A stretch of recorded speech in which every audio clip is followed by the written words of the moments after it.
Yeah, can't fool flexing cause they know I got the sauce. Got the presence on me, I can't ever take it off. That's why I came country. The earth into just to get to wherever after. Something about this has changed. I wanna feel you close again. Don't let go. No, I don't want this to end. Whoa. Remember the start when you're breaking my heart again, like blood on a pen. Would it matter then when everything starts to fade? I'm back like it's yesterday. Would it all full sense? Would it matter then? Would it matter then?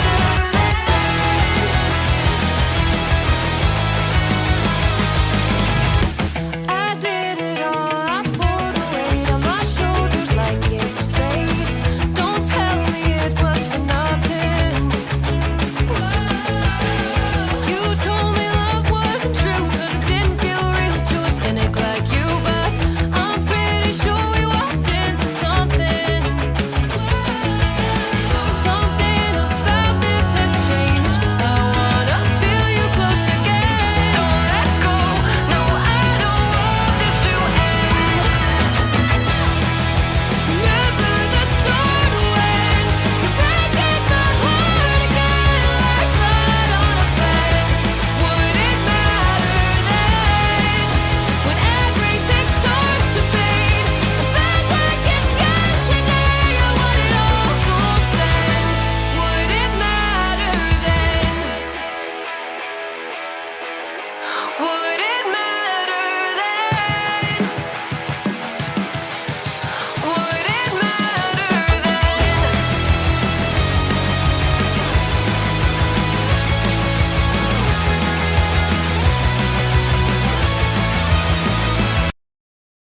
I came country boy stepping, yeah, I'm country boy stepping.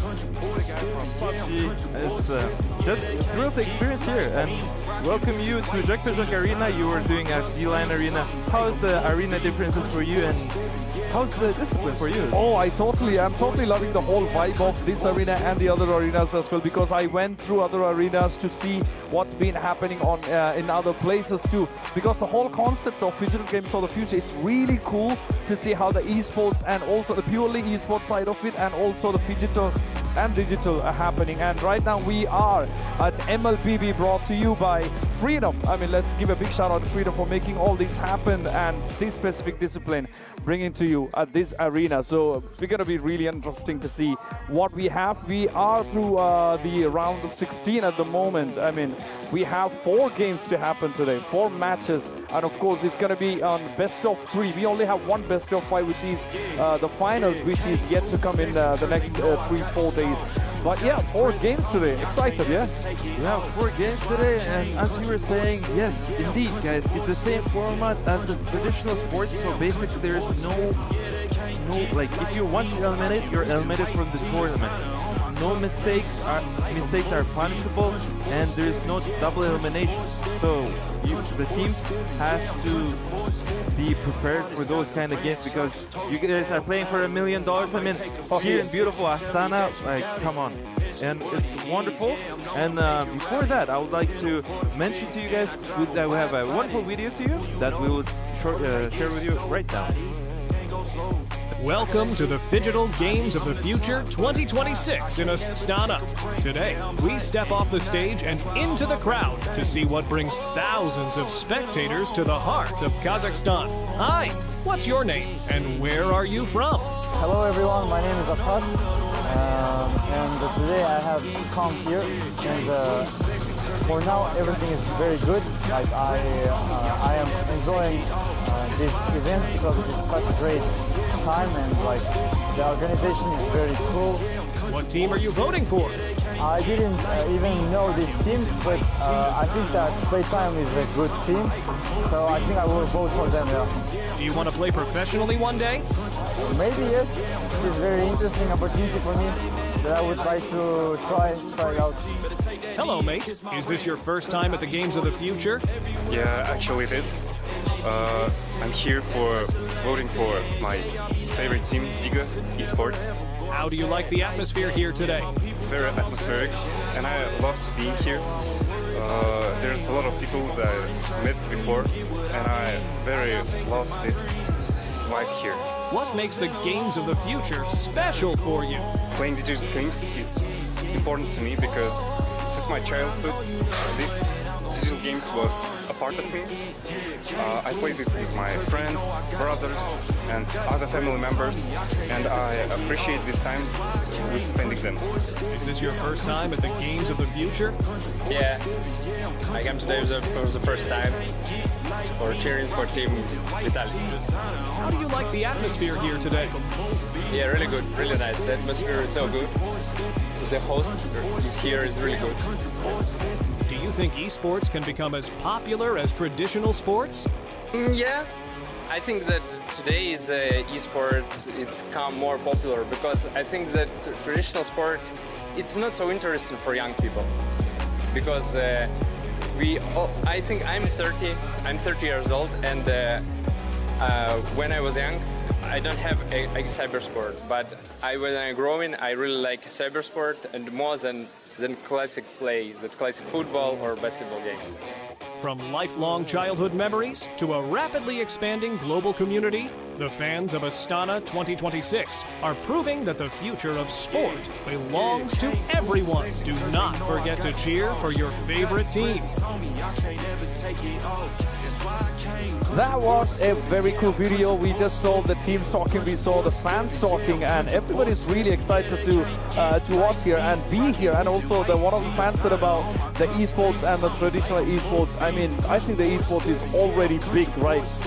No, 100%. I mean, esports is constantly growing worldwide. Now it's esports as opening its doors now in Central Asia. I mean, it's just great to see esports growing also in Middle Eastern region, in all the regions that were not open yet 10 years ago. I mean, as you were saying, 20 years ago we had no esports events before, so as he's growing by himself and he just likes it. Yeah, and I appreciate all the fans out there. I mean, fans, keep going, keep joining, keep attending the arenas. We have wonderful all the arenas, Beeline Arena that we're doing, we're here at Jack Arena, also there's Kazakhstan Arena. There's so many different arenas, different games, the different disciplines. Also, I'd like to also mention to you guys about the digital games. That the interesting point of digital games is combined with the esports and the sports. But before that, let's watch our bracket for today. Yep. And and well, see the group stage. So the group stage, they were playing for the group stage, and they were decided now. And now the teams who have qualified to play at the round of 16. Now we see there was Food Esports and Team Spirit. And Heidi, what do you think about those kind of teams? Because it's gonna be stressful today for the teams, mainly because it's a single elimination. Like 100%. you lose, you're going out. There's no second take, there is no second bracket, there's no lower bracket. You are going out if you don't win today. So it's gonna count every single minute. That's gonna be counting. But yeah, let's talk about the broadcast. Yeah, and also before the broadcast, I would like to mention to you guys that all the games of the future you guys can watch on our OTT program, that is Digital Plus.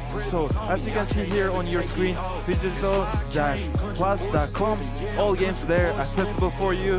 Meanwhile, we see the schedule for today. So at 2 p.m. we have our game, Food Esports versus Team Spirit at local Kazakhstan time, Astana time, and be ready to watch this wonderful game. And Of course. yeah, Heidi, look. I mean, we have 4 incredible games to be happening today. We have the first one starting by Foot Esports versus Team Spirit. I mean, we are talking about Group A and Group B, and it's going to be interesting to see how this goes, because these two teams been fighting their way up to the round of 16, and finally they are here today for one final game to decide who's going to stay and who's going to go back home. Yeah, it's just so sad to see those teams facing each other right so early. I mean, those two teams are so like similar level in being so good. Of course, And, of course. What do you think? Of course, I mean, to watch all these games, I mean, you do not want to watch all these games, so make sure you grab the tickets on Freedom. Ticketron.com, you can have the QR code, you have it in front of your screens. Make sure you scan it and then get the tickets online because you do not want to miss this action. Right now on the screen, we can see today's the game. Up next, we have Foot Esports versus the Team Spirit, and this is going to be very, very interesting to see who's going to stay and who's going to go back, because I'm pretty sure the 5 players on each team, they are really stressed by now. No, for sure. I mean, also, I've seen the Team Spirit are recent champions of the international tournament, and also I've seen that they have a little bit problems on the international tournament. So we'll actually see how they do it, because they are best at in their region, in their CCS region, and they've been doing it so well, and they've been fighting so well. I mean, now it's a great experience and an opportunity for them to prove that they are here for the reason. And in this beautiful country, Kazakhstan, and we see this beloved handsome man are going to play quite soon. And look at this video that you guys are seeing. This is our Astana futuristic city. I mean, just purely amazing. And if they see the future, I mean, it looks very futuristic, it feels very futuristic, so we are gonna have to explore the city more while we are here and watching all these games. So I think it's time for the game, right? Yeah, it's, we're gonna give the word to our beloved casters. Please take it away, and we're about to start our game number 1 between Foot Esports and the Team Spirit. And actually, no, wait, they are holding right now, and meanwhile, yeah, you have any final words before we start our game of Foot Esports? I am really excited. Let's move it to the casters. Over to the casters. It's game time now. It should be quite soon, not that just yet. And people are already, players are already getting ready, and we're soon, and we're gonna give it to the casters.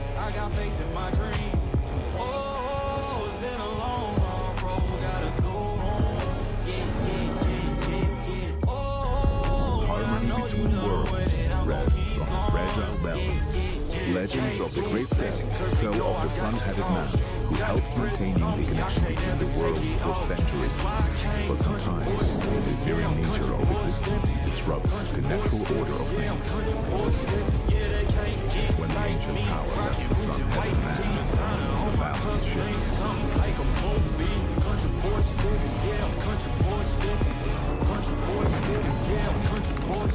Attention. Massive energy surge detected. The energy within the sun-headed man's artifact has awakened. So, the chosen ones are already there? Newbies without a guide. Then it's time to meet them. Someone's got to get them up to speed.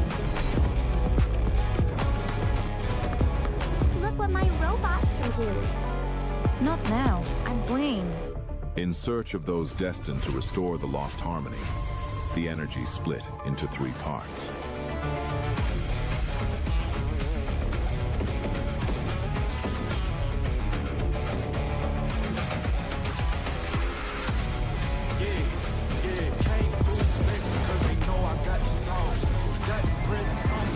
Hey, I'm one of the guardians of balance between the worlds. When the ancient power awakened in Kazakhstan, it chose you.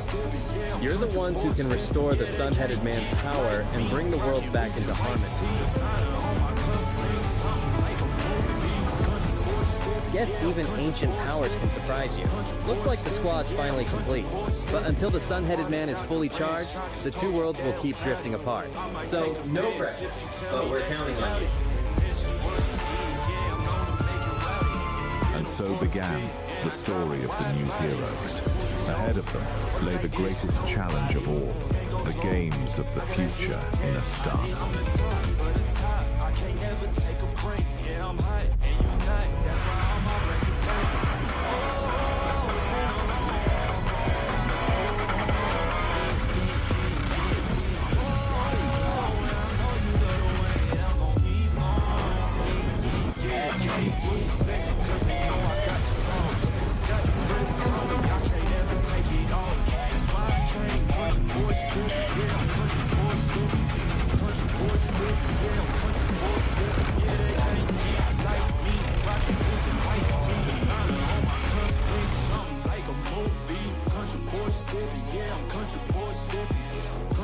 stepping, yeah, I'm country boy stepping, yeah. Why they mad at a man like me?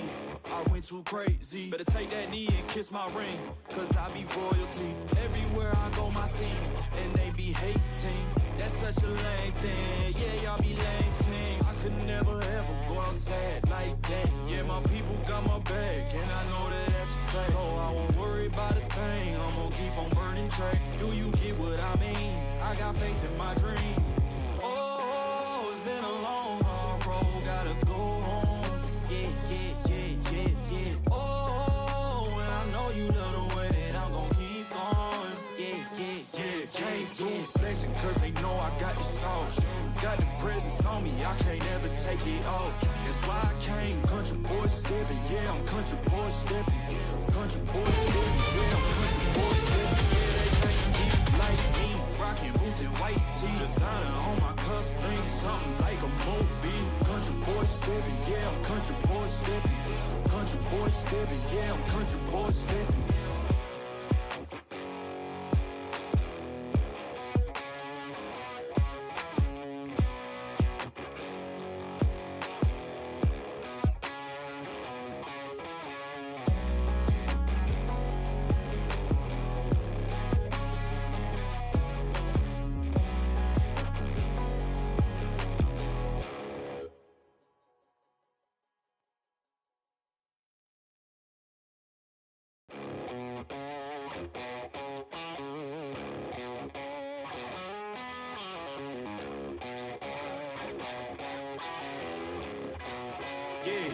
Yeah, came through flexing cause they know I got the sauce.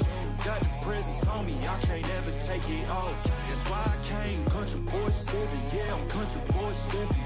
Country boy stepping. Yeah, I'm country boy stepping. Yeah, they can't get like me. Rocking boots and white tee. Designer on my cuff, ain't something like a movie. Country boy stepping. Yeah, I'm country boy stepping.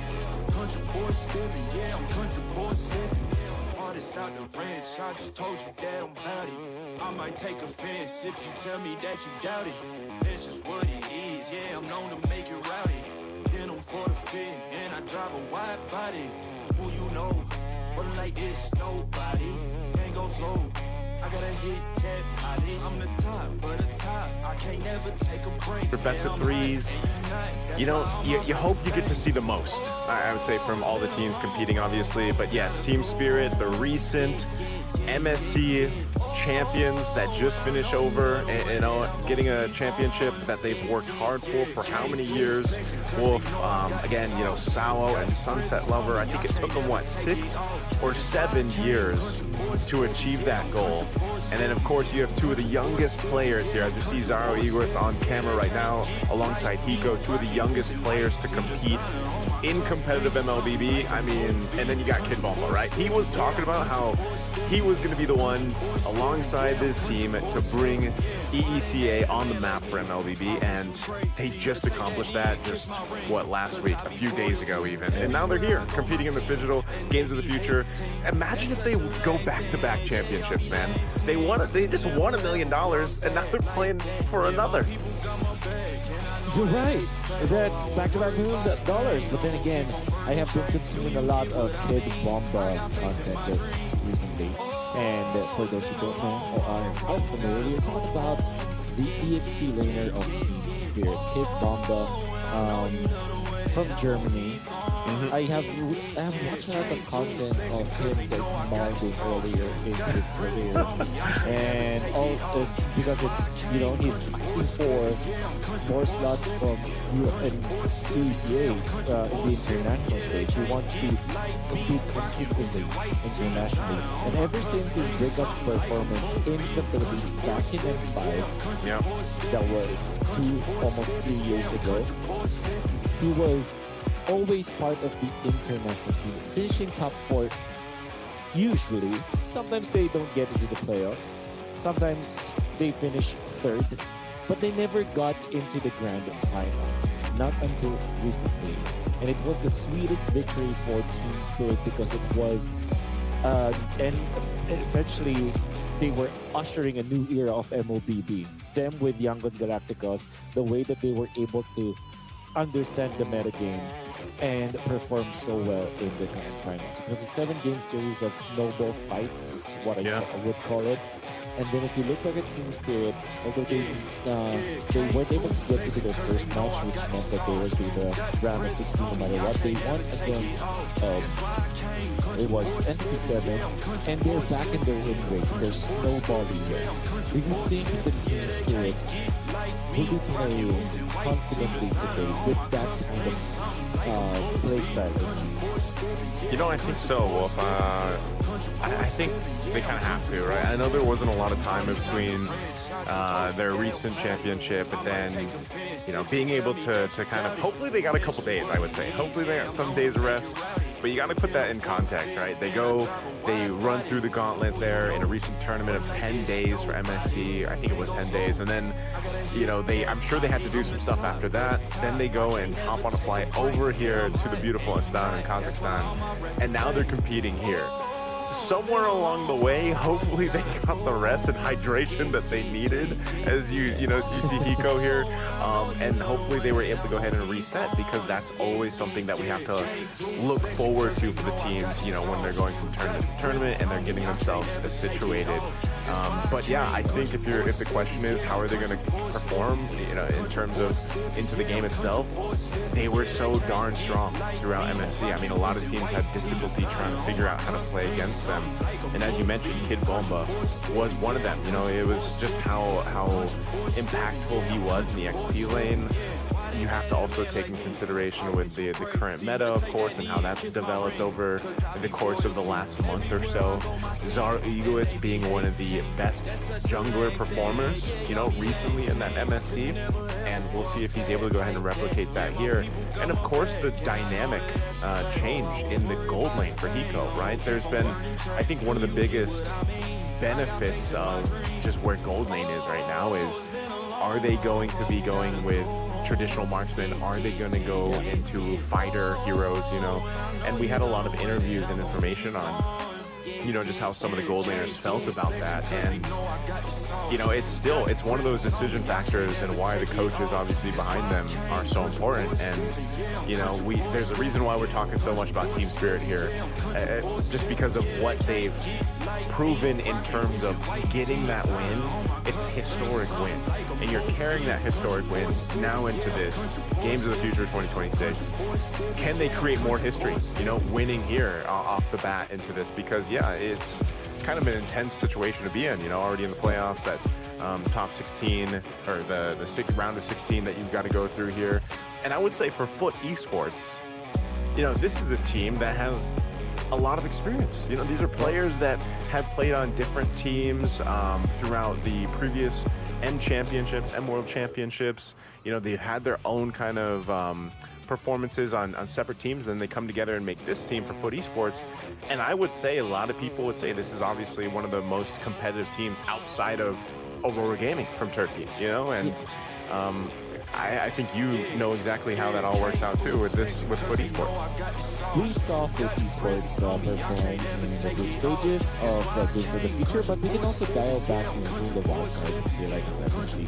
So it's been a month of almost non-stop MLBB for Foot Esports, especially after they run their local regional league, which also means that they do have a lot of experience to utilize Spirit, you're right, in that regard. And the reason I say that is because when they played Bushido Wildcats, they looked very convincing. They were drafting okay. And then when they went up against BTR by Vitality, obviously it was a 2-0 in favor of BTR. But if you look at the game itself, there was a certain specific points in the game where you can see that Foot Esports can actually win against top team like BTR. However, this time it's going to be an even bigger challenge for Foot Esports. And I'm saying that because when you look at Team Spirit, they play so fast, and Foot Esports might not be used to this kind of play style. They might be surprised. Of course, everything starts with the draft, Naisu, and here we go. Apparently are going to be on the blue side, the Foot Esports on the red side. Team Spirit likes to prioritize the Hiko hero. if obviously the Marcel as well as the Hirara is bad. So it's going to be the Marcel. Do you think that this is a Hirara for Team Spirit? Yeah, I think you could just go with this. Go ahead and put that in the hands of Zara Egoist. Again, in the form of a best of 3, you might as well go ahead and play with what works for you in your recent run through MSC. If it's not the Hirara, then I mean, what else would you go ahead and prioritize here for first pick blue side? If anything else, perhaps maybe the. I mean, Atlas. They banned the Atlas. I was gonna say, yeah, they banned the Atlas. Yeah, just the Hirara. I feel like maybe a Paquito eventually, or a Paquito or a Melissa. Oh, there you go. Good call. Yeah. So it seems like they are prepared for the Hirara. And the thing is, Team Spirit actually likes to drop the Paquito very early because they can flex it. Every time that there is no Barretts on the opposite side, they put this Paquito on top of the list of their priorities because they can put it in the field, they could put it in the jungle, they can put it in the EXP if they wanted to. But that means that there's a lot of flexibility to go with it. Now, with Esports, they might be required to pick up both the Eudora as well as the Hirara. But it's okay. It's Hirara and the Belgian. Well, if this isn't a Eudora that's just picked over for Sunset Lover, I don't know what's gonna happen. Just because, yeah, I was expecting Belric Eudora as well to be the trade at least over on for Foot Esports, just because. I can't remember exactly the win rate that Sunset Lover had on the Eudora, but I know he played it probably like 6 out of the 8 games, towards their last couple matches that they had there for MSC. And there was just, it worked so well for them. Here we go. The Fanny's actually going to come through. So Zaro Egoist, another one of those just mechanically gifted junglers. And he's young. We wanted to see him play in the international back. I think it was M7. I think it was M7 where he wasn't old enough. He was only 15. Well, now he's 16 and he's a star jungler. And he's gonna go ahead and showcase the Fanny, one of the most technical heroes that you can pick up already. Paired it up with an Esmeralda to help with that front line. That's gonna go in the hands of Kid Bomba. Very honest for here coming off of Team Spirit, revealing their three lanes, 3 side lanes, and their jungler already for Esports. They now have a shot at taking the Eudora for themselves. Of course, the Eudora with the Hirara is just a good combo. Instead, they will pick up the Melissa. This is a natural hero in the gold lane right now in combination with the Hirara. I feel like this is a good jungle plus gold lane combo because you complement each other so well. Hirara buys a lot of time in the early stages. They both pop off in the third turtle. And when it comes to late game, there is a lot of strength that you can get from the Melissa, especially in late game both fights. Because of the models, you actually deal so much damage into the front lines that you can transfer into the back lines as well.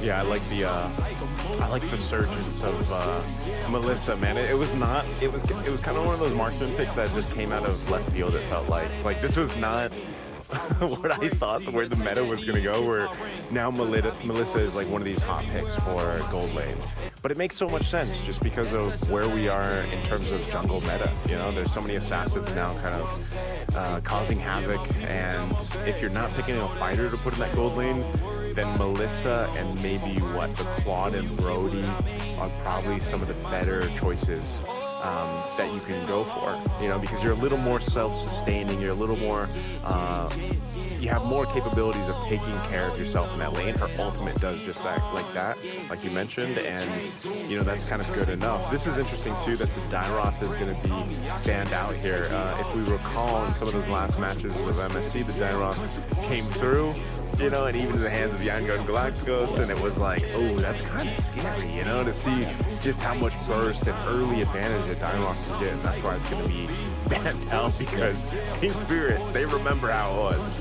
Yeah, the direct answer to their Esmeralda as well makes total sense to be banned here. There is also a lot of synergy between an assassin hero and the Dairoth, because you have that minus armor actually you can apply to your opponents, which generally means that assassin junglers that are tilted towards the physical side are incentivized to pick that up. However, for Team Spirit, I think they're going to be looking for another tanky hero to take away from Foot Esports from the EXP lane. Maybe an Alice, because what you generally do if you deploy the Melissa, you're going to be looking for two tanky dudes to protect this Melissa. Two tanky dudes. Yep. Well, Alice is not a dude, but it's very, very tanky. You get what we're saying. But I think you get what we're saying. And Ruby, apparently, interesting, because you wouldn't think about the Ruby as a very tanky hero. It has not as much HP, but it is very tanky because of the resistances and the sustain. So they just find out the Eudora natural pickup. Team Spirit immediately picks up the Farsa, which is an answer to the Melissa. They're looking for their roamer now, which probably is a Badang, perhaps. Yeah. There was the Tigreal that we saw yesterday, which can also be good in this composition for Team Spirit because you just have so much stuns. But we'll see. I want to really congratulate Sawo for eventually getting into the finish line, eventually winning his championship, playing since M1. Now he's playing the show. Gonna be playing the show, man. This is gonna be a showcase, I feel like, for Team Spirit to see. This isn't too different than what they showed us just last week to get the championship. Obviously, Coach Coldstar feeling pretty happy about it too. They're hyped up. They're ready for this, and we'll see. Kickoff potential is huge with the composition that Team Spirit has, and this is interesting. The Kufra comes out. So, I mean, hey, it's Foot Esports with the tanky dudes. They got Belric and Kufra. That's right. Melissa plus two tanky dudes. Let's call that. Let's make that a thing. Because that's exactly Well, what you're tanky saying. dudes. Yeah. Because you're gonna be looking for two tanky dudes to protect you, and then all of a sudden in the mid game, even when you're behind by 2,000 gold or 3,000 gold, you'll be surprised how much mileage you can get out of that trio. You can punish any kind of dive. You can slowly win the team fights by your box formation, and as long as you're just helping each other out, almost within the vicinity of each other, to be able to help each other out, it's actually very easy to win late game team fights. I'm going to be excited about this and this update for Esports in minute. However, let's talk about Team Spirits really quick. With the show in the Farsa, a classic combo that means that you have a lot of ways to eliminate your opponents. You have the Fanny that can supplement the damage, and of course a very active Paquito coming out from Hiko, which we know has been so masterful with the gold lane Paquito. So that's exciting. The only problem that they have to face is the Kufra. As long as they don't fall into that Kufra trap, I think this solid composition from Team Spirit is going to be great in the early game. Yeah, it looks like we're gonna take a little breather while they get things situated here. It looks like it might be on Team Spirit side, but yeah, that's some of the main points there is just, playing around that. I think, even down to counter-wise, like Kufra, obviously, I would say most people would pick him up, against the Fanny. You're kind of, I guess what I'm wondering is Foot Esports willing to go ahead and put enough pressure on Zara Egoist? I think you kind of have to. Like, if you're going to go ahead and take anything that we learned from their games over in MSC, you want to be that team to go ahead and make it so it's a really difficult time for Zara Egoist in the jungle. That actually have to be the case for a lot of teams. How much pressure can you put on the jungle start for leading into, Lithwander and then that first hurdle, right? That first objective. Can you delay them to solidify your early game a little bit better? We saw this in a lot of different ways where teams would either, most of the time though, it'd come down to like the middle lane, right? The mid lane, like there's been so much bursting going on that at the very least, a battle spell is expended, and sometimes that would result into eventual first blood going to one of the junglers, right? Once they follow through of, let's say a Flicker was burnt or Purify was burnt, And so that's something that can be said here. Like, are they going to put enough pressure on Team Spirit, or will we see that from Team Spirit against Foot Esports? Because I think, you know, it's a little more difficult to do. And then, of course, you want to go ahead and play at that gold lane advantage if you get one. Yeah. I guess when you look at this gold lane meta game that we have, specifically on the, when we're just focusing on the game for the gold lane hero selection, it's more like how do you complement your jungle? Because there are so many different approaches to it. For example, the Paquito, one of the best heroes to flex right now. As long as there's no Barretts in the opposite end of the draft, you're gonna be okay. If the Barretts is with you, then all the better, right? So there's XP, Barretts, and gold lane Paquito. That's a very strong side lane duo. All you need is an assassin to pick it up. And the reason why the Paquito is really good in the gold lane is that it wins most of the marksman matchups. So if it's facing up against most traditional marksmen, like a Claude, for example, or even a carry, it's like the Paquito will always have ways to win that lane. And Melissa is a more difficult matchup, I feel like, but at the same time, you still can just fast clear the wave, cut it actually if you need to, and still be stable in that lane. Then you can participate in the first turtle or the second turtle, right? There's just so many things that you can do, and that will allow you to amplify even the farming of your jungler, because the jungler now can freely run around the map. The jungler camps can go to the lane and whatnot, right? Then you have another option, which is now between Melissa and the Brody. These two marksman heroes are almost like are played almost like fighters, because they also will not lose their lanes. That's the thing. And they can participate in teamfights much faster than a Claude or a Moskov. And speaking of the Claude and the Moskov, they're like the outliers. They're the traditional marksmen that you probably will have to pair with utility junglers like Guinevere. So I think that's generally how the teams are looking at the gold lane meta game right now. So I wouldn't be expecting a lot of Claude and Moskov because Melissa and the Brody is just too strong, and that's what's the Paquito, too strong of an option to pass up. Yeah, I like that. I mean, again, that's why the Paquito has popped up quite a bit, you know, just as one of those kind of like mainstays into the gold lane now. We should be jumping back to the game in a bit here. I did see that they probably had to go ahead and maybe remake or make something happen there. As you can see, the players kind of getting situated. It should all be the same draft, though. I'm pretty sure it's all the same draft and everything. And that's why, you know, we're kind of dipping into a little bit more of what could potentially happen here. Again, so much can change off the first couple of minutes, you know, honestly, when you get to this game. And eventually, again, we've seen it before where the gold lane might not even matter too much if somehow Zara Egoist just pops off, man. If he just pops off in the fanny and is unleashed, we've seen it before, like 10-minute games. I think the fastest, what was the fastest game time we had in MSC? I think it was like, I want to say under 9 minutes. I could be, I feel like it was like 8:50 something off the top of my head, but I think it eventually became like exactly 9, but yeah, I think it's around 8:50, and it probably came from Aurora Gaming, right? Yeah, I think it was. Was that the Liquid game? I think it was the Liquid game, actually. I feel like everybody's just kind of, you know, like that was like people woke up the next day being like, did that actually happen? It was like a dream almost, you know? And it's one of those cases where that's just where we are in the meta right now. It's kind of a weird place where it's this, games can happen really, really fast, you know, and before you know it, looks like they're back in the redraft here, so they're probably just going for the same picks, I would assume. Okay. Yeah, so we'll have the same picks here, and so everything that we kind of theory crafted for our first matchup is pretty much still there. It's just, again, the execution factor, and I think if anything, you know, Foot Esports is the ones that have to kind of rise to the occasion here, Wolf. Just because of what we've seen from Team Spirit and how good they look as a team.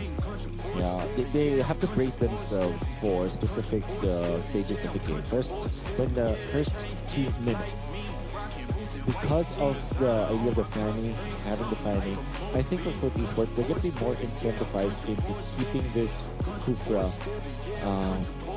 I guess topped up all the time, right? Sometimes when you're a roamer, you're tempted to kind of sacrifice yourself, sacrifice some of your farm because you're a roamer anyways. It feels like, okay, if there's someone who can be eliminated from our team or die from our team, it's gonna be better if it's going to be the Kufra or the roamer.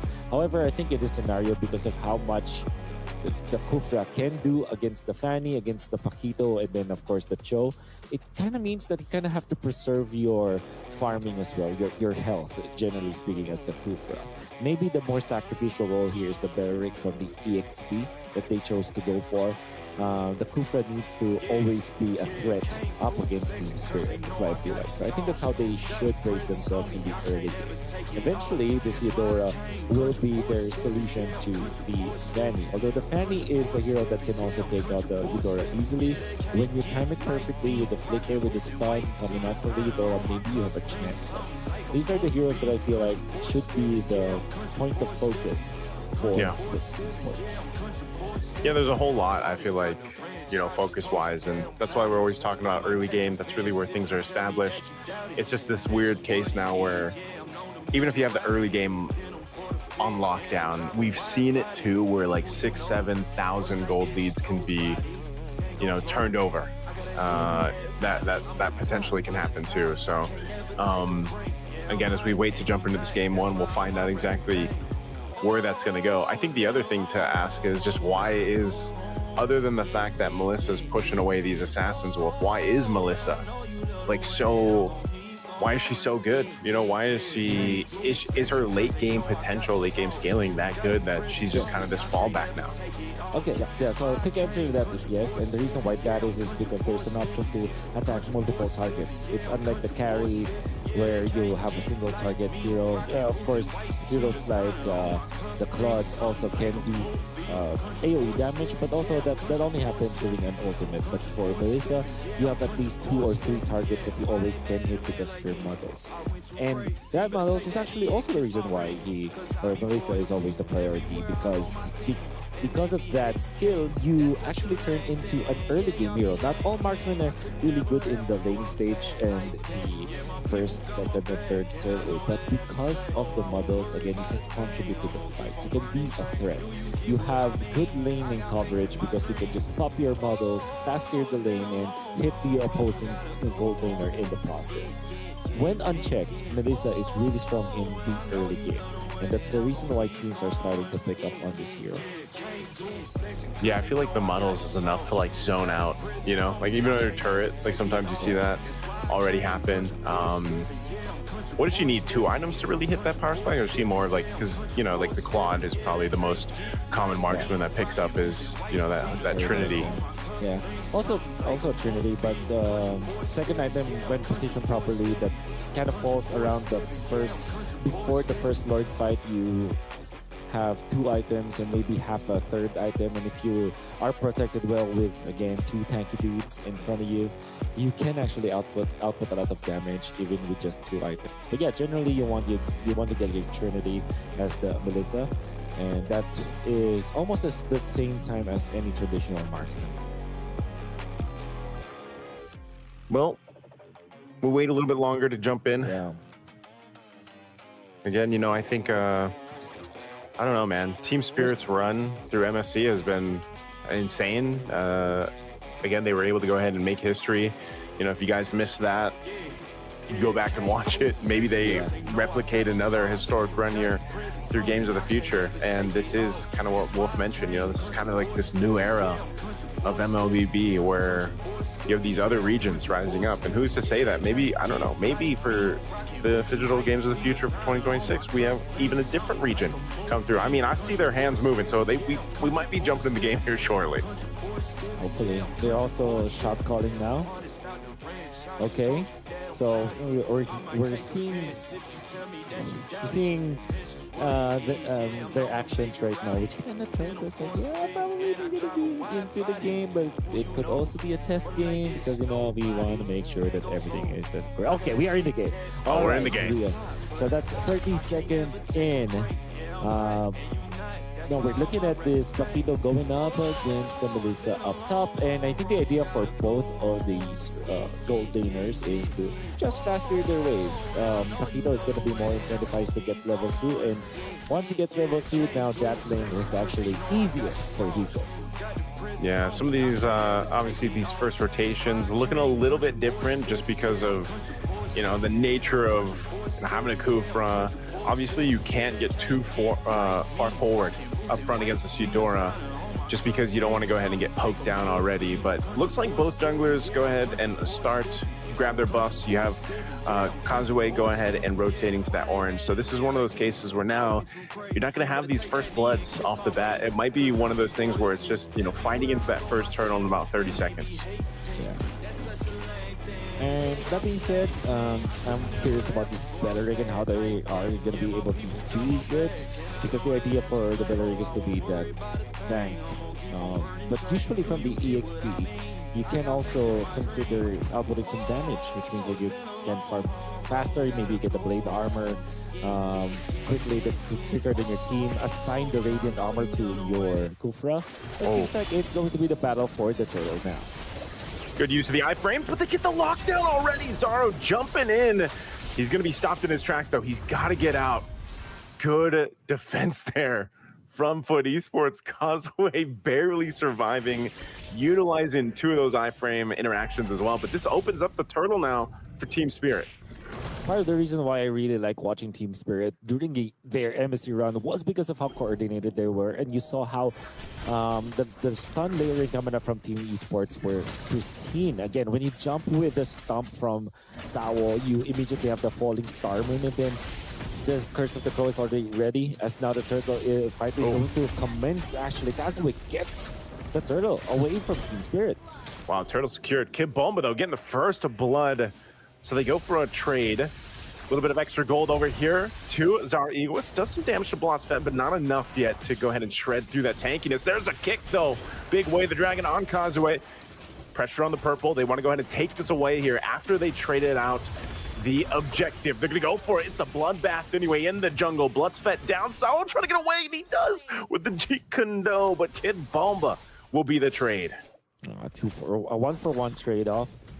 And that generally means that Zara Egoist will just take care of his own jungle. They are just stopping Foot Esports' momentum. Right now, they're going to be focusing on taking out some jungle camps away from Foot Esports.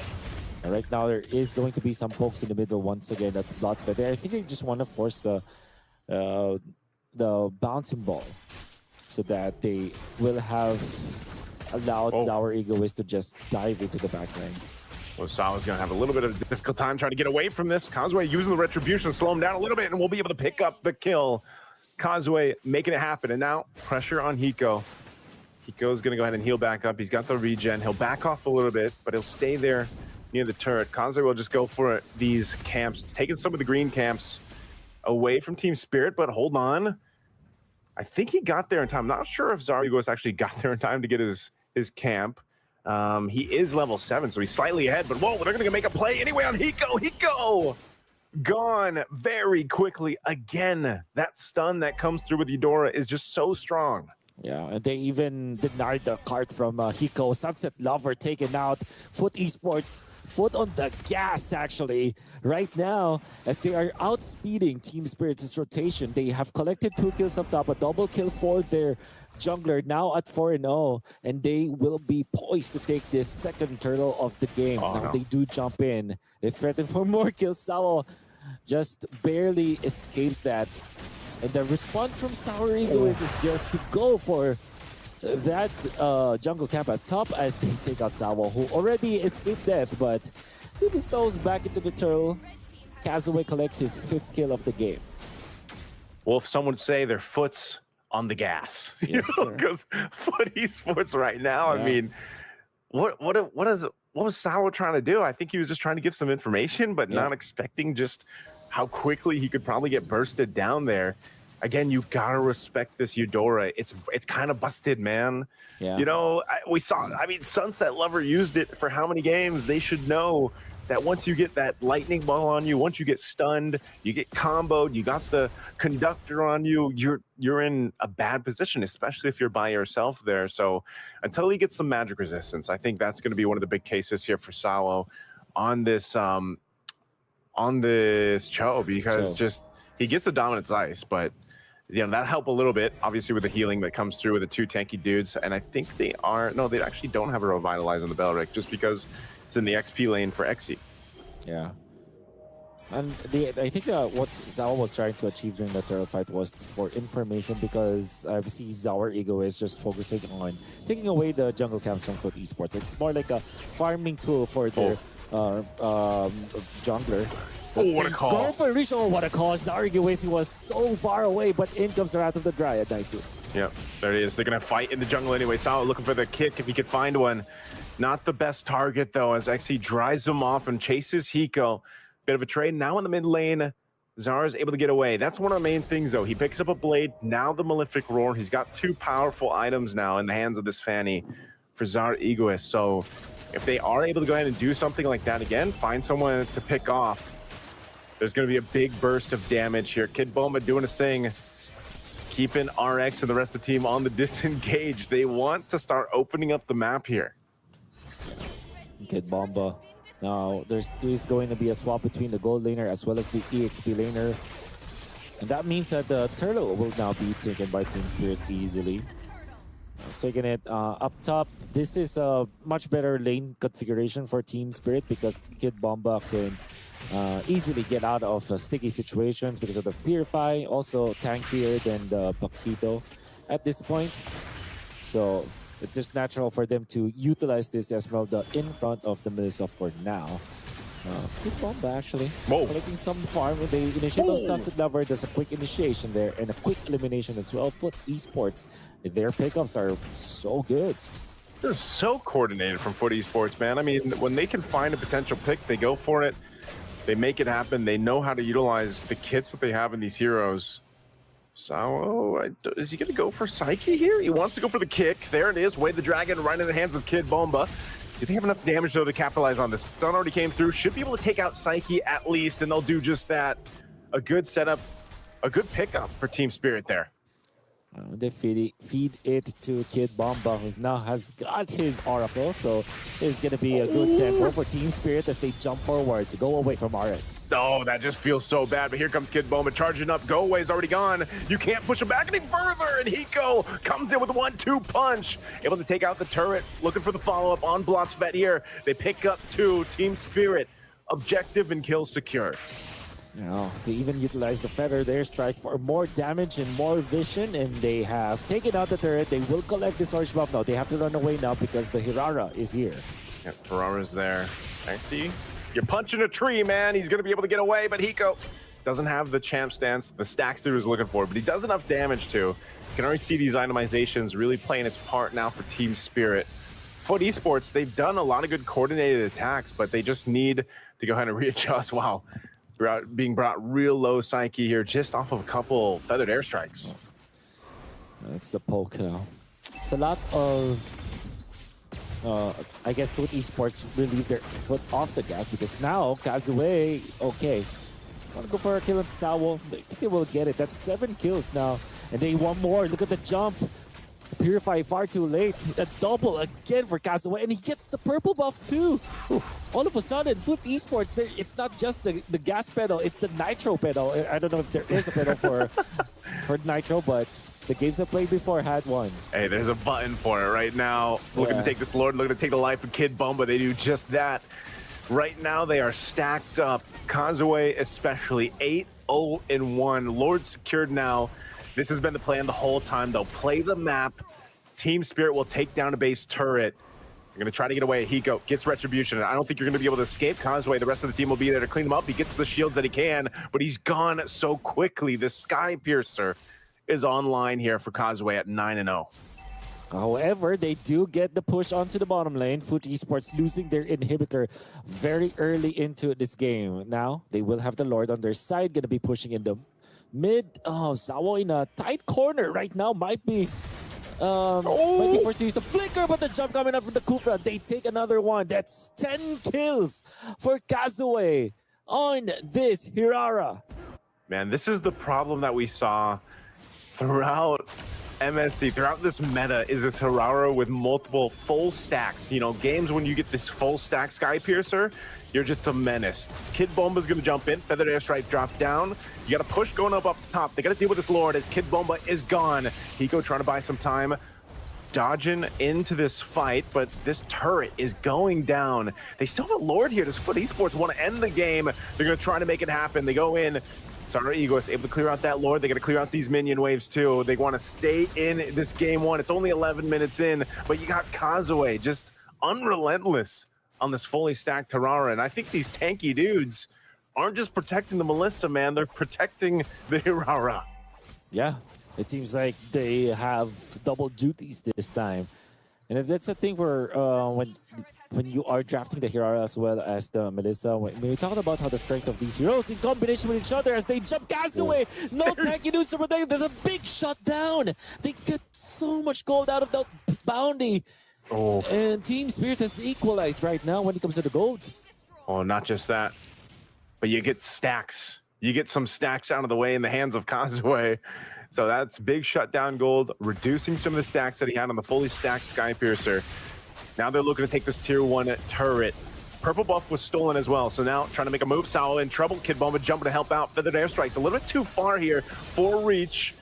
Still, they don't have a minion wave to push in. It's been cleared out. Kid Bomba now trying to disengage after Sao was brought down. This has been a very difficult game for Sao to get those kicks that he's looking for. He's had a couple, but you see how hard it is to actually find your targets, especially when there's a big bouncy ball right in front of you. Yeah. Kufra is a problem for the Cho, as it always has been. And then if you add in the Belleric, which has almost a reset button with the taunt, that means that it's really difficult to find your angles. And it's not like the Melissa is an easy target for a Cho because of the go away, because of the natural kit of that hero is the Melissa. It's really hard to catch if you're the Cho. So overall, this is not an easy game for a Cho, I would say, for Savo. But we'll see. Lord Dan's gonna commence now, Naisu. Oh, Foot Esports starting it up. Sao's got an immortality this time. He's gonna pop the conceal. He's gonna look for the right target. Gets the iframes out of Kazue. He's trying to kick him if he can. They're trying to look for an opening. Kazue's still able to get the Lord. They're going to call it off, try to disengage, but this could be bad for Team Spirit. Immortality already going to be popped. Zara is able to find one, though, on Psyche. Still trying to get away as Sao falls. Kazue, though, next. But they can't follow through. So another Lord secured for Foot Esports. And right now, the 1-for-1 trade, 4 members strong into Foot Esports. They want to get into this base and take down the Crystal. They're going to unleash a couple shots here on Kid Bomba. Hiko, fully stacked, looking for Kazue, but the damage, the burst is just too much, and now Kazue, he'll be going down, but the rest of the team wants to lock on the Crystal. They can just lock on the base and end it here, but Team Spirit is doing everything they can. They deal with the Lord. The go-away going to be popped. Wind of Nature as well. Hiko falls, Zara's back. They're looking to take out RX, but they just can't get to him. And now Zar looking for blocks. Won't be able to take him out. There's the Raptor Drag coming in from Exy. They want to win this team fight. Sao falls. They might be able to lock on the Crystal now, but the Cannon Minion is stuck there. They bought enough time to clear it out. Now Zar needs to stay alive. They've used almost everything, but with Sunset Lever back, Team Spirit's able to defend it. They finally killed RX. Wow, my goodness. I wonder what Zaur Egoist's APM was during that moment. There's no way to track it, but my oh my, did he click a lot of buttons during that moment. And he survived. He defended because of his heroics. Once again, the Team Spirit are alive. All it took was Sunset Lover to respawn, and now they have the threat for the Melissa. And to be fair, RX was playing so well. Everybody from both of these teams, Team Spirit actually forced the teleport coming out from XC because of what Hiko was able to achieve in the bottom lane. Even though they didn't know that Hiko eventually recalled out of there, it kind of baited them in a spot where somebody has to go back to base. And that meant that Foot Esports did not have the mana advantage when they were pushing. They do have the Lord when they were pushing the mid lane, but they didn't have the man advantage. And Team Spirit kind of capitalized on that with a lot of outplays they did through Zower Egoist, through Kid Bomba, hanging on. Now at 15 minutes, we are going to see the two teams just even it up when it comes to scores. Fortunately for Foot Esports, they've pushed the top lane too, which means that the opposite lane of the upcoming Lord is going to be in their side. Oof, talk about one of the best defenses we've seen, at least in this current meta, man. I mean, the way they were able to go ahead and maintain that, given how much Foot Esports fought around that Lord, was quite impressive. Again, there's a reason why Team Spirit are the recent MSC champions, and they're looking to be the champion here for Games of the Future 2026.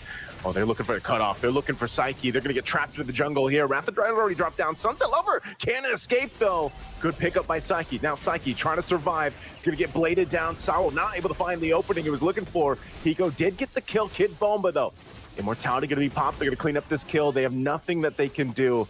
Lord's going to be worked on, though, but that top wave is pushing into the base, taking down another base turret. Hiko trying to bob and weave through there. Couple punches, couple combos. Right. Lord, Court of Health. Zarigos, is he going to be able to try to steal this? I think he's zoned out so much, but he's still going to look for an opening. He goes the pressure. They're going to reset the Lord. Big kick, though, comes through. A huge kick on RX. What a team fight again from Team Spirit. And now it's just the two tanky dudes on the disengage. They're going to be chased down here in the jungle. Hiko with the double. Another big pickup. It's all terrible for Foot Esports.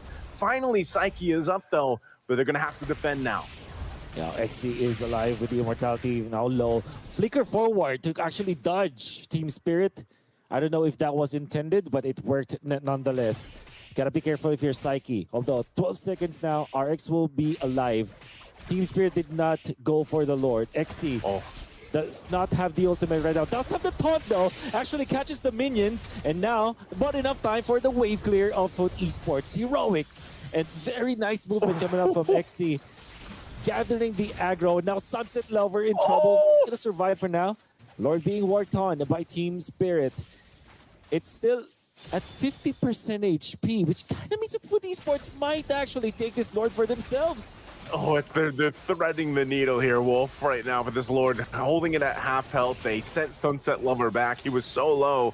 And now we might see the same thing happen again like we just saw for this previous Lord dance. It's going to reset. Sunset Lover is back. He's going to keep them at bay. It is going to evolve, though, so much stronger Lord now to deal with. These shots are going to hurt even the tankier members, but whoa, Zarigos! He gets shut down and trapped by the lightning ball. The Lord goes over to Foot Esports. Sao with a desperate kick. Immortality popped. Not going to happen, though. Hiko on the hunt for Psyche. Psyche survives with the flicker, and Foot Esports should have just won them the game off that fight. Man, oh man, it looked like Team Spirit wasn't sure if they wanted to end the game in that base, and they decided to go ahead and pull to the Lord, but that would have cost them as they go. Foot Esports jumps in. They want to take the kills, but they'll take game one in this best of three. What an unbelievable game, Naisu. That's just game number one, but it was a great exchange from Team Spirit and Foot Esports. This is absolutely not the Foot Esports we saw yesterday. They have improved so much. The moment that they face Team Spirit, it feels like they have awakened. They have showed us how it's done. And Psyche, on that last clash, outplaying many members of Team Spirit, was the reason why they were able to kill Zower Egoist at first with that play, and then outplays Hiko so that they can punish Hiko. But the thing that I want to really say here is that Foot Esports, their box was just pristine, and we're gonna be talking about that soon. For now, we're gonna be heading into the stage for post-game one analysis.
rocking boots and white tee. Designer on my cuff, ain't something like a movie. Country boy stepping, yeah, I'm country boy stepping.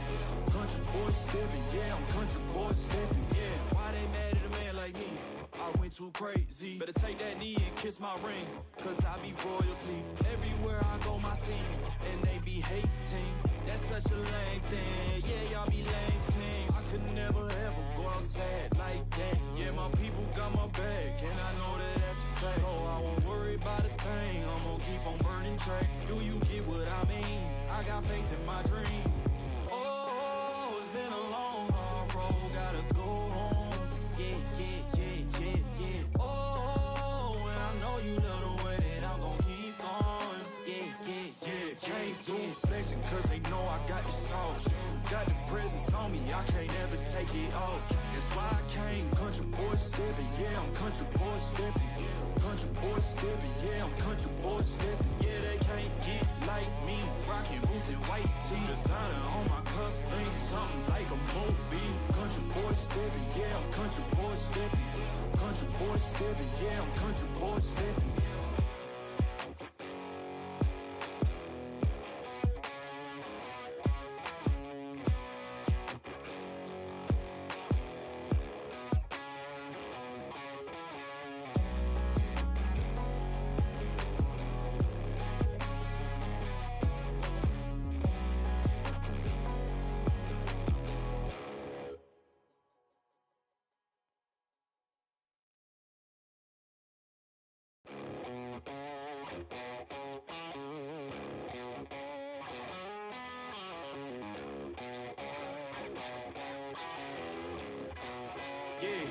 Yeah, came through flexing cause they know I got the sauce. Got the presence on me, I can't ever take it off. That's why I came country boy Space. yeah. But then I think early on, starting from around 4th minute, the foot just took. They had the foot on the pedal, like they were going all in, especially the, as you said, the Kazoo. He was like all in. I believe he got in total, I mean we are yet to see it on the screen, but I believe he got a total of around 16 kills. I'm pretty sure it was like 13, but maybe more. I don't remember. Because I definitely see that 13 kills, but we're seeing the highlights here. Meanwhile, I mean, honestly, I'm from Dota background.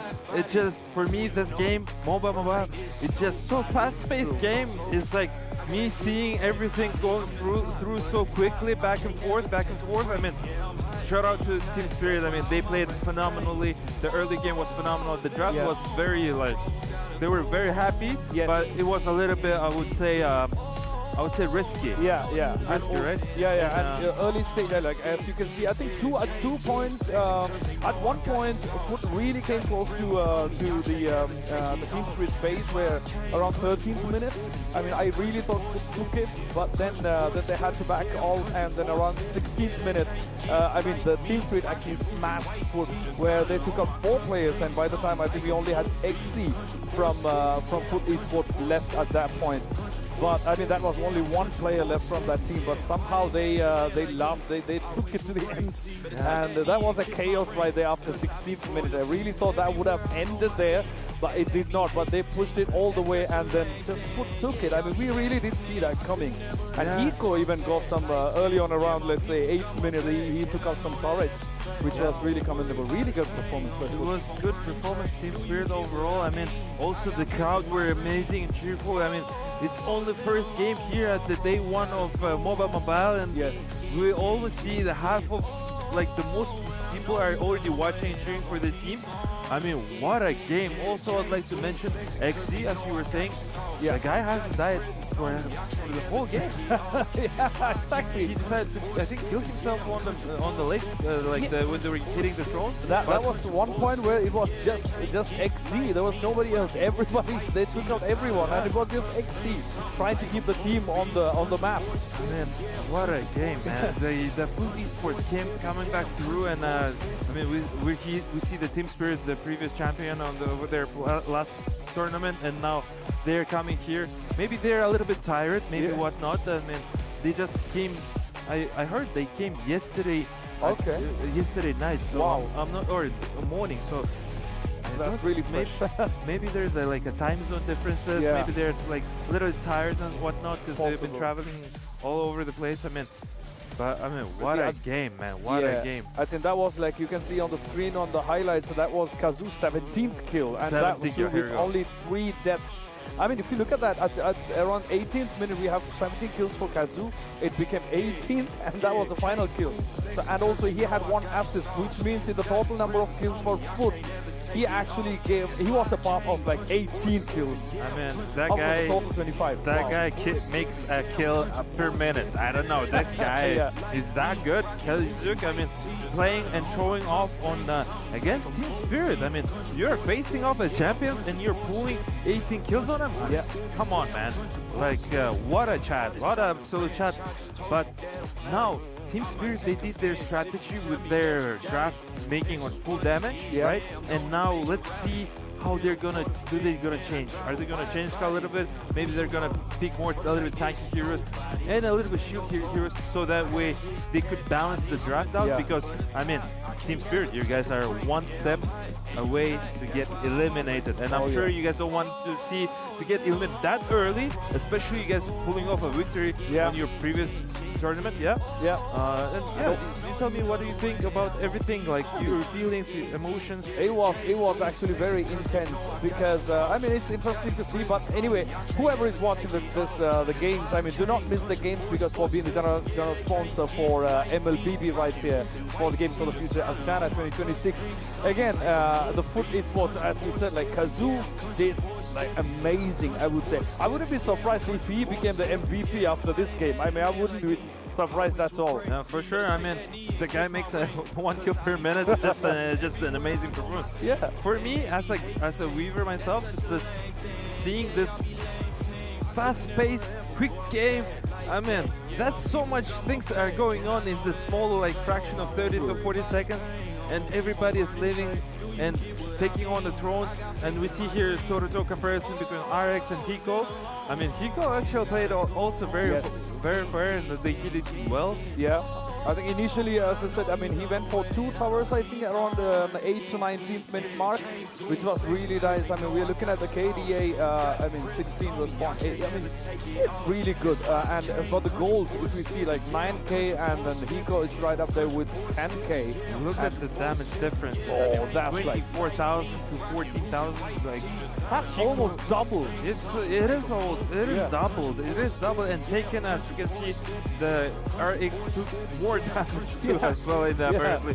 But I mean, RX took the more damage. Yes, he didn't do more damage, but he ended up that way. Yeah, that's true. And also, do you think Team Spirit went a little confident at the start? Because after the draft phase, I think they had the more advantage, or at least from the POV of the audience, like when we see the heroes that they picked, I mean, they had a slight advantage. So do you think that advantage really affected when they again went into the map? No, 100%. I mean, we saw the guys were actually standing up and cheering and being happy to say that they were out drafting and pulling it through for damage. I respect that confidence level, but I mean, you guys now 1 step away to get eliminated, and you guys are playing for $1 million. Oh, I mean, let's run it out. $1 million, right? Yeah. And you guys gonna stick to that plan initially, or are you guys gonna change your plan? Like, what is your guys' think? And we'll see how the Team Spirit is gonna go. Meanwhile, we'd like to also tell you guys the official website of the Future Games is astana2026.go-future.games. All the information are there, and as you can see here in your screen, beautiful futuristic Astana, and this is right in the middle was actually Jack Arena, and now we're flying through our beautiful town, city of Astana. I mean, you just came to Astana. Tell us your experience. Oh yes, I love the city already. I mean, I haven't got enough time to explore it, but whenever we drive through the city, we actually know like there are some really cool stuff around the city, which we really need time to explore more. But I can't wait. I'm really excited to see what the city has to offer. Like, it has got everything, I should say. And also, I can't forget the weather. I mean, come on, it's some good weather right here. I've been walking a lot, and we got the MVP on the screen. I mean, Kazoo. I mean, we saw that coming, right? I mean, he well earned that. There is no question, no doubt about it. He pulled 18 kills on the previous champion, on the first game, on the playoffs. I mean, what an absolute chat. Exactly, 79% kill percentage. Like, he took 79% of the kills that the whole team had. That's like heavyweight lifting on his own shoulders for the team. That's huge. Yeah, that's huge. Remember, there was the early game started with Team Spirit actually leading. They got the two kills first, and they were taking the draft whatsoever. So like, they were actually applying the pressure, but Kazoo was the guy who actually made 5 kills, and he was a leader, let's put it that way, of his team. He put the team to the lead, and then that's where the Food Esports, the other Food Esports followed him through and actually supported him very well. And I mean, great job from our Turkish players there. I mean, what a very beautiful performance. I mean, initially I really thought, because since after the draft phase I was like, okay, possibly the Team Spirit is gonna take this one, but when they started, it's gonna be interesting to see how it goes. But let's give a big shout out to sponsor Yandex Go. Make your life easier. You got everything on the Yandex Go app. Do not miss that. Download the Yandex Go app. You got the QR code right up there on the screen. Scan the QR code, get the app, and make your life a lot easier. This is going to be really as easy as watching this game, and exciting as well.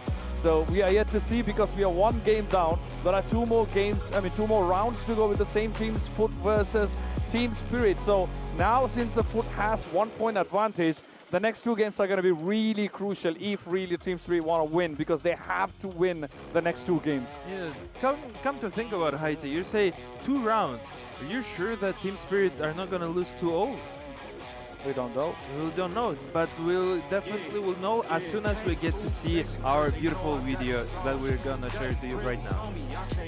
Did you know that Games of the Future has symbols representing it? That's right. There are 4 characters, which are called Guardians, whose purpose is to represent the spirit of competition.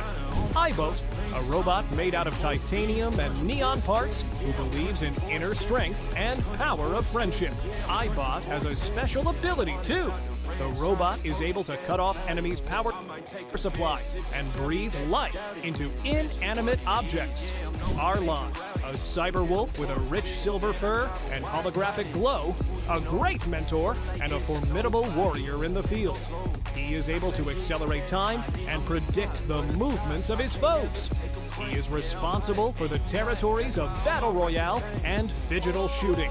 Eileen, she is truly fearless and wild. Her sporty outfit and gaming equipment are truly wonderful, along with her useful backpack that is there to help out in any situation. She keeps the areas of Dota and MLBB to herself. Finally, last but not least, Alum. This eagle is a fighter with golden feathers who likes to wrestle, play football, and basketball. Everywhere he flies, he leaves a trail of petroglyphs. His special ability allows him to analyze the situations at unimaginable speeds. He is a keeper of many areas, and we love him for it. We are here at the round of 16 for MLBB. We have 4 more days to go, including today. And today we have a lot more games coming up as well. I mean, we are 1 round down with Foot versus Team Spirit. So as we said, like, next 2 games are going to be really, really important for Team Spirit if they really want to get out there and not get eliminated. I mean, let's focus on the second game, because you're already giving Team Spirit the victory in the second game. I mean, we don't know yet. I mean, hopefully we'll see 3 games. Yeah. But let's see if the Team Spirit, the strategy, they're gonna change it or not. Because they were looking confidently, but that confidence now is damaged. Yeah. Now it's important to see how are they gonna pull it through. I mean, once again, we are in the single elimination bracket. There is no, once you're out from the tournament. Yeah. And if the teams would like to do well, they need to show and stand up right now. This is the perfect time to wake up and be ready. Right. I think they're gonna have to be really careful on the next draft phase that they don't make. I mean, we cannot call that any mistakes, right? Because their drafting was good.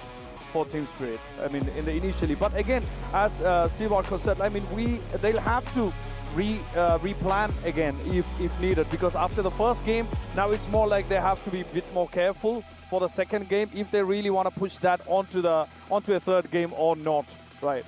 Yeah, for sure. I mean, let's take a look how the guys are gonna do. I mean, and especially Foot Esports. I mean, they didn't look scared against the champions of the previous tournament, and they're actually doing it fine. And I mean, Kazuk doesn't care who he's playing against. You're champion, you're no champion. He doesn't care. I like that. Like I like the confidence, and yeah, players are getting ready and casters are getting ready, guys. And I would like to give our words to casters.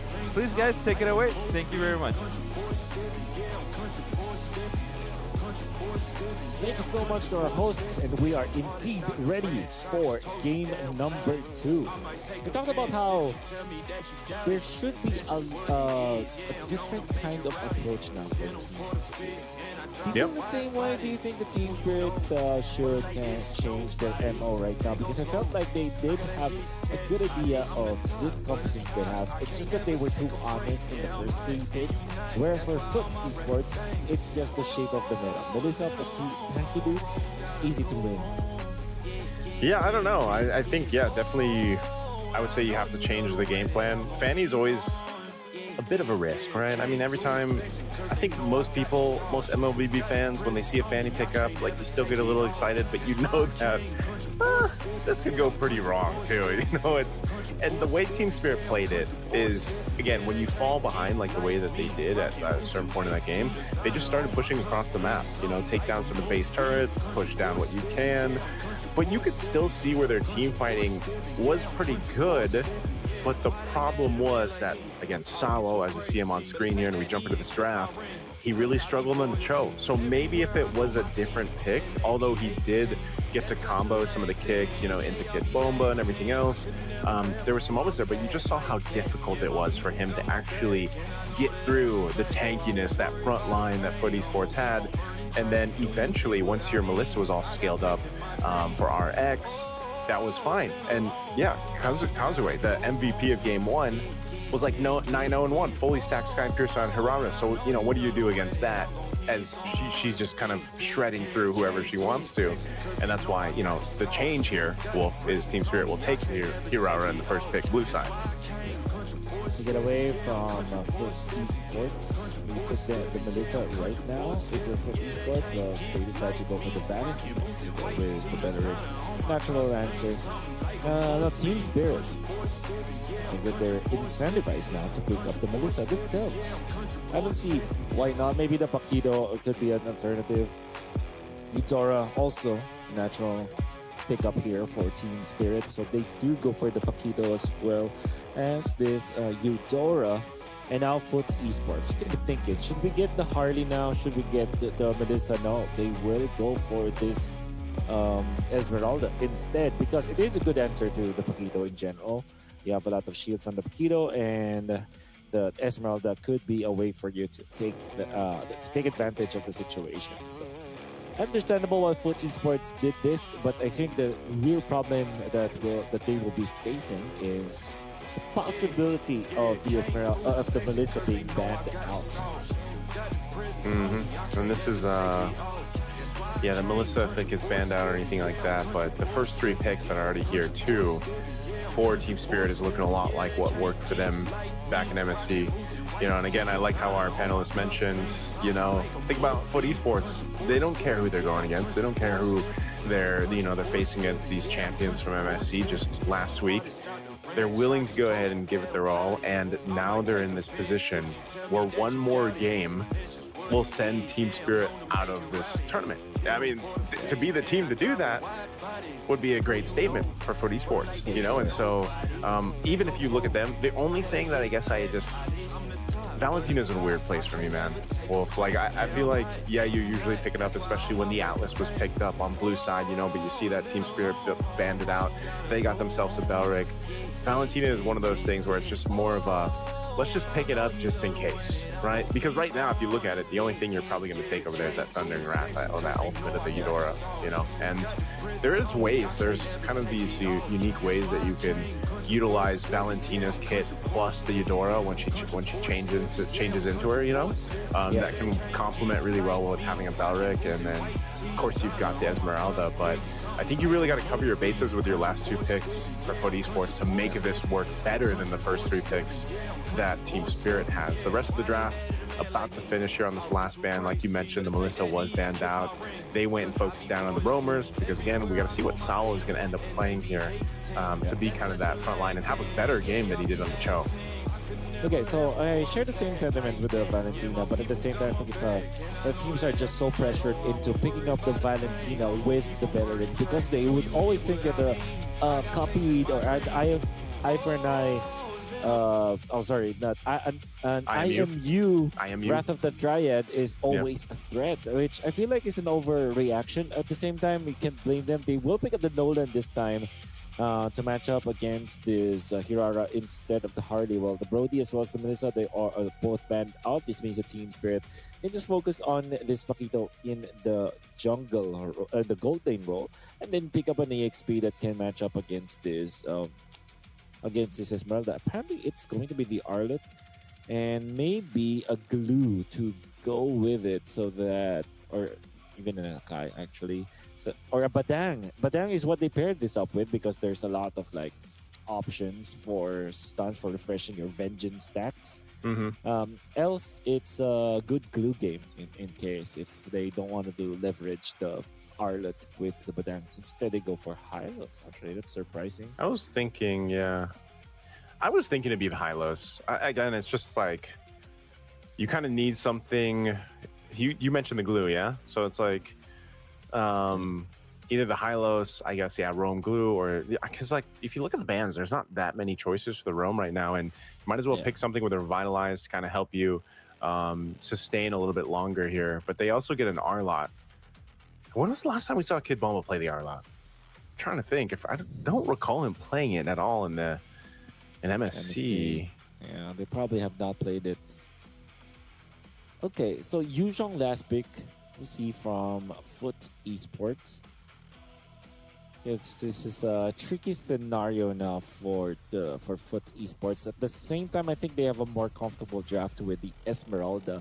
I feel like it is okay versus the Arlet. It's not threatened at all by the Arlet in the laning stage, I feel like, but of course, in other portions, that is going to be a problem. Hylos is a generally good hero against Esmeralda. Has always been an answer to the Esmeralda because you can just keep on holding that hero down, and there's really not much that Esmeralda can do, especially if there's like dominant size or any sort of anti-heal that's available for your opponents. However, I feel like this hero composition that Team Spirit has chosen is quite tricky in a way that they have to play perfectly. And on the other side, it's more like, okay, let's go for pickups. As long as the Nolan is constantly dealing the damage, I feel like it will be good for FUT Esports. Oh, wait, I remember now. They went in for the Esmeralda as well as the usual, so it means that the Esmeralda will go up against the Paquito, which even is a much better gold lane matchup for FUT Esports again. Well, here we go. Jumping into game 2. Right now, it's match point for FUT Esports, potentially sending home at Team Spirit if they win this next one. I would say it was closer than we expected, or it was closer than it looked, at least in game 1, Wolf. You know, and there's definitely things that Team Spirit needs to adjust here. That being their composition this time around. They brought something a little bit different, but also for Sunset Lover, this pick, this Eudora, has worked so well for them in the past week and a half or 2 weeks. Now, can they capitalize on that performance here in game 2 to extend the series to game 3? I mean, I think a lot of people would be really surprised with the results here. FUT Esports comes out with a sweep against Team Spirit. Yeah. Well, Bloodfed. It's a Hylos versus Beleric. Two very tanky heroes, but with 3 heroes coming out from FUT Esports, they jump in, they take him out. Castaway already starting with a great kill in the middle. That will actually accelerate the farming coming out from the Nolan, and that is a welcome sight for Foot Esports. Great start already. You know, first blood going to the hands of Kazuya here. We saw an insane performance on the Hirara in his hands in the previous one, going, I don't know, 13-0, whichever it was, but fully stacked with the Sky Piercer. And now this time, a great start to the Nolan. We already know Nolan, if he scales up early on, he is so deadly. That burst damage potential is so much to deal with. If a Nolan across from you gets stacked up here. Right now, it's Zar trying to pull this turtle. First objective of the game to get it started. Yeah. He's setting up Kazuya with almost level 5. Zar Egoist is gonna go and take that lizard. And Kazuya feels like, okay, let's stop for a bit. And they're going to be waiting for their Esmeralda. So it's going to be a 5v4 in case for Foot Esports. The Paquito coming out from Team Spirit also wants to get in here. Sao is just level 3 for now. Naisu, they trying to team fight against Turtle. Oh, a big setup. There's the final slash we were looking for. And now Kid Bomba chasing down Psyche. He's got his own final slash, but not able to do anything. Turtle secure. They're going to look for another kill. A double in the hands of Hiko. Great team fight and objective. Amazing final slash coming out from Team Spirit. And Zaur Egoist, did he take the orange? He took it, right? Yeah, he took it. No. And that's why he recalled. Team Spirit are so back, about 2,000 gold now. They are ahead with, and RX getting melted down. The Paquito might not be enough against the Esmeralda, but with that Eudora running rampant, they will take more. Sao is going to scout out the 3 members of Foot Esports and protect their own Rock Ursa. No invasion coming out from Foot Esports, denied by Team Spirit. Man, that's what I was saying. Just give Sunset love for the Eudora, man. You know, picks up a glowing wand, gets his first item locked in. He's sitting on 2 kills. Hiko as well. This is also the best start that you could hope for if you're any team. Your gold laner and your mid lane basically have 2 kills each. You know, Zar Egoist hasn't needed to do much. They're going to chase down. Whoa, RX is gone again. They just went for the move in between tier 1 and tier 2 turrets. Okay. This will probably aid Foot Esports into pushing up top of a final slash that was copied by Psyche. And that is a great pick off. Kid Bomba erased up top. There will be a push now for Foot Esports. However, Hiko actually takes out a full outer turret energy shields down the bottom lane for himself, gets a push on as well. And this means that Team Spirit will not be trailing when it comes to the gold. In fact, they're still leading by 2,000. Good trading coming up from Team Spirit. This is such a good engage coming up from Foot Esports, but the trade from Team Spirit were better. Yeah, this is one of those cases again where this kind of lead, you know, this early on, it means quite a bit. You know, 3,000 gold under the 5-minute mark. You're setting yourself up to be able to go ahead and fight into the second turtle. Most likely be able to secure it. They're going to poke down already. Blots, he's just burning down. Already falls. Glorious Pathway already dropped down too. A final slash comes through to push out Kazuya. And now Bomba could be in trouble. Still goes in for the re-engage. He's actually going to be able to survive as XC falls. A great fight there for Team Spirit. And that'll get them the second turtle here. Yeah. Another snowball in Team Spirit. Whenever they group up, they know exactly who to target. They take out XC immediately. And now they're going to be wrapping around it, probably the Esmeralda or maybe around their own orange camp. Interestingly, Bloodsvet is scouting out this area. They're actually calling the members of Foot Esports in here. RX will be able to get out of the sticky situation. And while that was happening, Team Spirit already takes out the turret up top. And Foot Esports are too clumped up together that they're losing objectives around the map. They want to go for Sao here. A copied Glorious Pathway dropped down. It's splitting down to the mid lane. Not sure if there's going to be a follow through. Zar looking for a potential setup there. And now they're going for Blot. Pops the grab of the Dryad. Final slash already comes through too. Sao and Hiko go down. This is not a fight that Team Spirit wants. Kid Bomba is going to be next. The Shot Essences come through, but RX will get some revenge to pick up a kill. That's 3 deaths for Team Spirit in the mid lane. Oh, okay. Wow.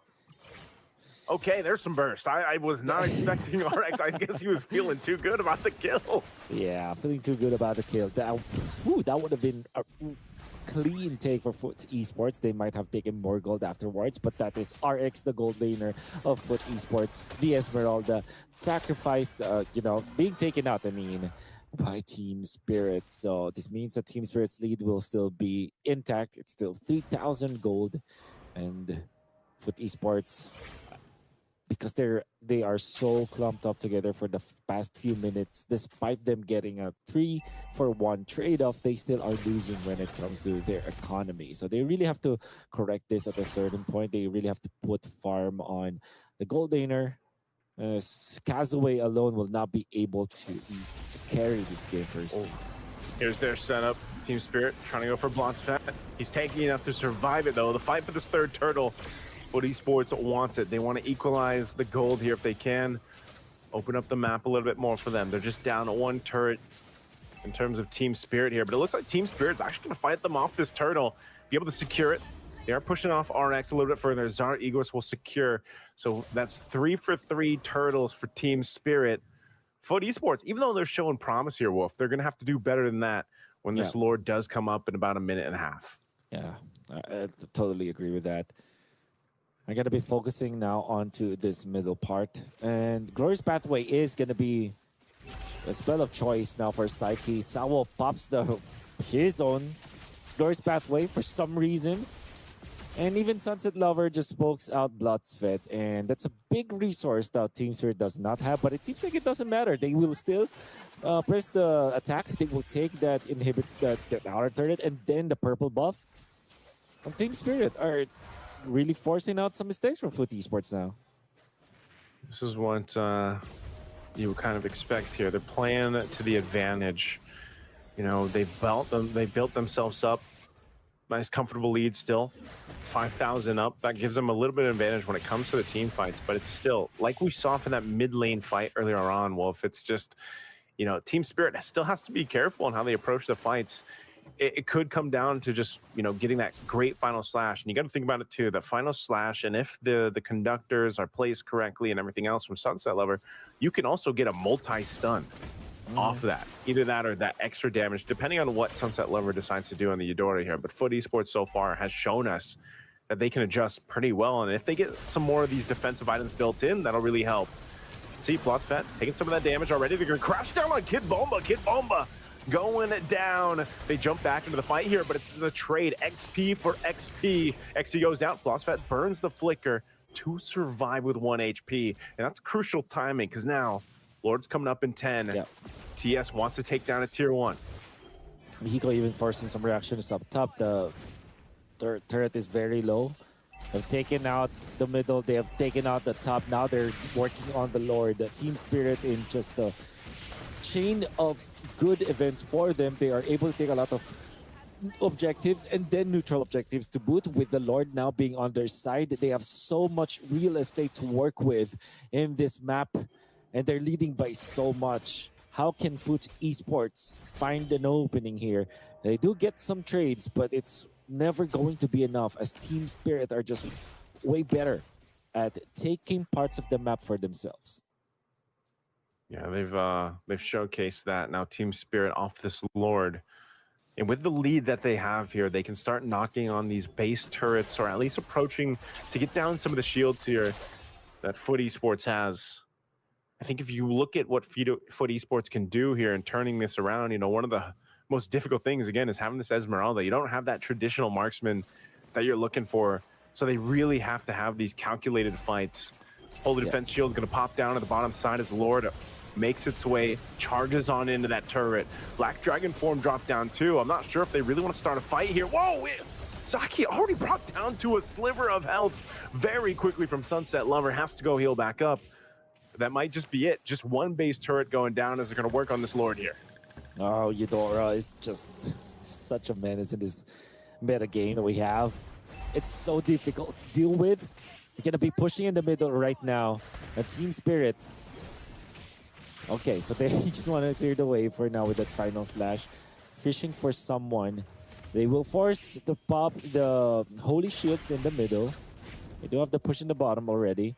And now they're trying to push up top, but no, Team Spirit decides to just back out. There's no reason to really dive into foot esports, especially because they don't have their marksman as well. So it's like a double fighter setup. But maybe because of this final slash, Blotsfed, exchange of doors bad way, they go in! Oh, he goes in with a flicker right to the Dryad. They're able to pick up 2 kills. I was not expecting Blotsfed to take that, but he went anyway. And now the rest of the Foot Esports gonna run it down here. Zara Egoist looking for Psyche, can't find him, gets terrified. Causeway to pick up the kill. What a turnaround decision from Foot Esports. And now we're gonna go for Sao. Sao trying to walk away here as slowly as possible, but Causeway will take him out. And that is a big team fight once again for Foot Esports. Amazing plays coming out from Blotsfed. You would think that he was already backing down, but Foot Esports, with the amount of decision making for you to decide to take the fight instead of running away, that really surprised Team Spirit and astonished them. They get 2 immediate kills afterwards, and then Psyche schools Zaur Egoist, uses the Terrify to force Zaur Egoist to face and hug the wall and take out the Hirara, the pesky Hirara for Foot Esports getting outplayed, and all of a sudden they're back in the game. They don't have the lead whatsoever, but you're feeling that Foot Esports are now getting the momentum back on their side. Unfortunately for them though, the long lane is in the favor of Team Spirit because of their lack of inhibitor turrets. So they have to be quick when it comes to deciding on this Lord fight. Oh, they're gonna cause the fight anyway. Lord of the half health, Black Dragon form already used up by Exy. He's gonna go in looking for Zara Egoist, gets the knock up, and Zara Egoist is gone, but the shutdown, both junglers fall. It could come down to just someone grabbing the Lord here. RX trying to get away. Hiko has the punches lined up as he takes out RX. He's gonna be looking for more. Psyche. Hiko is a threat alongside Sawo, and Hiko comes in clutch with a double. Can he get the triple? XC locked down by the rest of the team. They're going to chase him down. Kid Bomba looking to keep him locked in. Now Hiko goes in, but Kid Bomba gets the kill, and they'll start up the Lord here. Team Spirit fought that one far. Great idea coming out from Foot Esports, going on to Zaur Egoist, and they were successful into taking down the opposing jungler. But because they dove with almost all of their members onto the backlines of Team Spirit, they weren't able to protect their Nolan. And unfortunately for Foot Esports, they don't have other options of dealing the damage. Obviously, they have RX as well as Psyche that can actually output some damage, but it's not like for Team Spirit where you have the Paquito who is always going to be the source of DPS for Team Spirit, as well as Zaur Egoist, and then Sunset Lover. In fairness, Psyche actually was able to take out Sunset Lover on his own, but unfortunately, Team Spirit still has so much damage coming out from Hiko. Yeah, this is just so much to deal with right now. You can already see push into the base here. Team Spirit looking to take us to game 3. They know they've got the Lord working with them. They're going to take down 2 base turrets.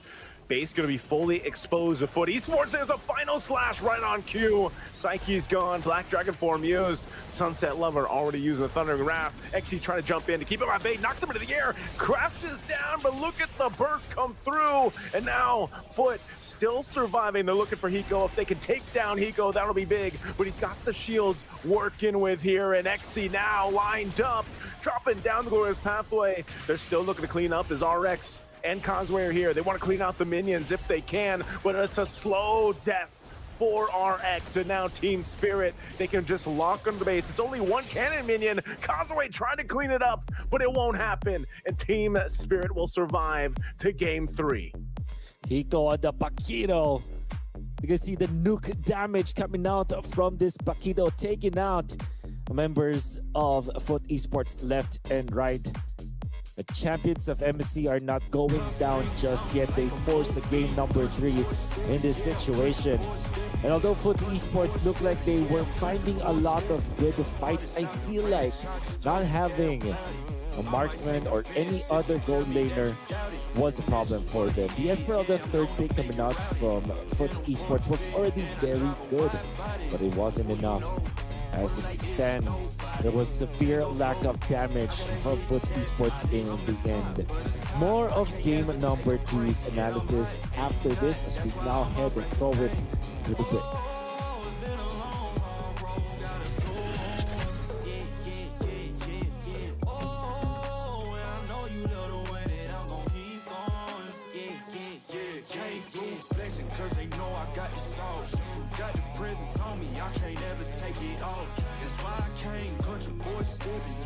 country boy stepping. Country boy stepping, yeah, I'm country boy stepping. Yeah, they can't get like me. Rocking boots and white tee. Designer on my cuff, link something like a movie. Country boy stepping, yeah, I'm country boy stepping. Country boy stepping, yeah, I'm country boy stepping. Yeah, why they mad at a man like me? I went too crazy. Better take that knee and kiss my ring, cause I be royalty. Everywhere I go, my scene, and they be hating. That's such a lame thing. Yeah, y'all be lame teams. I could never ever go outside like that. Yeah, my people got my back, and I know that that's a fact. So I won't worry about a thing. I'm gonna keep on burning track. Do you get what I mean? I got faith in my dream. Oh, it's been a long, hard road. Gotta go home. Yeah, yeah, yeah, yeah, yeah. Oh, and I know you love the way that I'm gonna keep on. Yeah, yeah, yeah. Can't do flexing cause they know I got the sauce.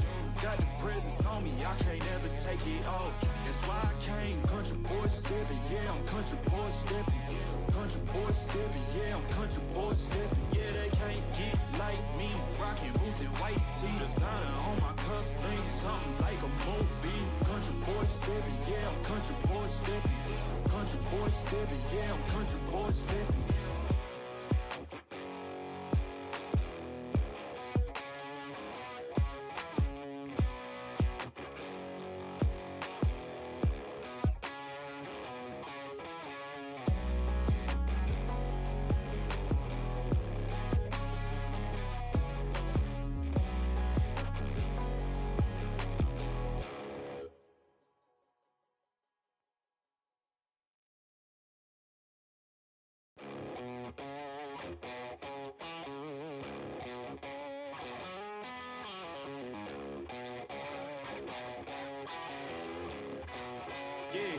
Yeah, came through flexing cause they know I got the sauce. Got the presence on me, I can't ever take it off. That's why I came. Country boy stepping, yeah, I'm country boy stepping. Country boy stepping, yeah, I'm country boy stepping. Yeah, they can't get like me. Rocking boots and white tee. Designer on my cuff, link something like a movie. Country boy stepping, yeah, I'm country boy stepping. Country boy stepping, yeah, I'm country boy stepping. Artist out the ranch, I just told you that I'm about it. I might take offense if you tell me that you doubt it. That's just what it is, yeah, I'm known to make it rowdy. Then I'm for the fit, and I drive a wide body. Who you know, but like this, nobody. Can't go slow, I gotta hit that body. I'm the top, for the top, I can't never take a break. Yeah, I'm hot, and you not, that's why all my records bang. Oh, it's been a long, hard road, gotta go home.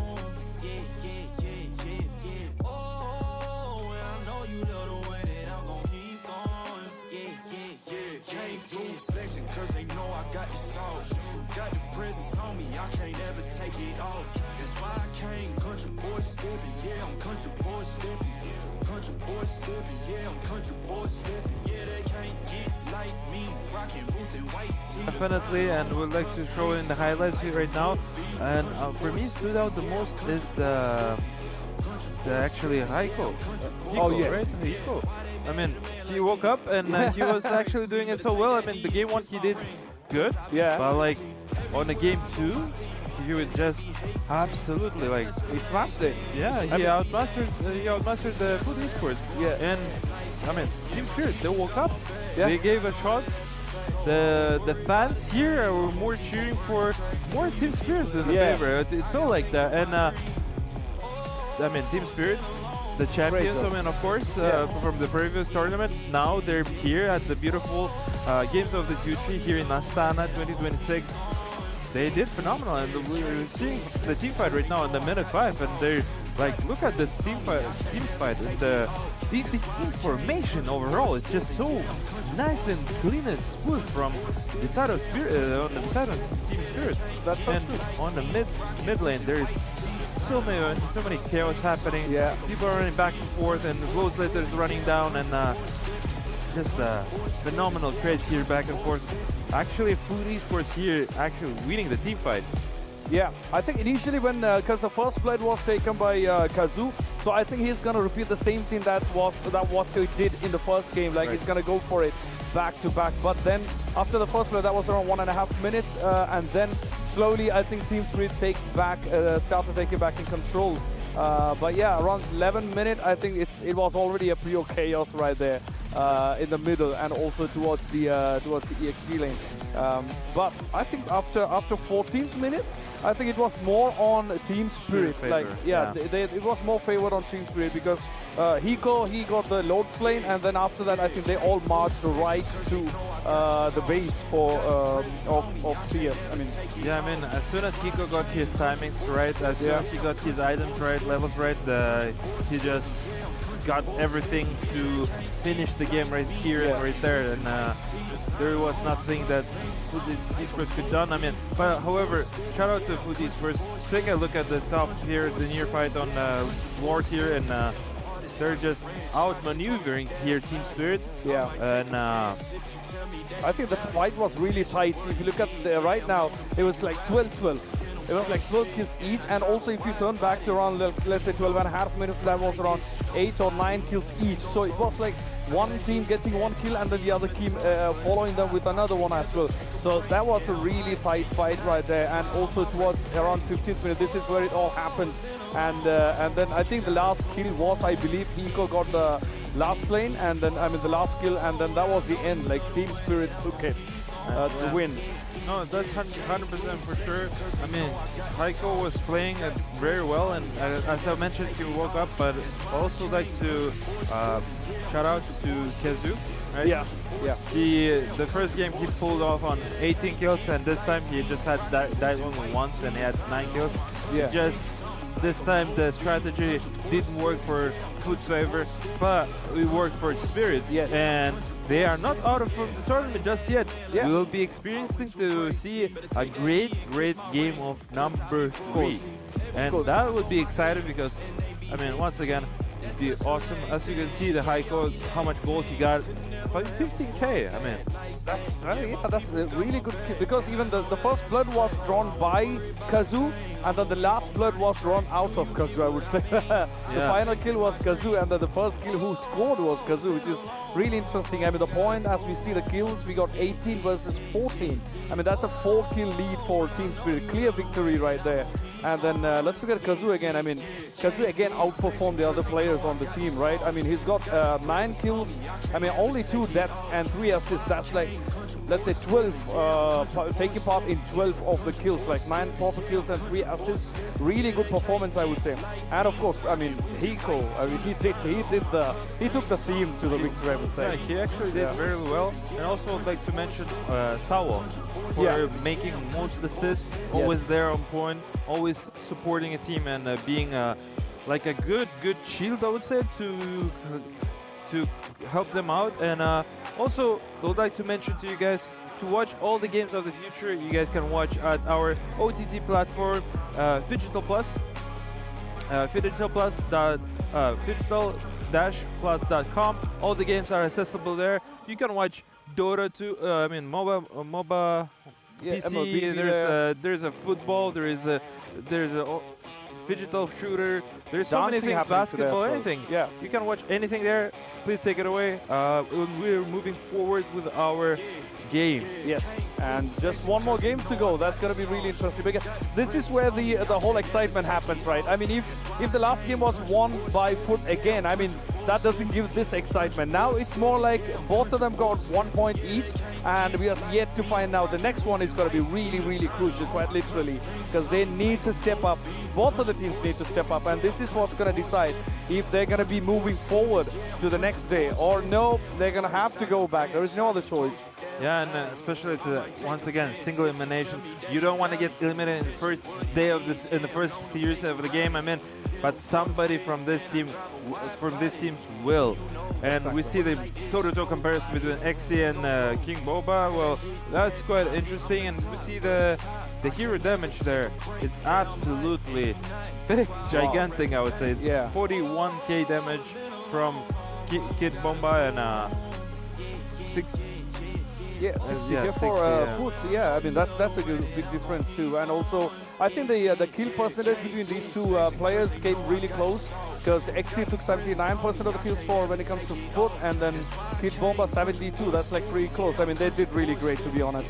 And we are yet to find out who's going to be the MVP for this stage. That's really going to be interesting because last game we actually knew. Once the game finished, we knew that's going to be Kazoo. But this time, I mean, I'm really confused. I don't know. Yeah, So yeah, I mean, you don't want to miss any of these games. Just make sure you watch all the games and you get the tickets on ticketon.com for all the games that's happening here in Games of the Future. Astana, you've got the QR code right up on the screen. Make sure you scan that, download, and make sure you get the tickets and watch all these incredible games because me and Seal Marco, we are having an amazing time right here. Yeah, especially make sure to come here, guys, at Jack Arena right now because you don't want to miss out because people are coming in and you may have no available spaces here because people are coming in, everybody's watching there and cheering for their teams, and make sure to come to Jack Arena and experience that with us together. Yeah, moving forward about the MVP though. For me, it's Hiko or Hiko. Yeah, Possible. From Team Spirit. Yeah. I mean, the way how he just managed to shield it up and man up for the team and do extreme good work. I mean, Kid Boba was also does a lot of damage. Just excited to see who's going to be at the MVP for this game. Yeah, I mean, there's only one game left. If somebody has to prove their place in the team, and this is the chance because if they don't get across the next game, I mean, that's going to be tough. I mean, they're going to have to come back after another year if they really want to get there. Because you don't want to lose on the first game of the day and the first series. I mean, but you guys are, I mean, you're Food Esports and you're Team Spirit, two great teams. I mean, and now you're watching toe to toe, but somebody has to go and somebody has to advance forward. Yes. And once we were explaining, single elimination is rough. That's true. That's very true. I mean, we got one more game for the first one, and we have the MVP right here. Hiko as Streamarco predictor. That's Hiko. I mean, it was pretty clear, I believe. And there we go. We got 8 kills and only 1 death. That's a good survival rate right there. And also 4 assists, which makes him 12, maybe be a part of 12 kills for the whole team. And that was good. For sure. I mean, if you look at the GPM, goals per minute, it's almost rounded up by 1,000 goals per minute. It's just a lot. And as you can see, we're currently swimming here in the beautiful Astana. And make sure to come to our beautiful city, beautiful country. And experience this beautiful and joyful experience with us. And yeah, we're just excited to be here. This is going to be an interesting day because we have a lot more coming. We have one more game to go, one more round to go for Foot Esports and Team Spirit to decide on who's going to stay here in the tournament.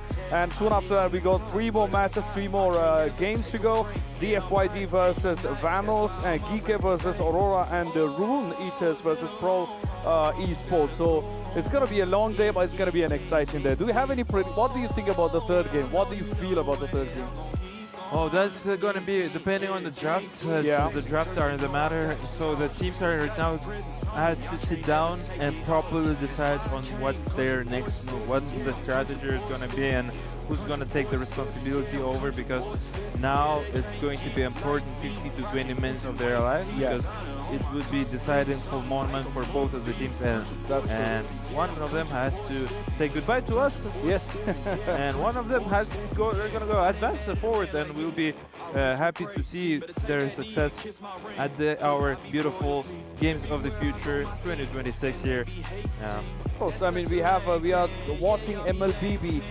We still got 3 more days to go after this one. So this is the final 4 days of MLBB that we are going to be having here. So do not miss any game, because it's going to get more and more interesting and exciting as the days go towards the finals. And on the next, fall, we have on 9th the grand finals for MLBB, which we still don't know who's going to take it, because we got the last year's runner-up, Aurora Gaming, playing today as well. I mean, they have a good chance of getting there towards the finals, but again, we are yet to find out. We cannot predict anything, because it proved I think the first game actually proved that we cannot really predict anything, right? We really thought the Spirits are going to take it after the first one, but yeah, I mean, you can't predict anything. It's just they played it for their early game aggressiveness, and they were doing it just fine. I mean, but Kazoo, he had different thing in his mind. Yeah. And he was the phenomenal game 2. Yeah. Now, game 3. Is Game Kazuki gonna pull this off once again and carry his team up to the ground on the top, or the team spirit is going to show why they're champions? Yeah, and true. They will take the third game. Yeah. I think all the eyes, most of the eyes are gonna be on Kazu and Hiko, just to watch like what they're gonna bring into the match up next. But yeah, we are also excited to see what they are gonna get to the table. I mean, all of the players actually did really great, to be honest. Like, yeah. I would like to also take a look on Kim Boba. Oh yeah, I would like to see how he does, and we'll take a look at how is it. And players are getting ready, and the casters are getting ready. Thank you very much, guys. And we're gonna watch the game number 3. Please take it away, guys. And now it's game number 3.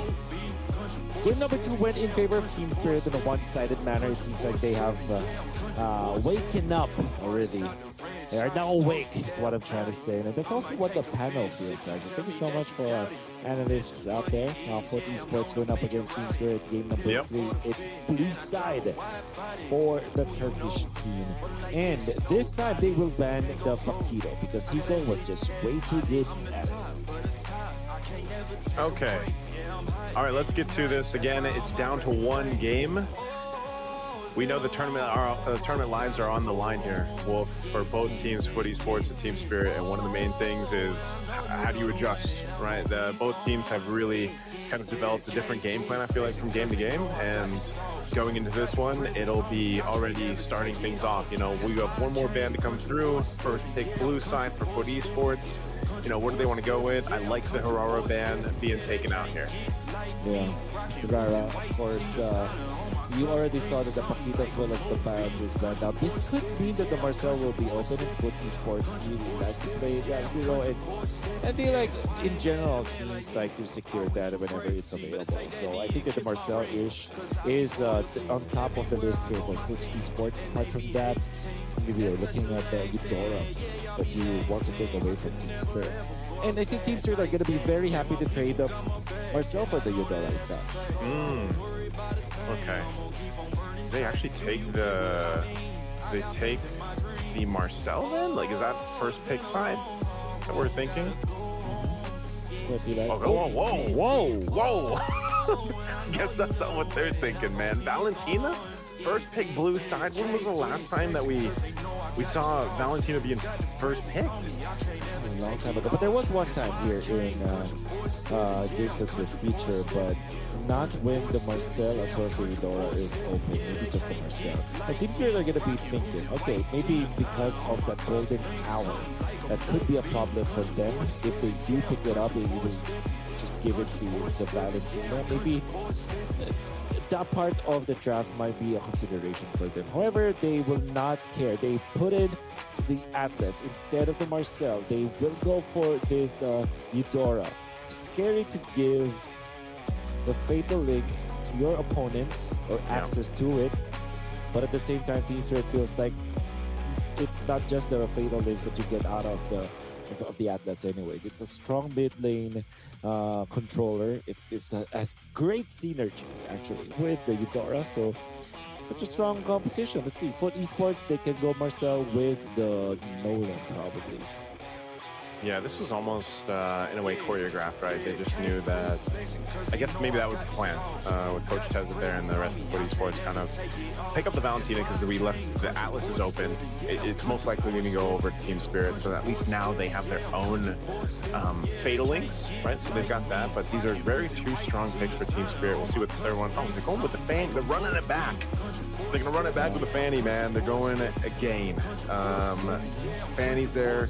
You've got a little bit more protection, I would say, just because of the fact that you have the Atlas plus the Eudora. You know, you've got the tools that you need to go ahead and lock people down. I mean, can you just think about it too? A Fatal Links into Fanny swinging on forward and the amount of AoE damage or stuns that a Eudora can bring. Like, that's a dream wombo combo, you know, like already. I know. I'm going to be banning out this Kufa, which was a problem for them in the previous game number 1 specifically. And because of that, they will shot at maybe securing their game for this match, which kind of means that Kiko will now have to think about a different fight for the gold game. Well, there is an option to go for Harriet. I feel like it's still a good hero in this scenario, and also a good hero to answer the Uranus, which you will need a lot of true damage as well as magic damage to go through. Big burst is what you need against this Uranus, so maybe a Harriet could be an option. But Foot Esports are going to be focusing on Big Bomba instead. Okay, Team Spirit are going to be their next band, probably Badang actually, because the Badang is good versus both the Atlas as well as the Fan. Cover ground one more time, I guess. Might as well. Because Zara Egoist, man, he resulted in game 1 where he just essentially pushed across the map, and that's not what you want to be doing. You know, you want to be able to go ahead and swing on through those fights. And like you mentioned at Kufra, one of the main points of why he wasn't able to do that in game 1, the bouncy ball is just too much, you know. And yeah, at least this time too, Salas doesn't have the choke. Like, you know, he's got his Atlas. So even if he is kind of stopped in his tracks, you still get to slow people down, right? And Fatal Links will always be a threat to the entire team here. So they take their time with it. They'll be the ones to actually ban out this Cho, the last pick. Again, roam options for Blockspet. Because of the nature of the bans, I'm just wondering if he's just going to go and fall towards... well, he doesn't have the Babak. No, so Hilda actually comes through, which would have been a good counter against having the Fanny for Foot Esports. So they actually take it from the hands of Foot Esports. That's right. That's going to be the explain answer to the Uranus. There was a time where it was the Hilda that actually is played against tank heroes in the explain, including the Uranus. It's evident in the recent MPL that we see in Season 17, and I like this decision. Now Foot Esports, will they go for the Moskov themselves? Yes, they will. And the Badang to go with it, as we expected. An immediate cloud here coming out from Team Spirit. With all due fairness, I think this is a pretty even draft. Foot Esports have equipped themselves with a lot of ways to deal with the Fanny, which makes it really scary. And now it's going to be a battle of execution from both teams. This is game number 3, decider for who will be taken out first in the playoffs of Games of the Future MLBB. Oh, this is going to be a big one, man. Standard lineup for Team Spirit, I would say, when you look at it. Again, the Hilda isn't brought up too much, but now you, in a way, you've covered your grounds to protect Zara Egoist in the jungle. And for Foot Esports, their lineup and what they're bringing, it's got to be an execution thing. They have to execute here near perfect against this kind of lineup setup that we're seeing. We've seen it before, man, the Harley, right? The Harley can scale up very quickly. The amount of burst damage that comes with that deadly magic and everything else. You know, it was the junglers from Turkey that first introduced Harley back into, I feel like, the competitive meta back in M7, you know, and it was a trade between TNZ and Kazue. I feel like between both of them picking it up and making it all work throughout the international then. Well, now, here in the Digital Games of the Future 2026, let's see if this Harley pick is going to outshine the Zara Egoist's Fanny and make it happen. You don't have to worry about the Fanny that much if you have the Moskov as well as Badang in theory, right? Still, I feel like on the able hands, a Fanny is always going to be threatened. With all the things with esports have a lot of answers, and so it seems we were just talking about the topics. Our Egoist only starts with a pickup, and then they will steal this Rock Ursa away from Foot Esports. Holy moly. Wait, he already went and got a first blood. I'm getting thrown around here because we've got Team Spirit on the right side. They're on red, but we got their frames here on the left. Yeah. But, yeah, so he got the one kill. It was Block that went down. Foot Esports returning invasion in kind. Kazaway takes out the Rockmore set that would have been for Team Spirit, but that kill for the Fanny is so important that Team Spirit will now have a little bit of an advantage into this next turn of fight. Sawo is not level 3, however. No. So it's now level 3. Bloodfett isn't. I'm going to be blocking up this Atlas. And you have to be very careful, Bloodfett. You just can't throw away your skills and let the Fanny know that you've thrown your skill to even your ultimate. And the reason why that is because that is the launch pad for Zaur Egoist to fly. Whoa. Look at the amount of early damage that Kid Bomba already has, too. You know, this is going to work great. Little stun. They're going for the turtle. Kazuo able to secure it. Kid Bomba trying to get away from this. He's actually going to go down. So trading out his life. Team Spirit not able to capitalize anything. They do want to go ahead and secure this buff, though, by Zaur Egoist. So they will wait patiently here. Sawo, once he has those level 4s, once he has a Fatal Links, that'll definitely help. And again, you know, this Kid Bomba on the Hilda, you already saw. I'm wondering what build he goes for, just because, I don't know, do we see Hilda in the, when was the last time we saw Hilda in the XP lane? I mean, sometimes, more often than not, I'd say it's Roam, but, you know, because you already got the Atlas there. Again, do you go more of a hybrid build? Because you're really not going, you're not planning to beat necessarily the Uranus here. It's just, what kind of build do you go here? Yeah, that's actually deceptive because you can actually build against the Uranus. But now look at this. They go for the initiation. They take out Sunset Lover first. Now Bloodfett going to be next on the docket though for the exchange. It's a 1-for-1 trade-off for the roamer. It's a roamer for mid laner. But to answer your question, there was a time during MPL Season 17 that the Hilda is actually used against the Uranus because at a certain points in the game, yes, you do have burst damage. You just have to wait for Xyz's stacks to be out and then you jump in, you get the Fury Hammer, make it a Heptasis if in case, but you can also go after Fury Hammer, purely tank because again, this is 2 tanky dudes plus this time the Claude as the one that they have to protect. Oof, even with this attempt, though, 3 members of Team Spirit not able to take down Xe, so I guess Kid Bomba just needs to build up a little bit more. As you mentioned, he has the Fury Hammer. He's probably working on that blade, but the blade's already there for Zaur Egoist, too. And that's why we see, you know, if he actually gets in range, he does do quite a bit of burst damage. Now, this turtle's going to be up here shortly. A lot of attention up to this top side. A big lockdown coming through. What a combo! Able to take out Hiko and Sawo. Talk about perfect timing from Blotzfett. Wow, then that's really, really good now for Foot Esports. And the reason why that is because it is in combination with what we're seeing right now. It's going to be that turtle that they will be able to secure. Foot Esports, and they will even take this turret, give it to RX. This is really good for Team Spirit, or for Esports, I mean. Little split fight here. RX still going to be able to survive.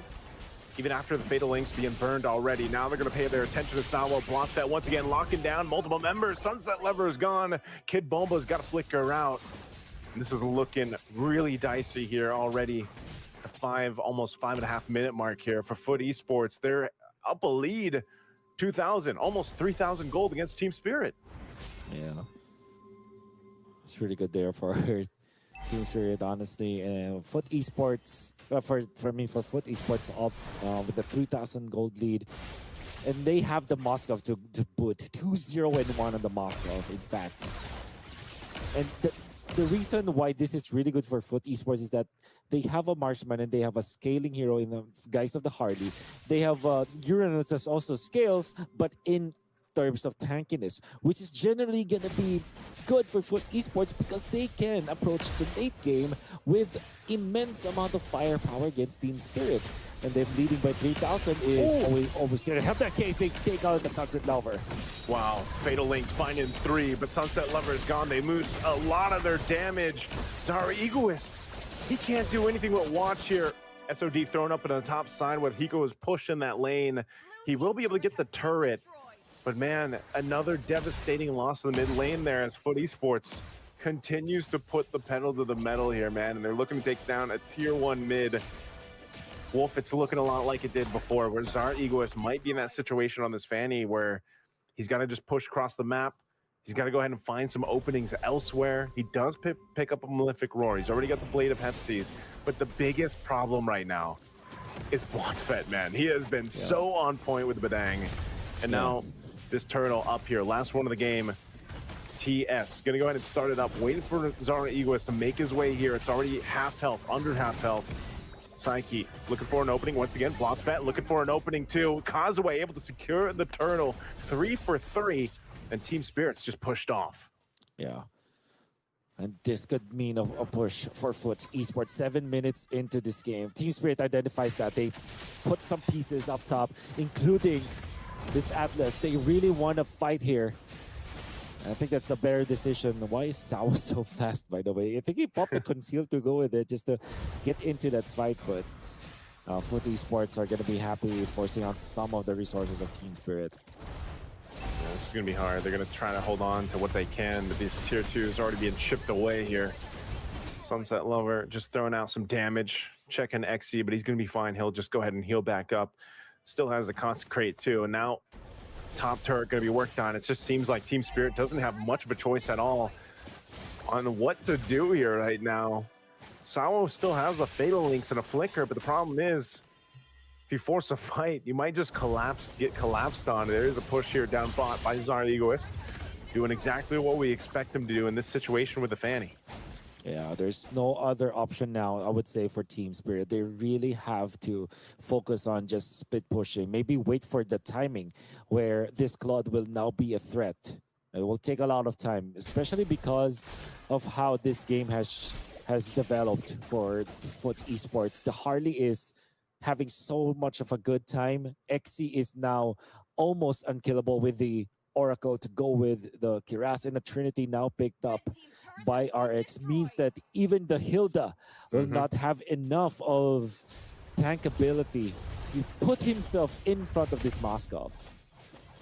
Yeah, this is one of those situations, man, where it's just, you know, you're so far behind in a sense of even your composition just isn't ready to fight. Part of that, it has to lean on the shoulders here of Hiko once he gets that Trinity locked in for the Claude. But even so, you know, how long can he actually stay in the zone with that Blazing Duet? You know, this is just one of those things where you might have to even give this one up unless they can somehow steal this Lord away. Because as things have gone, they have not gone the way of Team Spirit. This Lord's going to be blitzed on already, sitting at under half health. They're going to go for something. Sawo pushing off Foot Esports from the objective, trying to, goes in with the Fatal Links, but there's a Fatal Links on the other side too. There's the Flicker, there's the return, and Sunset Lover is gone. Zara Egoist, no opening for him. And that's the thing. When we said that it's always going to be a problem to give the Fatal Links or the Valentina, you can see already what heights Psyche could achieve with this Valentina pickup. We were all surprised for this first pick Valentina coming out from the side of Foot Esports, and now they're proving to us why it is a worthy first pick for them. They're playing Psyche. Such a good role here for Foot Esports, allowing for them to win the team fights no matter what happens, and Team Spirit are left scrambling. It's the Lord push, Naisu. It's gonna be scary. How much defense can Foot Esports do? Oh, Zarigo survives. Oh, he tries. Oh no, Causeway is there. He doesn't get away with the cables. Oh, that is so unfortunate for Zara Egoist. And now, Foot Esports at the base of Team Spirit. Lord will eventually go down, but the shield's gonna pop mid and top unless they hold this last wave, this last cannon minion to push through. So they hold on to the top and bottom holy defense shields for now. But I mean, you're talking about just not a fighting chance right now for Team Spirit unless some miracle happens. They fall further behind, 7,000 gold behind. They're going to be looking for an opening to stop them in their tracks. They hold on though, but a wave's still pushing, and Zara Egoist is back. Is this Divine Glaive pickup by Sunset Lover enough to change the tides here, to tip the scale in damage? Yeah, we will have to know. We will have to find out. Not going to be an easy task here for Team Spirit. Causeway again, looking for Zara Egoist. Fortunately for him, Causeway does not have the ultimate. I'm gonna Man, be this forcing the is- purple buff this time. I think that every time that they take away the purple buff with the Fanny, that's always a win for Foot Esports. Went to Blotsfed. He's got more punches and more walls now. But yeah, anyone but the Fanny is their mantra right now. Yeah, you take that away while you can. This is the whole discussion that we had when we were taking some time to get into game one. We talked about how much pressure you can put on a Fanny when it's on the opposing side. And Foot Esports has done that now, you know, for 2 games basically in the series. And it's really made it difficult for Zara Egoist to actually look for any window of opportunity, because even if he splits on the other side of the map, Causeway has done such an amazing job at keeping him in check. You know, and a Deadly Magic is almost threatening enough to force Zara Egoist back. And, you know, this brute force breastplate, basically enough defense. I mean, he's hiding that brute force breastplate under his robes, man. You know, and that makes him comfortable enough to go 1v1 with a Fanny. So this is just so difficult for Team Spirit to look for this opening angle or this winning angle, unless it's going to be by team fight, by a mistake from Foot Esports. And so they have to wait for their moment, and maybe that moment's going to be around this Lord. It's tricky. It does set up. Sawa is there, but Moskov as well as the Valentino. Oh no, Sawa is too far away. Oh, and he gets SOD'd. And he gets Deadly Magic. Sawa was looking for something. Oh, no. Instead, he finds his death. That just was not coordinated at all for Team Spirit. And that's going to be a Lord going to the hands of Foot Esports. They wanted to set up around the Lord, and unfortunately it ends up in a death of Sawo. Now it's still short timers here as we're only opening up to the 14th minute of the game. He should be up for the space defense. But man, that got difficult because he burnt the flicker as well in that fight. So now they wait for this Lord to come and approach. Right now, Foot Esports still knocking on these base turrets, though. Some bursts coming down from Sunset Lover. XC's still going to be able to survive. Has not died at all. And they can just wait to walk this Lord to the base. All things considered, Team Spirit are defending, but they need more. They need more time. They need Hiko to be fully packed. They need a lot of tank items for this Kid Bomba, Hilda. And they definitely need the purple buff for this Fanny. It's exactly what they need right now. And Sunset Lover will be threatening with the stuns. Fortunately for Team Spirit, they're able to defend both their turrets. Conceal play coming up from Sawo. Some good damage already from Hiko. This is what we were talking about. You know, they might have to lean on Hiko here to be that threat for Team Spirit and to actually be the one to give the space for an opening. You know, we've seen it before where Klons can go ahead and utilize that speed and that ability to BMI back. And, you know, obviously the Blazing Duet kind of spread out Foot Esports, but at the same time, it's like, do you do that or do you follow through with Sawo setting up with the Fatal Links? Because we've seen how much of a difficult time it's been for Sawo to get that. You know, you're working against the 2 Purifies over here. Oh, SOD. Sawo's taking some damage. He should be able to get away from this, though, but he doesn't want to burn the flicker here, I would think, but the Deadly Magic's already going to be used. He does use the Fatal Links, but he keeps on to the flicker, so good thing for Sawo to survive that. Yeah. So able to run away for now. Team Spirit will be alive for the next Lord, and it will be around the 16-minute, 17-minute mark. Already you see full items for Hiko. Gonna be waiting for the next item for Kid Bomba to pop up. And again, the Fanny needs the purple buff in that upcoming team fight. There could be there is an argument that could be made for them to get in to the opposing purple buff. At the same time, it's well guarded by Foot. You can see 4 members just ushering the Harley into that purple buff, making sure that there is no one out there. They take it for themselves. 11 seconds into the turtle. Zauer Egoist. He needs this. He needs to take this purple buff. This 8 seconds from now. Foot Esports. They have an option to contest this. Kid Bomba. This is gonna be an intense one. Zauer Egoist. Egoist, you need to take this real quick. He's got to secure this. They Oh, want to at least get the Retribution. retribution out. Yep. Yeah. Retribution was used. He secured this, so they know this. Foot Esports knows he doesn't have a retribution. So this means Team Spirit wants to win a team fight here. If they can, Zar wait for his own opening moment. They're going to go ahead and lock down Blocksvet. He burns the flicker, but Saki holds on to his own Fatal Links. Now Blocksvet jumps in. Kazu will be able to secure the Lord. There's the Fatal Link. Sorry, was looking for the opening, but the wall is in the way. And RX is able to go ahead and move and groove through it with a SOD. And now down a member. Down Sawo. Team Spirit facing this Lord push from Foot Esports. They even burned the flicker onto Sunset Lover.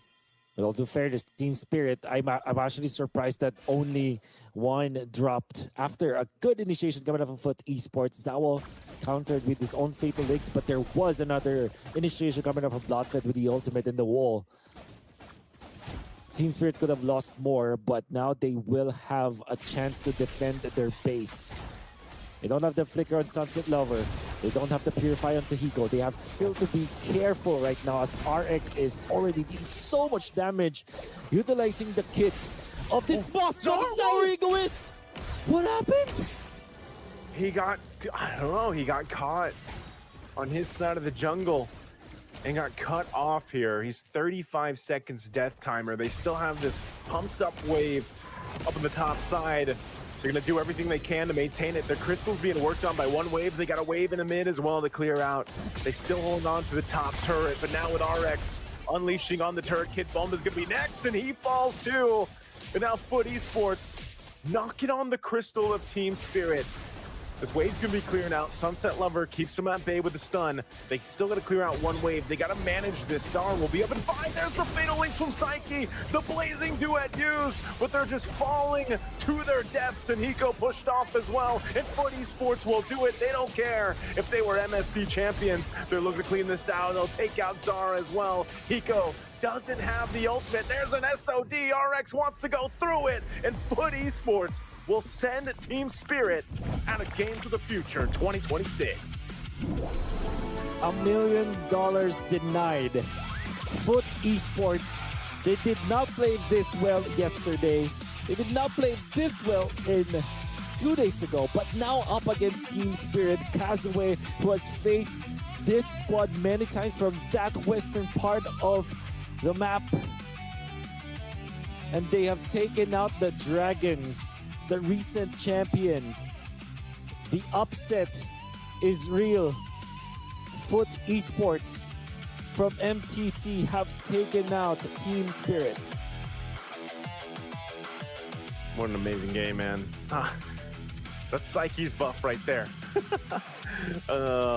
What a series. 3-game series that we just got to witness there. Foot Esports makes it happen against Team Spirit. Well played. GG, well played. And that's unfortunate for Team Spirit, but man, Foot Esports showed us the series today. And now we throw it over to the stage for an interview. Oh, you'll do that, right? What do you mean?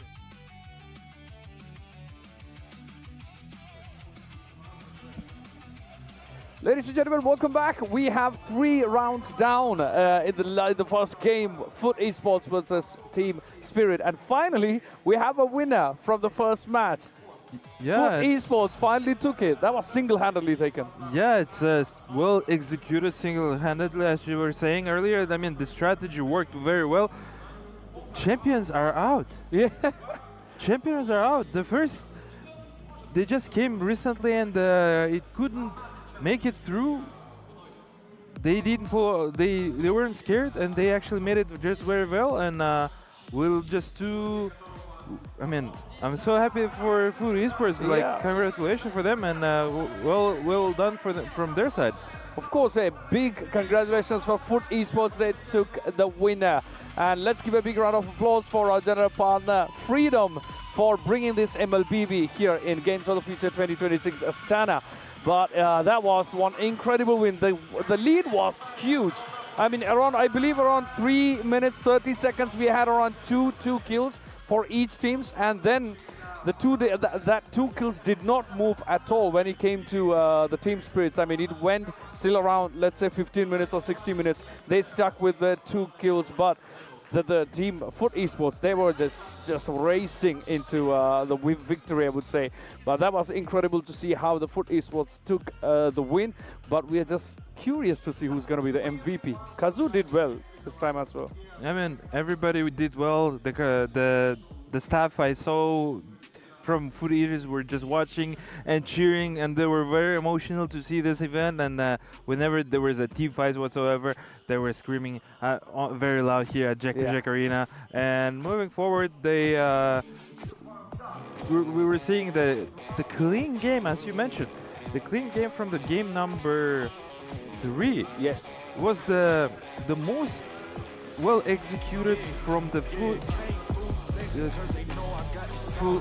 Eaters, and it was actually amazing. And here we can see at minute 6, and they were fighting at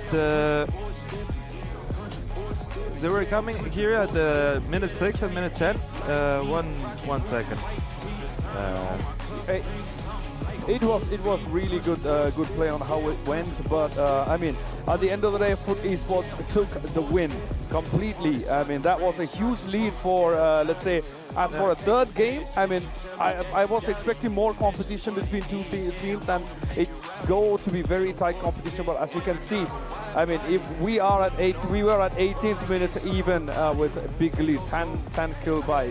So that's a huge lead that we have for Foot Esports when it came to the whole third game, I would say. I mean, huge win. That was a clear win way from the start. So we are still in the excitement of how the game actually went down. I mean, we can see the highlights right in front of us. I mean, that was a long game, actually, right?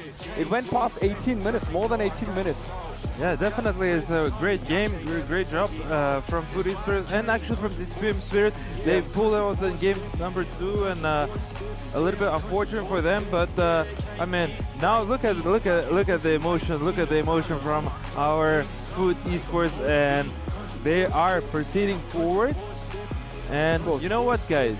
We actually have a wonderful gift for you guys, but that's a little bit later. Let's check on the scoreboard. So you see how the teams are. Yes, it's really hugely like 17 kills and 4 kills for Team Spirit. That's like 13 kill lead. That's like a huge lead. I mean, we are talking about the third game, a decider in terms of which team is going to stay and which team is going to go out. And we have a 13 kill lead. That's huge. That's commendable. And when you talk about the kills, I mean, RX did 8 kills, and of course Kazoo didn't fall back much with 5 kills, with 0 deaths, both of them, by the way. Kazoo 0 deaths and RX as well 0 deaths. That's really good survival rate. When you come to Team Spirit also, they didn't actually disappoint. So that was incredible performance by both the teams. But we have a surprise, right? Yeah, we have a gift, guys. We have a winner interview, and we have actually Psyche here from Food Eaters. He is here from Team Food Eaters, and yeah, Psyche, hello and welcome to the channel. Thank you. How are you doing? How are you feeling? I'm pretty happy because we won MSC champions, and I'm so happy that we show how Turkish region is. We are really strong. Yeah, definitely. You guys definitely are. I mean, that was rough situation on the game 2, yes. But how you guys played the game 3 was phenomenal. Of course, and Psyche, the final game, the third game, that was a huge lead. Like, were you really going in with the full confidence, or were you like taking minute by minute to see how it goes? No, pretty. We were really confident. The second match loss didn't affect us, and I think we are really strong, and that's the confidence. Of course, I think you really proved that in the first game, and then even though the second game you actually didn't get there, but you actually caught it back on the third game, which is really commendable. But how you're excited for the upcoming rounds because now you're there? Yeah, I'm pretty excited because tomorrow our matches, I think SRG, right? Yeah. Yeah, they're a pretty strong team too, but I think we can win. Yeah, definitely. I mean, you guys won the champions right now. Again, congratulations, you guys to show them. Do you want to show your gift, I mean, your present on the camera for the Yeah, I'm curious. This pet is when I sleep, I cuddle this like this. Okay. I cannot sleep without it. And the name, does it have a name? Yeah, its name is Pamuk in Turkish. It means cotton in English. Okay, Oh. interesting. So that's very cute. That's really nice. That's very cute. I mean, very happy for you guys. You guys made it through the tough opponent. You have any words to Team Spirit for the players and for the Turkish fans? To Team Spirit, it was a good game and nice try. You are pretty strong too because, like, you are the champion. And for our fans, keep supporting us, please. We won't make you sad. Definitely, no. That was Saiki from Foot Esports. Big congratulations. Thank you for being with us. Thank you very much, Saiki, for your time. Big and ups to the... good luck tomorrow for your games, and do guys well. And yeah, take care of your gift. I mean, of course. Thank you. Yeah, you have a wonderful day, and thank you very much. It was Saiki from Foot Esports. Congratulations of winning, and good luck on next game for sure. Thank you. Thank you so much. That was incredible to talk with a winning team. I mean, it's always good to get to see what the winning teams feels, what the winning teams their thought process is like. And we have on the screen that we have the comparison, like Foot versus teams. What do you think about the performances of both teams? I mean, the performance was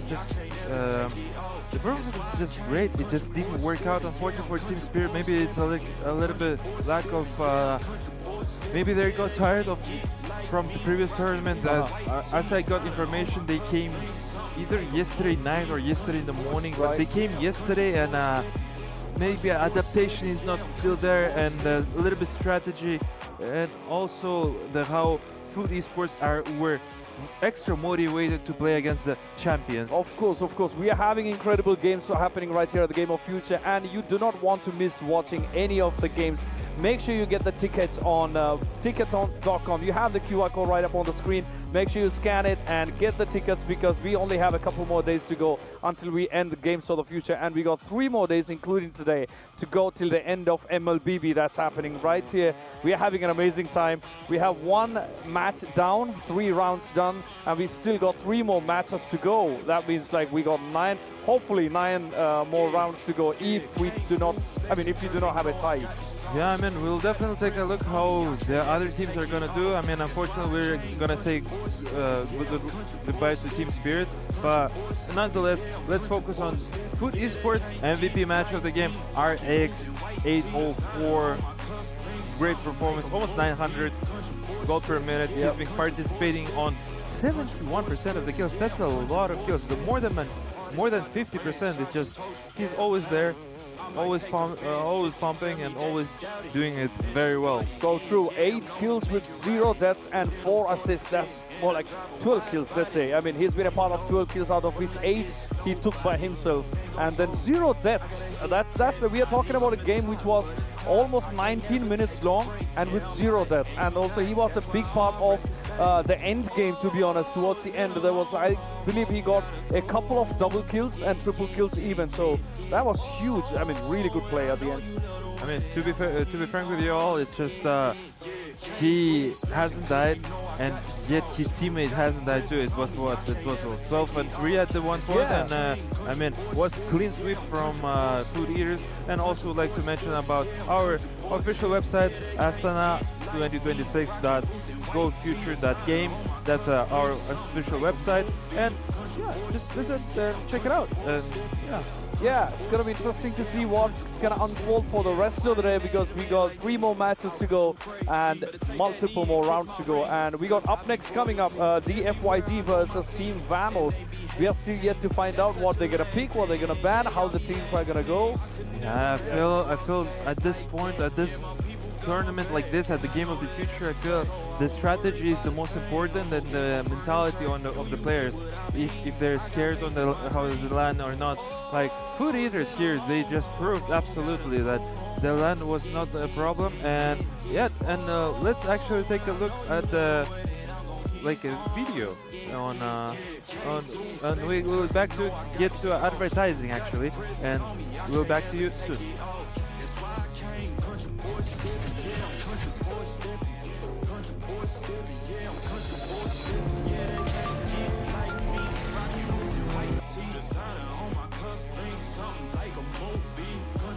stepping, yeah, I'm country boy stepping.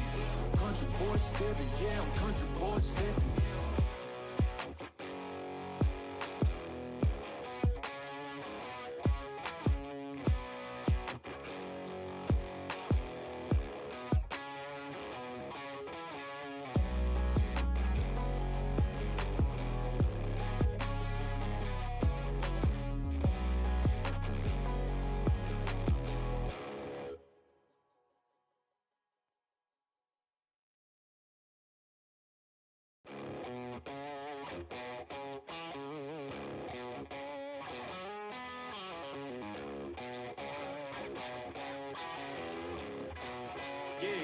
Yeah, came through flexing cause they know I got the sauce. Got the presence on me, I can't ever take it off. That's why I came, country boy stepping, yeah, I'm country boy stepping. Country boy stepping, yeah, I'm country boy stepping. Yeah, they can't get like me, rocking boots and white tee. Designer on my cuff, link something like a movie. Country boy stepping, yeah, I'm country boy stepping. Country boy stepping, yeah, I'm country boy stepping.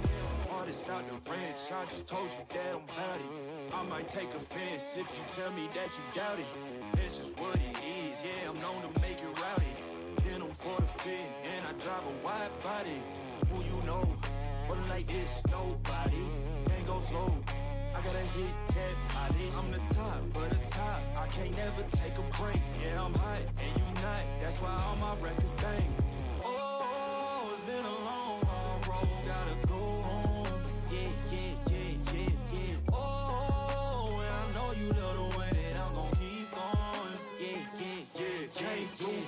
Cause they know I got the sauce.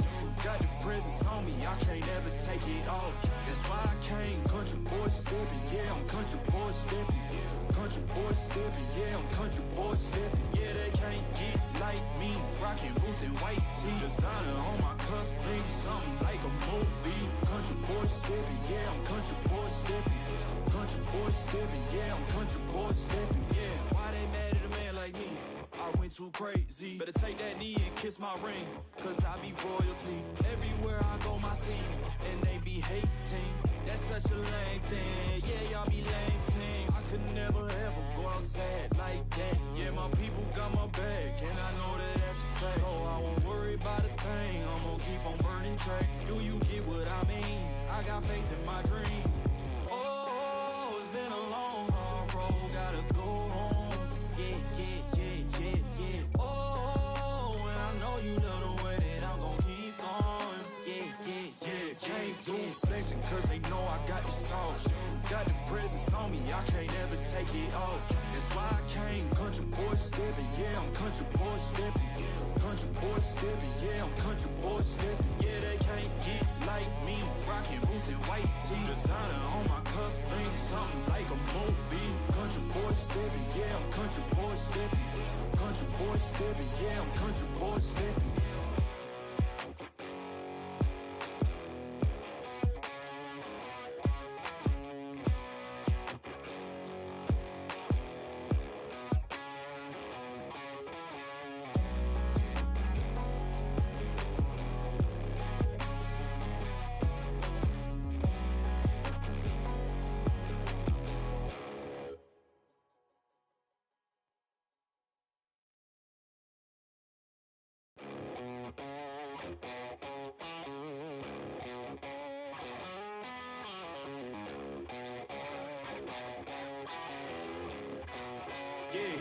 Yeah, came through flexing cause they know I got the sauce. Got the presence on me, I can't ever take it off. That's why I came, country boy stepping, yeah, I'm country boy stepping. Country boy stepping, yeah, I'm country boy stepping. Yeah, they can't get like me, rocking boots and white tee. Designer on my cuff, link something like a movie. Country boy stepping, yeah, I'm country boy stepping. Country boy stepping, yeah, I'm country boy stepping. Artist out the ranch, I just told you that I'm bout it. I might take offense if you tell me that you doubt it. That's just what it is, yeah, I'm known to make it rowdy. Then I'm for the fit, and I drive a wide body. Who you know, but like this, nobody. Can't go slow, I gotta hit that body. I'm the top, for the top, I can't never take a break. Yeah, I'm hot, and you not, that's why all my records bang. Oh, it's been a long haul.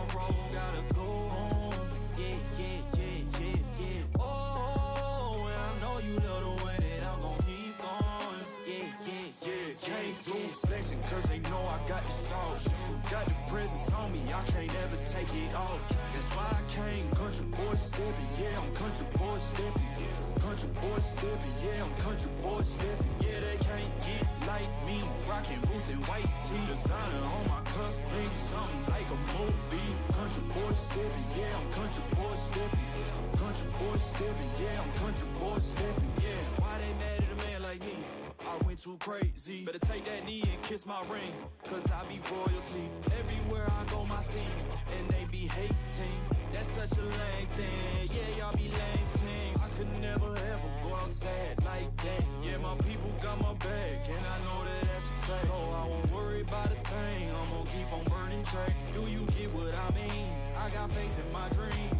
Oh, it's been a long, hard road. Gotta go home. Yeah, yeah, yeah, yeah, yeah. Oh, and I know you love the way that I'm gon' keep going. Yeah, yeah, yeah. Can't do flexing cause they know I got the sauce. Got the presence on me, I can't ever take it off. That's why I came country boy stepping. Yeah, I'm country boy stepping. Country boy stepping. Yeah, I'm country boy stepping. Yeah, they can't get like me. Rocking boots and white tee. Designer on my cuff, ain't something like a movie. Country boy stepping. Yeah, I'm country boy stepping. Country boy stepping. Yeah, I'm country boy stepping.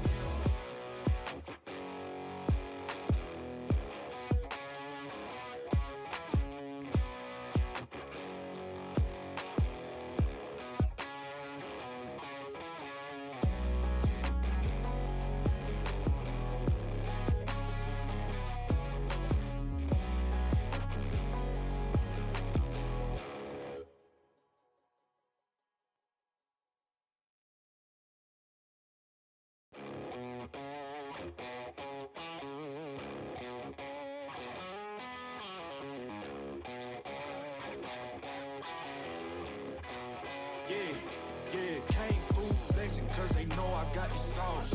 Got the presence on me, I can't ever take it off. That's why I came country boy stepping. Yeah, I'm country boy stepping. Country boy stepping. Yeah, I'm country boy stepping. Yeah, they can't get like me. Rocking boots and white tee. Designer on my cuff, ain't something like a movie. Country boy stepping. Yeah, I'm country boy stepping. Country boy stepping. Yeah, I'm country boy stepping. Artist out the ranch, I just told you that I'm bout it. I might take offense if you tell me that you doubt it. That's just what it is, yeah, I'm known to make it rowdy. Then I'm for the fit, and I drive a wide body. Who you know, but like this, nobody. Can't go slow, I gotta hit that body. I'm the top, but the top, I can't never take a break. Yeah, I'm hot, and you not, that's why all my records bang. Oh, it's been a long, hard road, gotta go home. Yeah, yeah, yeah, yeah, yeah. Oh, and I know you love the way that I'm gon' keep going. Yeah, yeah, yeah. Can't do flexing cause they know I got the sauce. Got the presence on me, I can't ever take it off. That's why I came country boy. Focuses on creating advantages through clean rotations, controlled map play, and strong decision-making around major objectives. Wishing all teams good luck in their future games. We're back here once again. Thank you very much for our team for making this good introduction of each team, each players, and how they play and how they want, and just overall good introduction for many people to get to know with this wonderful game of Mobile Legends. Of course, I'm here joined with Hey Heidi, and my name is Phil Borko. Pleasure to be here, and yeah, we're soon.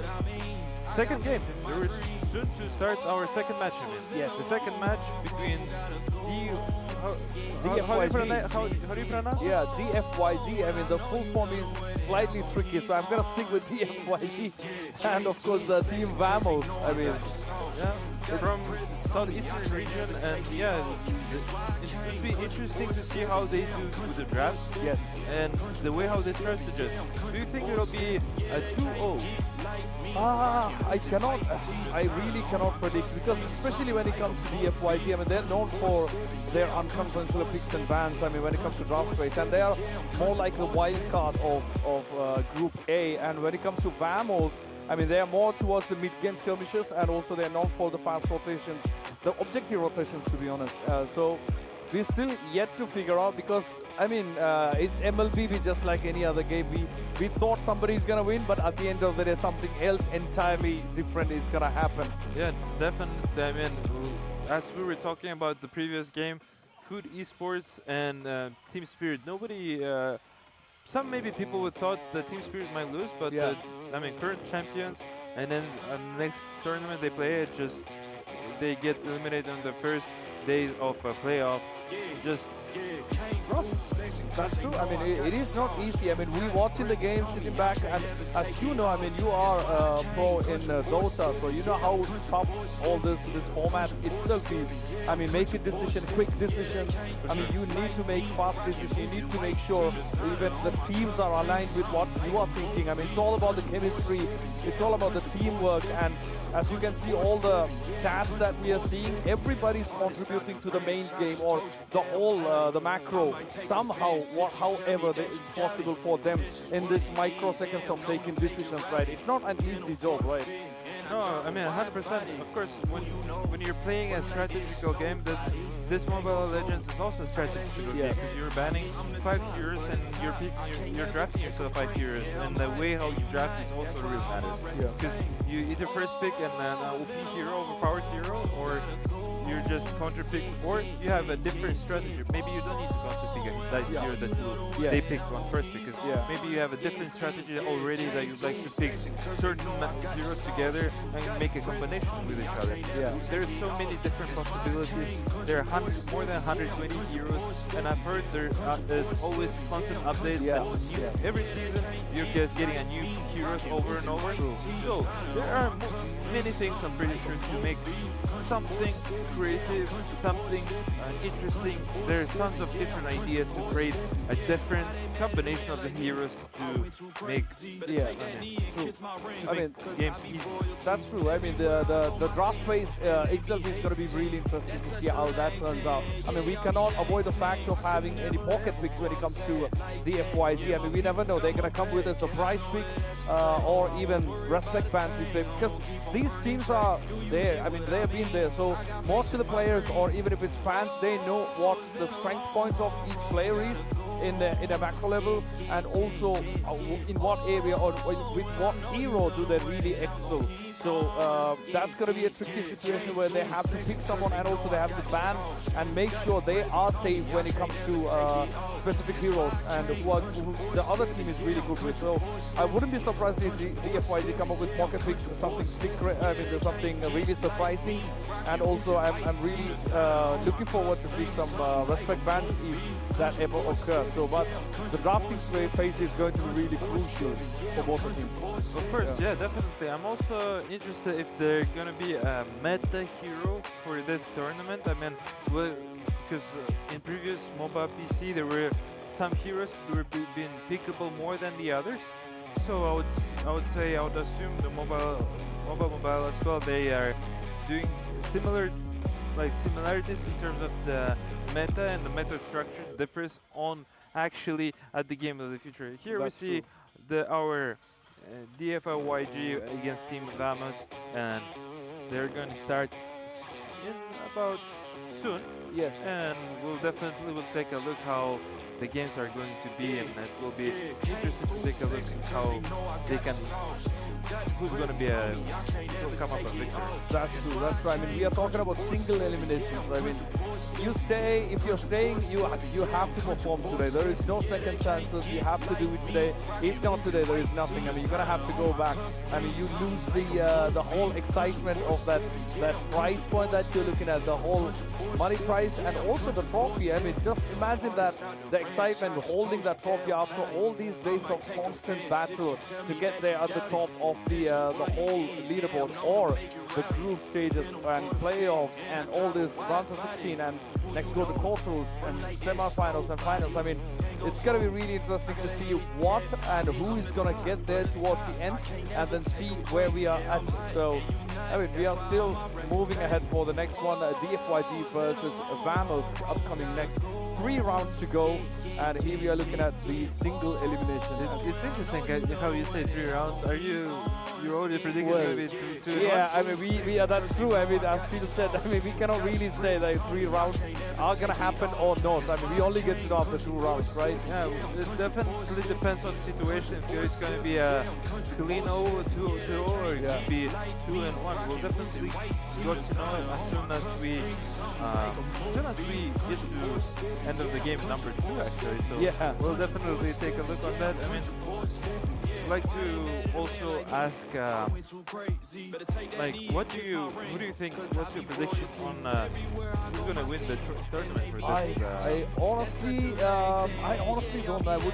But I would love to see a 1-1 from the first game and the second game, so that we'll all be excited and we all be gripping our seats for the third one.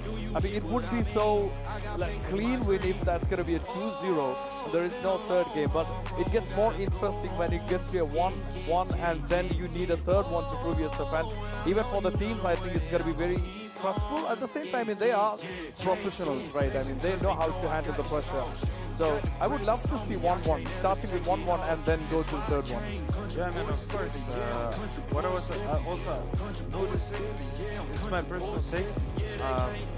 Don't you think that Mobile Legends, the players of Mobile Legends are quite young?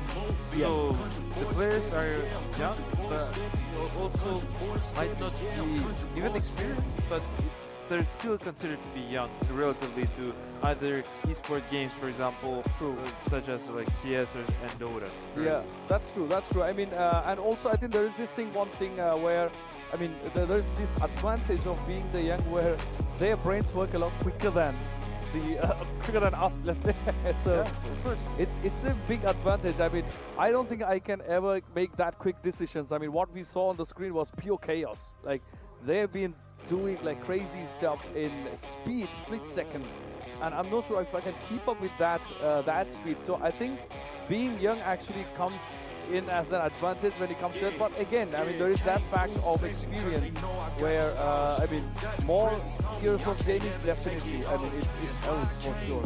Yeah, definitely. Also, it's just quite interesting to take a look at the different regions also playing it into each other. I mean, CS and Europe, they're relatively close. I mean, I'm pretty sure they practice together. But I mean, now we'll see completely different 2 regions are facing off on each other, and it's interesting to see how the meta and the heroes are different there, and this would be exciting to take a look at the game itself. Meanwhile, we're flying here at our digital futuristic city in Astana, and we are here in beautiful Jack Arena here. So I think we're gonna get to this the visuals in reality pretty soon. I mean, because we are moving very fast to the future when it comes to technology and everything around it. So I don't think it's gonna take too long for us to actually live this life that we are seeing on the screen, right? Yeah, of course. I mean, we're slowly getting closer, and only time will show when it's going to be happening. Exactly. I mean, the teams are getting ready, they are preparing for the game, and in a couple of minutes we're gonna have them up on the screen, and we are all gonna be watching them having a battle with each other. I mean, 5v5, this is gonna be interesting to see how it goes. We are talking about single elimination, best of 3, the only best of 5 we have for the finals. And that's the only best of 5 we have. Yeah, we'll definitely take a look how the game's gonna work, and how I believe there's everything what you said is correct. Yeah, we'll definitely take a look. And do you have any insight about the Team DF YJ? Yeah. I mean, we are yet to see how the whole thing works out, and also we're gonna see how long the game can go actually, because the final was actually the last one. The last game we just had was a very long game. I mean, not very, I would say, but comparatively long game. We usually have around 15 minutes for each games, but last game we were talking about 18 plus minutes.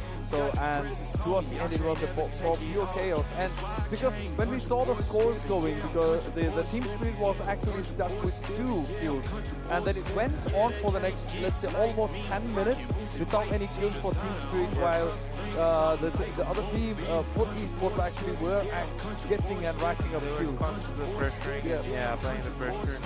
the Team Spirit got only 1 kill on top of the second kill, so they got the third kill.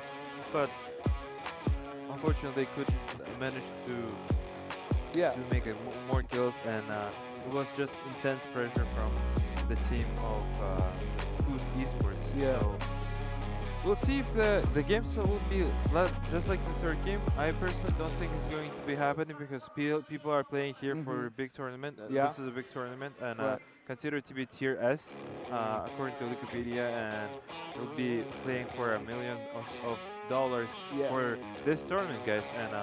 And come join us at the beautiful Jacka Arena before every ticket gets sold, and make sure you get your everything ready here, your tickets ready here, and just come and join us. And the vibe is unmatched here in the arena. Like literally sitting here and watching the game, that's actually a whole different experience, because we got fans cheering, we got fans shouting for their teams, and we actually saw that towards the end when the final, I mean the third game when they got it. So let's see, we are getting ready for the next one, for the next game, and we are almost there, right, for the next one. And before that, we'd like to make a showcase a video about Jangan, the team of DYFN. Yes. And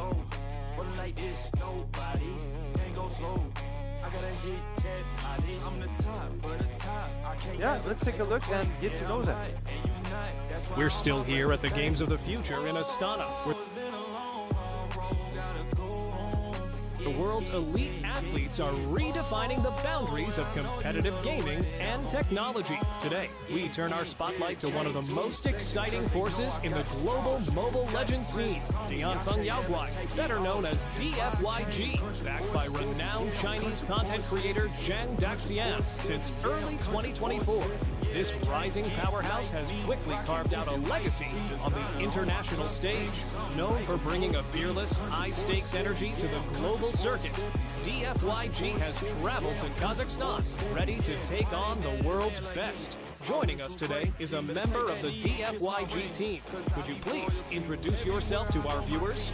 Hello everyone, I am Andres and I'm from DFYG. Welcome! Now, looking across the global landscape, what makes DFYG different from other professional Mobile Legends teams? Is it your training structure or something else entirely? I would say our playstyle is more aggressive than other regions, so that's what makes us different. We asked Andres about the hidden cost of elite-level consistency. What's the secret to playing as good as you guys? How do you train? And how much time do you actually spend on it? Train like 8 hours a day, and then on top of that, like the players, they play rank for themselves, and then we have one rest day per week. Firstly, you need to like win the game a lot. You need to play for like 2 years, and you need to play consistently every day. And then in some cases, some people they have some more talent, so you can have fun. What will the games of the future mean to you? What will they bring you beyond just another victory? I think it's a great event because it's another chance to show our skill, and then we are very glad that we can compete in this event against other teams. From intense 8-hour training blocks to the electric atmosphere here in Astana, DFYG continues its masterclass in modern esports. With raw talent, relentless discipline, and an unmistakable hunger for the fight. This is a team writing a brand new chapter in competitive gaming history. Good luck to Andres and the entire DFYG squad here at the Games of the Future. We are here at the DFYG Arena for MLBB, and we are here on the day one of the round with the round of 16. We got one game done, one match done with 3 rounds done, and then we have the winner last one put equal, and we are moving ahead to the second game for the day, and we got more coming up, right? Yeah, of course, and it will be Dianfeng Yaoguai, DFYG. So it's hard to twist it. Your tongue is twisting. I guess Team Vamos, it would be interesting to take a look. 2 different regions in comparison will be having toe-to-toe matchup. Nobody expects what's going to happen, and as you guys see people are behind me. People are getting ready for this game, and soon we'll be starting to see that game. Yeah. And once again, we're here at the round of 16, a beautiful Jig Arena at the Games of the Future. I mean, what can you expect more? Just a fabulous and incredible experience to be here, present to you, present to you guys. And also, I'm here remember just joined by with Haiti, and my name is Phil Borko. It's just good to be here. So, what's your expectation? Is can Vamos beat Yao? I think Vamos is going to be more confused when it comes to playing against DFYG because of unpredictability of DFYG. But again, I mean, the number of teams for MLBB is reducing every single day as we go, even especially from today, being these are single elimination, right? As we go each day, we got less and less teams remaining, but we still have to find out what's gonna go. I mean, predictions, I really cannot, I don't know what to predict when it comes to these kind of games, right? Because we saw that in the last 3 games. It was completely unexpected how the matches happened. Especially in the last game, we actually thought the third round is going to be more of a toe-to-toe match as it went, but actually really went in a very polarizing way. I mean, the game was mostly on the Foot Esports side, and then they nailed it for sure at the end. And we had the player from Foot Esports here as well, sharing his thoughts and his ideas about the game, and they are really excited for the next round, right? Yeah, definitely. I mean, we'll definitely see, and they're about to. I'm forgetting the words. It's just an incredible experience to be here. So I was saying the Yang Feng Yao is the team that is currently are doing it well, and they'll be playing on this stage. I'm curious if they get into the jet lag over, because the teams are from all over the place here, and are they fine with the time, and if they're not feeling if they're feeling well in terms of the food and stuff. And definitely hope they feel good to participate in the game. Yes. Ready. Yeah, and the teams are actually coming onto their places as we speak, and they're gonna sit there, get comfortable, and be ready for the most important 3 games that they have in this tournament, or 2, as we say, either 2 games or 3 games. We are yet to find out if we're gonna have a 3rd game or not.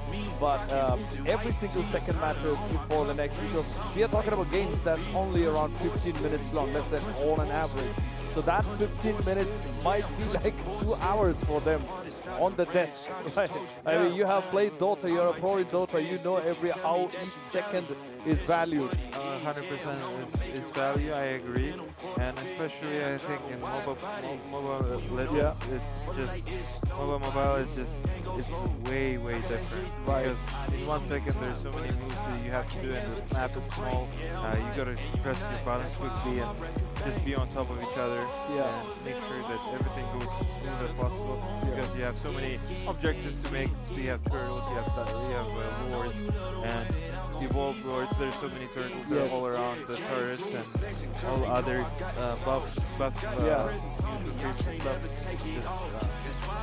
there's so many things that you need to keep track of. Yeah, I mean, it's still gonna be interesting, and also, but this game is actually really sought after. There is a huge fan base when it comes to MLBB. Like it's very huge in terms of the fan base and also even the player base. Like there are a lot of players who are playing it at the same time. There are a lot of players who are watching it as well, because many of them couldn't make it to the arena physically to be here and watch their favorite teams play, but they are doing their best to watch it on the broadcast live as much as they can.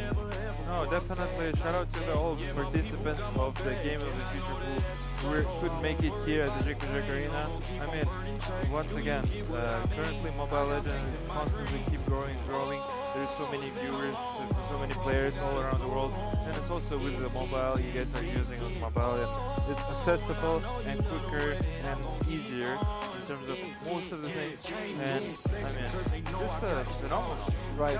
I mean, I'm really curious to see how the pace of the game goes. If the teams are gonna take it to the max from the start, or if they are gonna wait and try to feel the other team and try to see where the game goes, and then decide on how to take the game forward. Because usually, even for the last game, I mean, Team Spirit is known for late game strength, but I think last game they they waited till the late game, I believe, but towards the late game, actually, Foot really overruled team spirit. Yeah, but both actually put up a really good game. Yeah, I mean, it's all matters the strategy and the way how they execute. The food, for example, they got from all over the place. But let's focus on Yang Yao and Team Bamos. I personally have I can't really expect much from the both teams because I simply don't really know how they play and what are they capable of. Pretty sure both teams are well respected in their region and well prepared for this tournament, such as game of the season. That's true. Let's take a few seconds to talk about the physical games of the future as well, because we really don't want to miss on the whole idea about the physical games of the future held here in Astana. I mean, incredible city that the whole concept is about being in the future, and also to the conjunction of the physical aspects and the digital aspect of many of these disciplines, out of which we have 8 disciplines in total. Some are purely esports, whereas some have digital and physical aspects. And it's interestingly, because I watched a few other games which has both the sides, and most of the players actually played digitally. It was interesting to see how it turns out, because they were playing digitally, and then that finished, and then they were putting out their t-shirts, and then moving ahead, and then playing physically. So that was very beautiful to see. You got to experience something that not many people have experienced, and it's just interesting to see how you are actually playing like laser tag, and then you're playing CS2, for example. It's just different experience, I'm pretty sure, and the same different experience will be with the digital football and then playing online football, same as with basketball. There's so many things that are good mention about this thing. Yeah, and also the point system, that's really interesting, because when it comes to the hybrid strategy, we are talking about a team has to be good in digital side and the physical side as well, because if one team is really good in the digital side, it's not necessarily that team is gonna win, because if they are weak on the physical side, that's gonna be a really good, big challenge for them if they really want to take the trophy and the win home. So it has to be balanced on each side, which is actually a good thing that these things are coming up, these concepts are coming up, because we generally have this idea of gamers being just glued to their seats and playing video games. At the same time, now it's challenging the players to go out there and compete physically as well. I think that's a really cool concept. And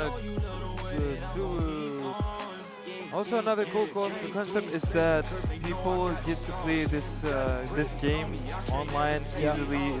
It's very accessible. You can use it via phone, and just some cool concept of the game of the future, the digital activities moment. Because in our mobile PC there were not much physical activity. Right. Yeah. I mean, that's it. I think it's really good that you mentioned about the mobile side of gaming, because I believe the MLBB is the only mobile game in the digital, and that's also really beautiful, because we want everything to be here, right? When it comes to digital, we have all kinds of games. Like we have proper sports games when it comes to the sports, basketball, football, those kind of things. Also, we got the shooters, when everything, classic, non-classic, everything, we have it on the same table. I mean, it's really good, and also it was a really good move to include MLBB as well. So I think it's almost time for the game, right? What do you think? Are you excited? Finally, they're almost getting ready here at our Jack Arena. Any final words that you'd like to mention before we head out the words to the castle? I really want to see 1-1. That's what I want to say. I want the third game. I want the third game. Yeah.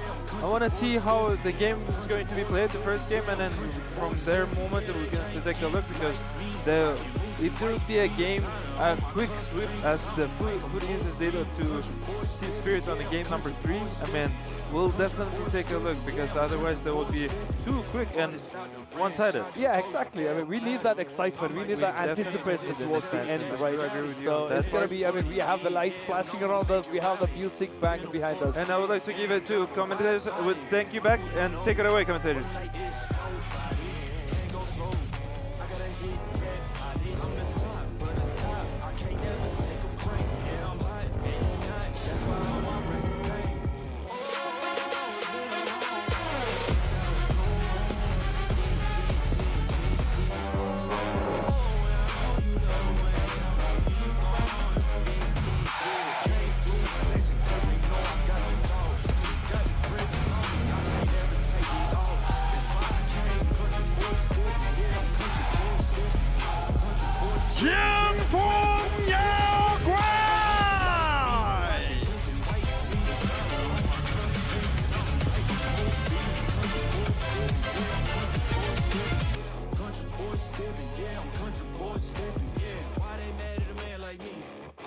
crazy. Better take that knee and kiss my ring, cause I be royalty. Everywhere I go, my scene.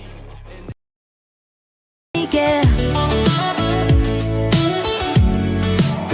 till the sun's up Monday.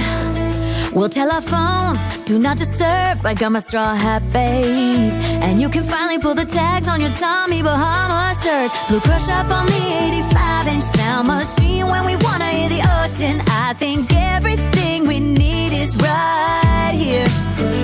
And there ain't a palm tree in sight, but there's not a cloud in your blue eyes. If we need a drink, I'll be the bartender. I got a fifth of Patron and a blender. Baby, slipping on a swimsuit is overrated. We don't need a beach to get a half naked. Life's too short, let's not waste it. Cause paradise is wherever we make it. Paradise is wherever we make it. Oh, this view.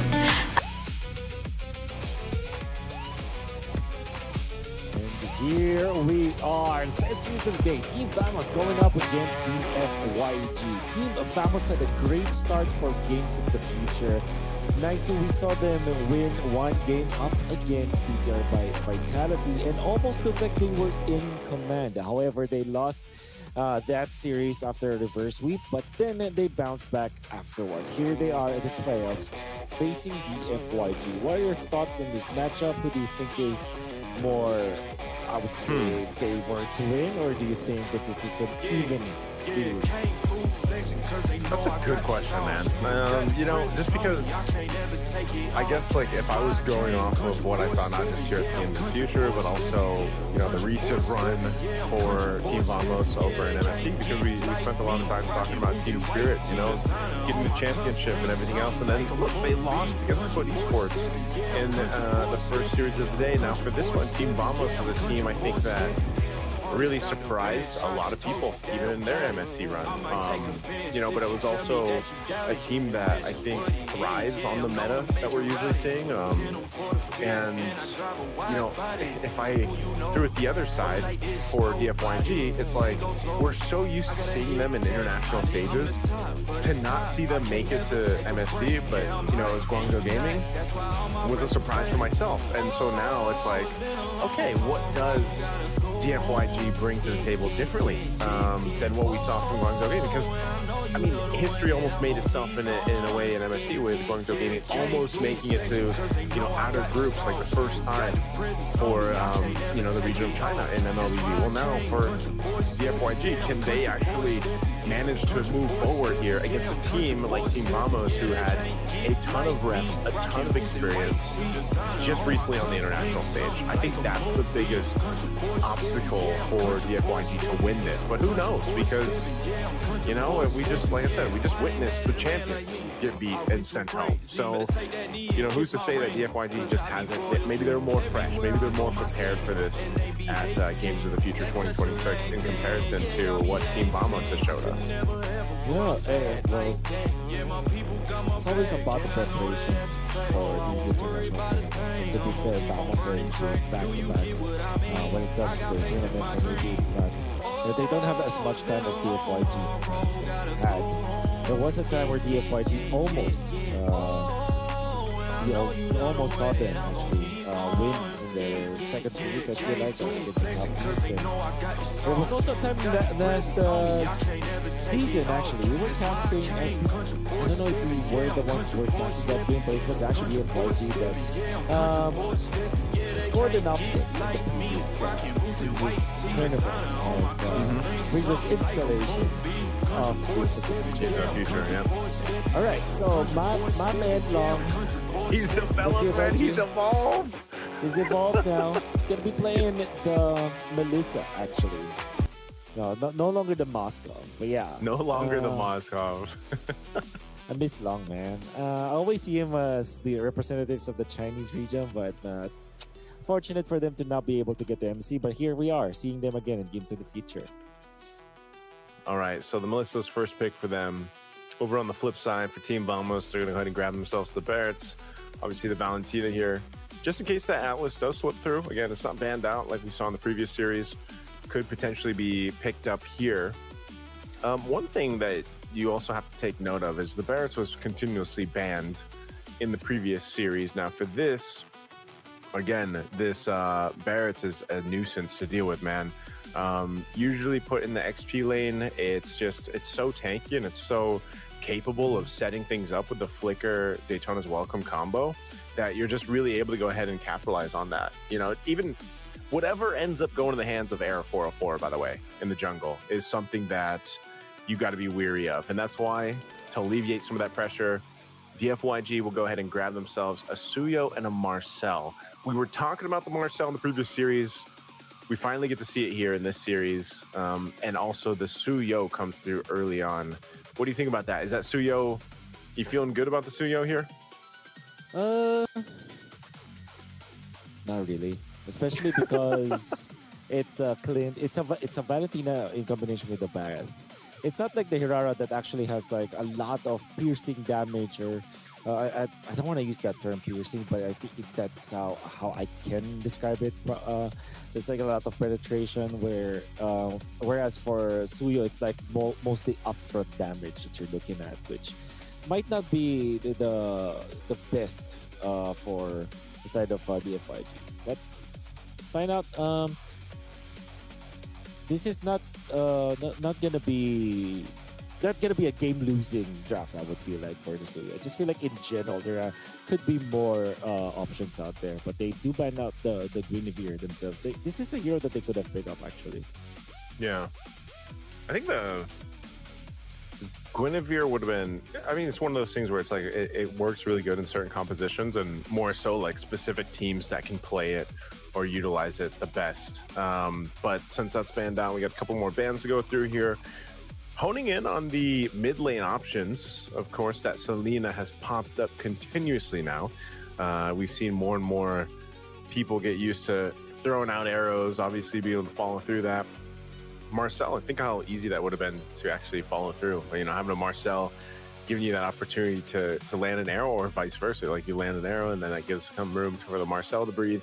But I think one of the biggest things about the Marcel is just how good we've seen the golden hour can be, whether that's for setting team fights up or delaying the objective takes, even, you know, around the turtle or eventually the Lord there. And so that, I feel like one of the difficult things here for Team Vamos to deal with is getting around the Marcel, but also getting to the Melissa. Like, this is what we've seen a lot of, and why the Melissa has popped up so much, and what we talked about, why the Melissa has really risen in, you know, like stock pick value currently, because you just have a bit of a difficult time getting to that. And if you even look at, you know, what can you take here for the Valentina if you're Team Vamos? It's probably just the golden hour for now, unless, you know, you get something better out of value for the last two picks for DFYG. But they'll definitely take their time kind of considering that. You see the YSS was the last ban here, as we don't know what the jungle yet is for Arrow 404. They're going to go with the Belric. So, but they're leaning in towards that strategy, man. At least for now, it's a little bit different because they got a Clint, they got the Cowboy, but they still got two tanky dudes. Yeah. So I think it is the same idea of things considered, because you want to protect your marksman and you have two heroes that are able to peel for you, and at the same time this Clint is the alternative to the Melissa in a way that you just have, I guess, better range. Think about it. At the same time, you have a lot of laning presence up against the Melissa with this kind of hero. This is actually the hero that I think Team Falcons used up against the Melissa. Remember, there was a time where Bigatron by Vitality was winning so much with the Melissa, with Eman actually leading the fray. And he is one of the best, I would say, players for that ever piloted the Melissa during MSC. But then eventually, Team Falcons has decided to pick up the Clint, and now it's working wonders. Okay, so the DFYG are, with the first three picks that we saw from them, you would feel like, yeah, they are playing as what the meta will dictate with this Marcel, with this Melissa and whatnot. But after their last two picks, with this Alice as well as this Farsa, it kind of feels like they are going the other route. This is a greedier approach. And Okay, now this is a swerve. Team Vamos with the Ling. Okay. I'm not sure if that is great versus the Melissa. It's okay against the Farsa. Definitely not comfortable playing around the Marcel. So I'm not entirely sure about this, Team Vamos. They tried this in MSC, and I feel like there was maybe one game where it worked well for Aero 404, but then a lot of teams figured out the Ling. They figured out how to deal with it. And usually the Melissa is like one of the answers. Yeah, you're right. You know, like you pick up the Melissa because you're worried about these assassins, you know, jumping forward you. And, you know, there's still, I guess, all comes down to execution. If Aero 404 is willing to go ahead and take that that chance to go ahead and move around the map the way that he wants to on this Ling, then maybe let's see. Maybe let's see what ends up happening here. Aero 404 was one of the promising junglers throughout the most recent MSC. Let's see if he can make it happen in this one. Heading into the game. It's not going to be an easy game for DFYG. Well, wait. We are Team Vamos, right? All right. Yeah, so Team Vamos is on the... it's how it was last time. Right. Okay, sorry. I'm very sorry, everyone. I got confused. But yeah, it is Team Vamos on the red side. Yeah, it's going to be difficult for them to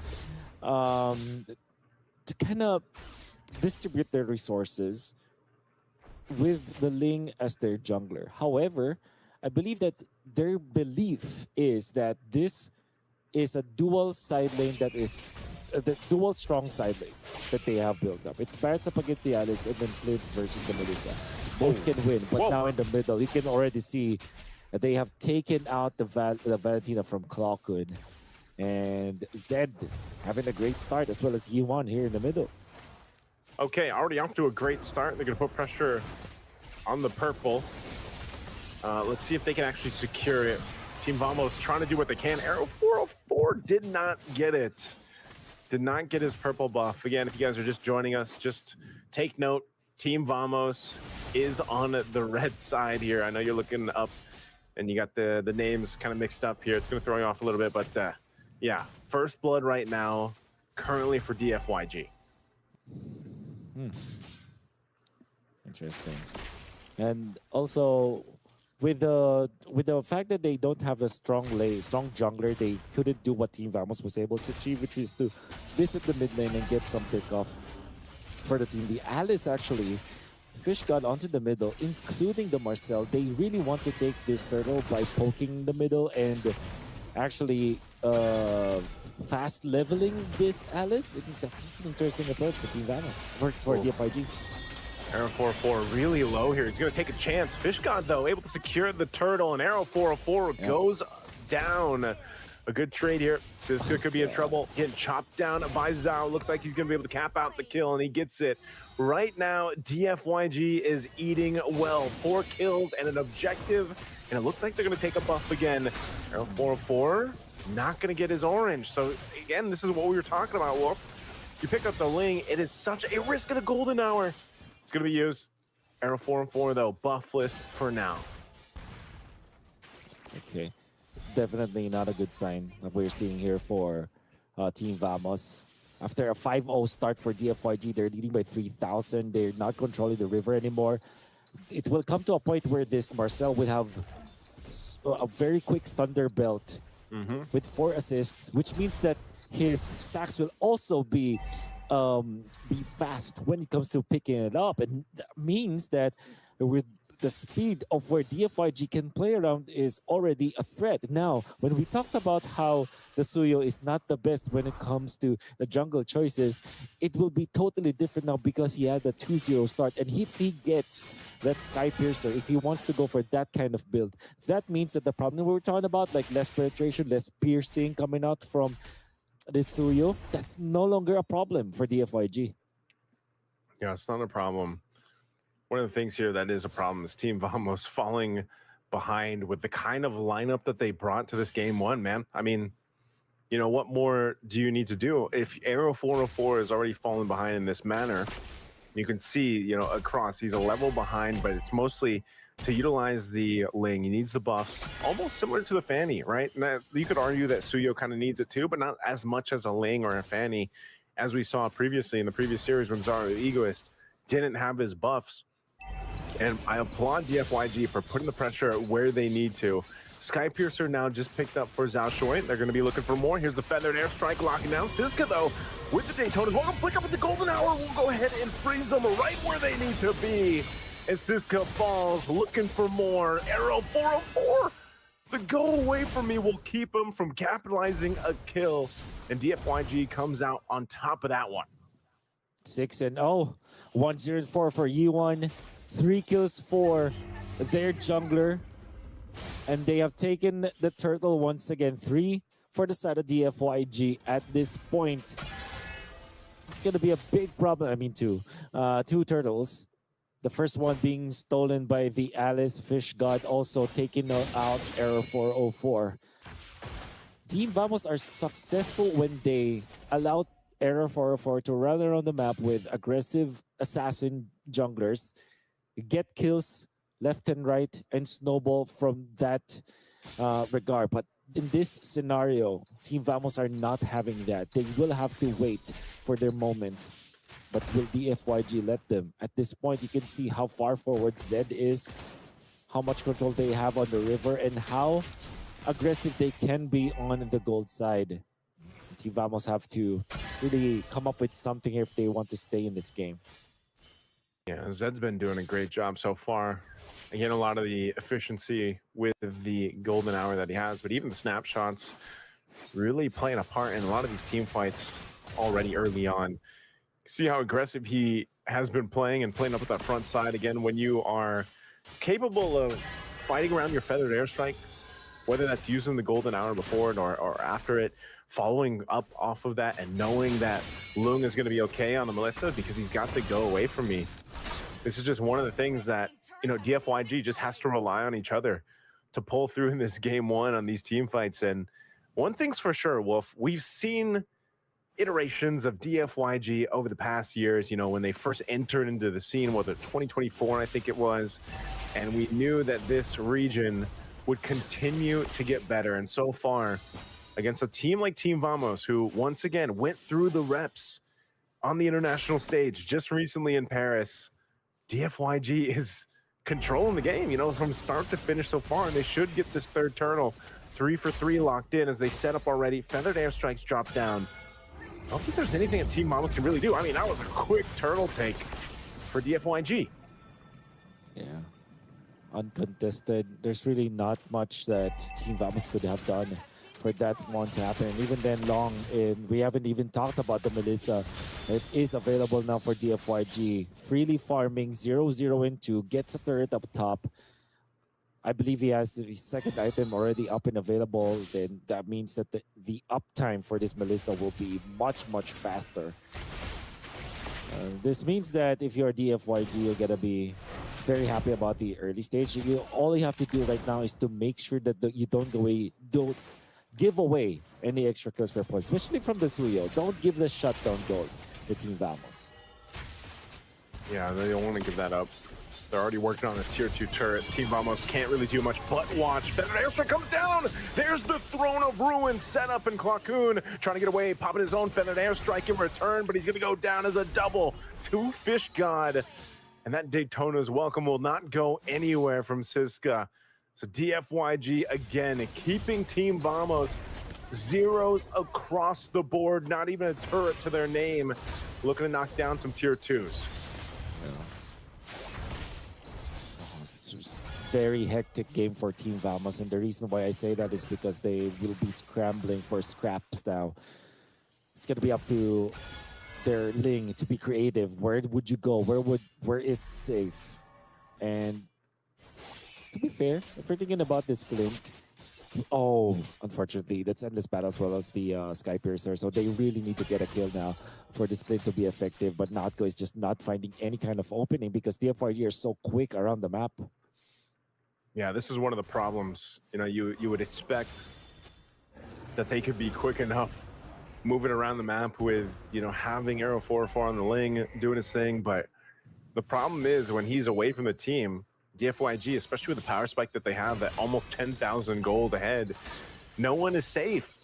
You know, no one's safe at that point. And now this Lord is already up. It's going to be quickly taken down. I mean, there's nothing that Team Vamos can do but find scraps, as you mentioned, around the jungle. So Lord secured. TFYG, I mean, just look how fast they move here. Wings by Yi1. They're going to be going with a feathered airstrike, locking him down with a golden hour too. He tries to get away. He will be able to go ahead and finish poison out. But man, Team Vamos is just not looking good here. Yeah. What else can you do? Not go with 0 and 2 as his record. Haskell's was the berserker is really the only item. But look at this long. Look at how fast they're taking out the turrets. This is how ahead the FYG is. 9-0, 10 minutes. And they are careful with it too. They're not just rushing into Team Vamos. They're taking this advantage to its highest level. And they're looking for the lane because there is that Lord into the bottom lane that they can actually use to push with. This is the unfortunate truth here of having a Ling or having a Fanny. You're just fighting 4v5 while your jungler is on the other side of the map trying to get whatever they can, whatever pressure across the map they can. The shield's already popped top and mid. This Lord pushing in down the bottom side, but yes, you're already seeing it. The damage from Lung online and the rest of the team. Muddle's being dropped down under the turret. Zed trying to tank it up. Snapshot's already being used, and Cocoon holding on to the feathered airstrike. He's gonna have to go back, heal up, and now one turret being worked on top side. Still going. They're gonna put the pressure here. Throw Ruin in the golden hour. They able to go ahead and clean up some kills against Team Vamos as 2 fall. They're gonna work on the crystal here, but it's just not enough to push in despite this massive 11,000 gold lead. Arrow 4-4. He's gonna jump in and he gets punished. He saw the low health bars, but it's not gonna be enough. Again, a wave pushing in mid and top. They know 20 seconds for Arrow 404. A feathered airstrike comes down, and now DFYG looks to take a decisive game 1. Looking to clean up here. Team Vamos desperately trying to hold on here. They should be able to clean out these waves and stay in this game. And Fish God, up the winner crown. Muddle's there to help keep them from falling, and they'll disengage. Important kill coming out from Natko because that means that there is 1 stack of Sky Piercer that he has right now. Longing for that one for a very long time. DFYG, with all due fairness, despite that death of the Zed, I think that was a clean take because if you just look at the time, it's just 11 minutes and 50 seconds. And the way that they siege like that, it looks really good for DFYG. Of course, it's unfortunate that they lost one of their players, but all things considered, such a clean take. And it's clean enough that in 15 seconds, 11 seconds in fact, Lord would be up for them to take once again. And there is no way Team Vamos can actually team fight around this area. I think that if they try to fight this Lord take, bodies will drop on their side. Yeah, you just don't want to take it here. You can see once again, Arrow 4-4 picking up a BOD. He's been scrapping for gold. He's able to get another item. He will push that tier 1 up top. But what Team Vamos is hoping for is that they can defend again. Even despite being down at 10,000 gold, Team Vamos 1 kill to their name and 2 turrets that have been knocked down by the choices of Arrow 4 just to push the map. That's all they can really do. Oh, good rockets here on Zed. You're gonna lock him down a little bit here. Oh, the Rapid Dryad. Zed's gonna be able to go ahead and bob and weave out of there, still staying alive. He's gonna go back, reset, but oh, the jungler battle. Okay. Arrow 404 will win the 1v1. And now they gotta deal with this Lord. Team Vamos looking to turn things around 1 step at a time. A feathered airstrike for Cocoon borrowed. We'll go ahead and wipe out the wave, and Team Vamos will do it, Wolf. They'll actually still defend. Error 404. Something out of nothing. A much needed win for Team Vamos. They have found it through the clutches of this Ling. You would have thought that this is already one side for Team Vamos, but Siska getting punished. They jump in with the tournament on the backside. Oh, it goes in. Golden hour going to be used. They're trying to stop them from getting back to the base. Arrow 404, Tentacle Blade's going to be dropping down, looking to keep a kill, but he can't. And Cocoon gets away. Athletic flicker. Yi1 was trying to clean up, but they'll get a double against Natko. And without Natko, they should be able to end the game here. DFYG unleashing on Z. He can't tank it all. Arrow 404 trying to get some energy to work with, but the pace is going to be locked in. The DFYG under the 15-minute mark will take game one. Was a time where Team Vamos would have taken it, but DFYG were just so clean with it from minute 1 up until the end. More of game number 1 after this break. For now, we're going to be heading into a quick break after post-game analysis. Tell me that you doubt it. That's just what it is. Yeah, I'm known to make it rowdy. Then I'm for the fit, and I drive a wide body. Who you know? But like this, nobody. Can't go slow. I gotta hit that I hit. I'm the top for the top. I can't never take a break. Yeah, I'm hot and you not. That's why all my records bang. Oh, it's been a long, long road. Gotta go home. Yeah. Oh, and I know you love the way that I'm gon' keep going. Yeah. Can't do flexing 'cause they know I got the sauce. Got the presence on me. I can't never take it off. That's why I came. Country boy stepping. Yeah, I'm country boy stepping. Country boy stepping. Yeah, I'm country boy stepping. Yeah, they can't get like me. Rockin' boots and white tee. Designer on my cuff. Bring something like a movie. Country boy stepping. Yeah, I'm country boy stepping. Country boy stepping. Yeah, I'm country boy stepping. Yeah, why they mad at a man like me? I went too crazy. Better take that knee and kiss my ring, 'cause I be royalty. Everywhere I go, my scene, and they be hating. That's such a lame thing. Yeah, y'all be lame things. I could never ever go outside like that. Yeah, my people got my back, and I know that that's a fact. So I won't worry about a thing. I'm gonna keep on burning track. Do you get what I mean? I got faith in my dream. Oh, it's been a long, hard road. Gotta go home.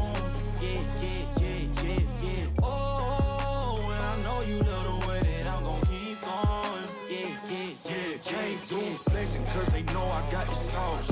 Got the presence on me, I can't ever take it off. That's why I came. Country boy stepping, yeah, I'm country boy stepping.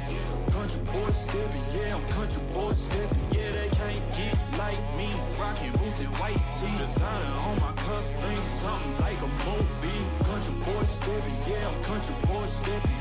Country boy stepping, yeah, I'm country boy stepping.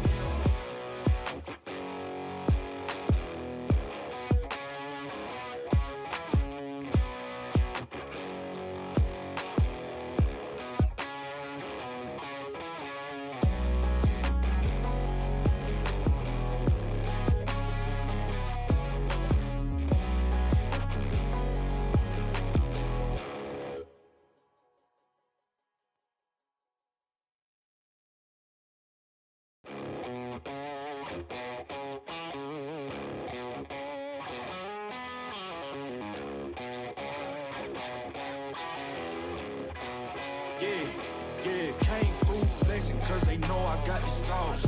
Got the presence on me, I can't ever take it off. That's why I came. Country boy stepping, yeah, I'm country boy stepping. Country boy stepping, yeah, I'm country boy stepping. Yeah, they can't get DFYG and also Team Vamos actually put up a really good fight, but I think DFYG actually took the most part of the game because they were at 12-0 by around 11 minutes mark. But what do you think about the next one? Yeah, I would like to, before anything, I would like to mention that the physical games were the physical basketball discipline presented by Selamat, and it actually started from yesterday and until 9th of August. And thank you very much, Selamat, for making this happen and making physical football happen. And moving forward, so your question was what exactly you were saying? The game, I mean, it was very polarizing because initially, even I think at the 3-minute mark, DFYG already had 5 kills. Yeah, under 3 minutes, right? Yeah, I mean, they just played outstanding performance. Just like what I said, it was just team overall to draft the play style, the strategy, what they want to do is that it was just known already, and it's not like they knew what they were doing. I saw their coaching staff. They're having like a lot of people on the coaching staff, and I'm pretty sure they were reading for everything, and they just played phenomenal. That was very, very clean. Yeah, very clean game. I mean, there was, I believe they didn't even hit max level when it came to Team Vamos towards the end, or at least up until 12-minute mark. As you can see on the screen, we got the highlights running. We were at 8 minutes, and even at 10 minutes, we were at 9-0. The scoreboard, I think it went along all the way till around 11 minutes. Look at the team fight right now. It's a severe disaster for Team Vamos. I mean, we're getting a kill per minute from the Yao guy team, who came here actually to not just travel, but to win. Yeah. So the very well executed team play from Yao guy. Yeah, I give a respect to Team Vamos. It was a hard game. They were trying their best to play it from the behind, from the back, but unfortunately it didn't work for their favor. But there is still a chance. There is a possibility that to take it over, maybe they will ban a couple of the heroes that they might think that was a problem during the strategy, or they change their strategy completely. I personally think, I mean, Yao and young guy, I was expecting them to go forward, honestly, and if they their game play like that, I mean, that would be 2-0 to be honest. Yeah. And we have the stats on the screen right now. We have a 14-point difference when it comes to the scoreboard. We had 16 kills for DYFYG and also 2 kills for Team Vamos. That was a clear win right there. And if you look at the levels as well, I think for Team Vamos, only one person hit the max level 15, 0404. When it comes to DYFYG, they actually almost all of them were pretty close to 15, but 2 level 15, 3 or level 14, that was really good work right there. And I mean, even the kills, as you can see, we have 5 kills, 6 kills by Keon. I mean, he got a double kill as well in between for DSYG, and 5 kills when it came to Fishglock. I mean, he absolutely did great, and both of them 0 deaths. Got a lot of goals. Yes. Yeah, up there, and it was just really amazing. Like the way how they just played and the way how they just outdrafted. The 9 assists, 0 deaths, 0 kills stolen from the support is just amazing. And we were so amazed to mid 6-0 and 8. Just amazing. I mean, it's always interesting to see how this goes. But let's give a big shout out to Yandex Go. You need to download the app Yandex Go and make your life a lot easier. You got the QR code up on the screen. Please make sure you save that, you scan that, and download Yandex Go because it's got everything you need in one app. Make sure download that and make your life a lot easier. Just like how this event is running. I mean, this is going great as for each match goes forward. Because as we said initially, I mean, the game is completely unpredictable. We cannot know where the game is going. We got the stats on the board. What do you think? What do you think, Steve, bro? We got the KDA, the FYG, DMS. We got the level 14 versus level 12. I mean, great performances by either team, both of the teams, both of the players, all 5 players on each team. But if you look at the KDA and of course the gold as well, that's very close scores. I mean, you're talking about 8.8k and 7k as well. I mean, it's not as different as the previous games, right? For me, it was quite a big difference, to be honest with you. Because if you paid attention, the hero damage was twice as different. Right. On the other hand, on the player of Yao guy, it has around 40k damage, and whereas the Team Vamos had 19 to almost 20k damage. So double of the hero damage is just absolutely big advantage. And I mean, Yoan is a young team guy's mage player, 0 on 8, 87% of kill participation. Wow. He's always there, always on point, always there to support his team when needed, make the kills when needed, and when necessary. I mean, constant pressure from the Young Lao guy actually flew through.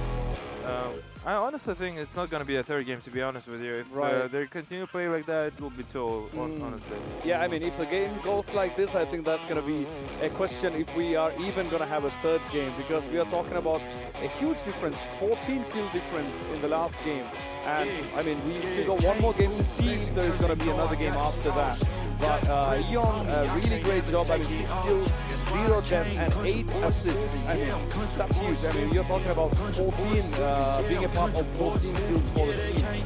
That in itself is huge, because North is team out of which they took part in 14 kills, and it took 6 away. So, huge ones. Let's give a big round of shout out for Freedom for being the general partner for bringing this MLBB here in Games of the Future 2026. We are having a great time here with all the matches. We still have 2 more rounds to go when it comes to the FYG and Team Vamos, and we got 2 more matches to go. So after we finish that, Giga versus Aurora, and also Drone Eater versus Pro Esports. And all of these, we are reminding you again, these are single elimination matches. You fail, you go home. Yeah. Well, thank you very much for bringing it in. I say let's focus on the game between the Lao guy and the Team Vamos. The Vamos, if they want to win the series and want to come back to the game, they have to come back to right here, right now. Otherwise, there won't be any second chance again. And I mean, if you guys want to stay in this beautiful city of Astana and can be at the game of the future, and your run at the game of the future 2026, you guys have to change something. This could be the draft, this could be your strategy, this could be the way how your mental is. Something needs to be changed and something needs to be done right here and right now. Yeah, well, we'll definitely take a look how it is. Meanwhile, we're flying and seeing our futuristic town of Astana, and just fortunate to be here. Yep, and stunning visuals, stunning what we are watching right here on the screen. I mean, we cannot wait to see this in reality, which won't be too long for sure. And let's take a look at the official website. Yeah, the official website of the game is Astana 2026. GOTFfuture.ch. It's our website. Take a look at this and make sure you follow the news updates and everything over there. Official website again, Astana 2026. Yep, it's gonna be interesting because we got more days, we got more games, we got more rounds coming up, and we are yet to see how this game is gonna turn out, because this day is gonna decide how many are going out, how many are staying, and we got 4 matches today, so definitely 4 teams are going out today. We got 8 teams playing today, out of which half of the teams will be going home after today. 2 teams already have played and finished their already game. The Team Spirit was against the Foodies. And the Foodies are staying here at the Jack Arena and watching the beautiful game of Team Vamos versus the Yang Feng Yao guy. And yeah, we'll definitely take a look how they do.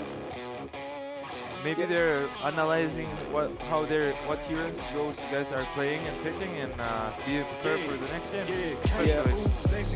Yeah, I think for the Team Vamos it's gonna be a choice between if they are really gonna stick to the current plan that they have now, if they really don't want to change the strategy and go ahead with what they have already planned, trust it and go forward, or after the last game, I mean, they might want to reevaluate what they are gonna do. But again, I mean, it's not an easy decision. It's a tough decision what to do with the game and up next, because the next game is going to decide if we're going to even have another chance after that. So the teams are getting ready behind us, they are getting to their desks, they are making themselves comfortable on their desks and getting ready to give us the call for show. So excited for the next one, right? Yeah, of course, I mean, definitely. I'm curious if there are going to be new changes in the draft, on the draft department. Yeah. I personally like the strategy of jumping on Yao guy, and I'm curious if they're going to stick with their initial plan that they have followed in the game 1, if they're going to get game 2. And as you can see here, people are getting slowly ready. Do you have any final words before you like? I mean, it's really exciting. Yeah, it's really good how it goes. But yeah, I think it's time for the game, right? See you. Yep. All right, it's time for the game, guys. We're gonna pass it right to the casters. Just gonna take it away. It's game time. Let's do this. Thank you so much for that post-game analysis support from the panel. We talked about how DFYG is dominant. I think that they watched DFYG play in the group stages and they felt like, okay, yeah, they really are good. They really are scary. It feels like they might be the team to take this all the way. And then we see them perform against Vamos, a team that is already experienced, and they demolished them, to say the least, in game number 1. Do you think that Team DFYG definitely has got an advantage over their opponents right now? You know, Wolf, I think after game 1, you could say 100% yes. I don't know what it was. I mean, I guess I wasn't expecting Team Vamos to play the way they did. And maybe that seems to be the theme today, you know? Just watching some of these teams battle it out on the international stage in Paris just last week, you know, maybe things changed. Just some of the focus that they have, because it just felt like Team Vamos wasn't really able to execute the game plan that they had. You know, and a part of that again is it's partially building compositions around, you know, these assassin junglers, and that's kind of it's the meta right now. So it's kind of necessary, like in a way. You don't see teams pick up these utility junglers anymore, really, aside for the 1 or 2 teams that do take a chance on it. But if you're going to have Arrow 404 on a Ling, like we saw in the previous game, you know, there's only so much that he can do when he's behind, and they were doing the right things. Like, I wanted to go ahead and put that out there. Like, he was doing the right things. He had to go ahead and push down on the opposite side of the map, and his team as 4 had to basically consistently deal with DFYG just forcing them into a team fight, right? But I think it was just hoping that they would come online, and it just happened too late. Like, DFYG, let's put it this way as well. DFYG is a team that is known before for doing really good in the early game, right? And then letting it slip through their hands in the late game. Yeah. And if you've looked at their games that they've played so far here for the Games of the Future 2026, they've done a better job. They've continuously improved to when they have a lead, they're better at not letting it slip through their hands. And I think that game 1 was a clear example of that. Team Vamos definitely had some moments where it looked like, oh, they might be able to buy a little bit more time, 5+ minutes or so. But, you know, DFYG was able to end it. So as we get through this first phase of the picks already, you can see they go and decide to pick up the Barretts, the Eudora, strong picks, obviously. We'll see if they end up picking the jungler for Arrow 44. They do just that. They get themselves a Harley. I think these 3 picks obviously are going to really help Team Vamos' early game. The Harley is a little bit easier to deal with, or at least handle, in comparison to the Ling.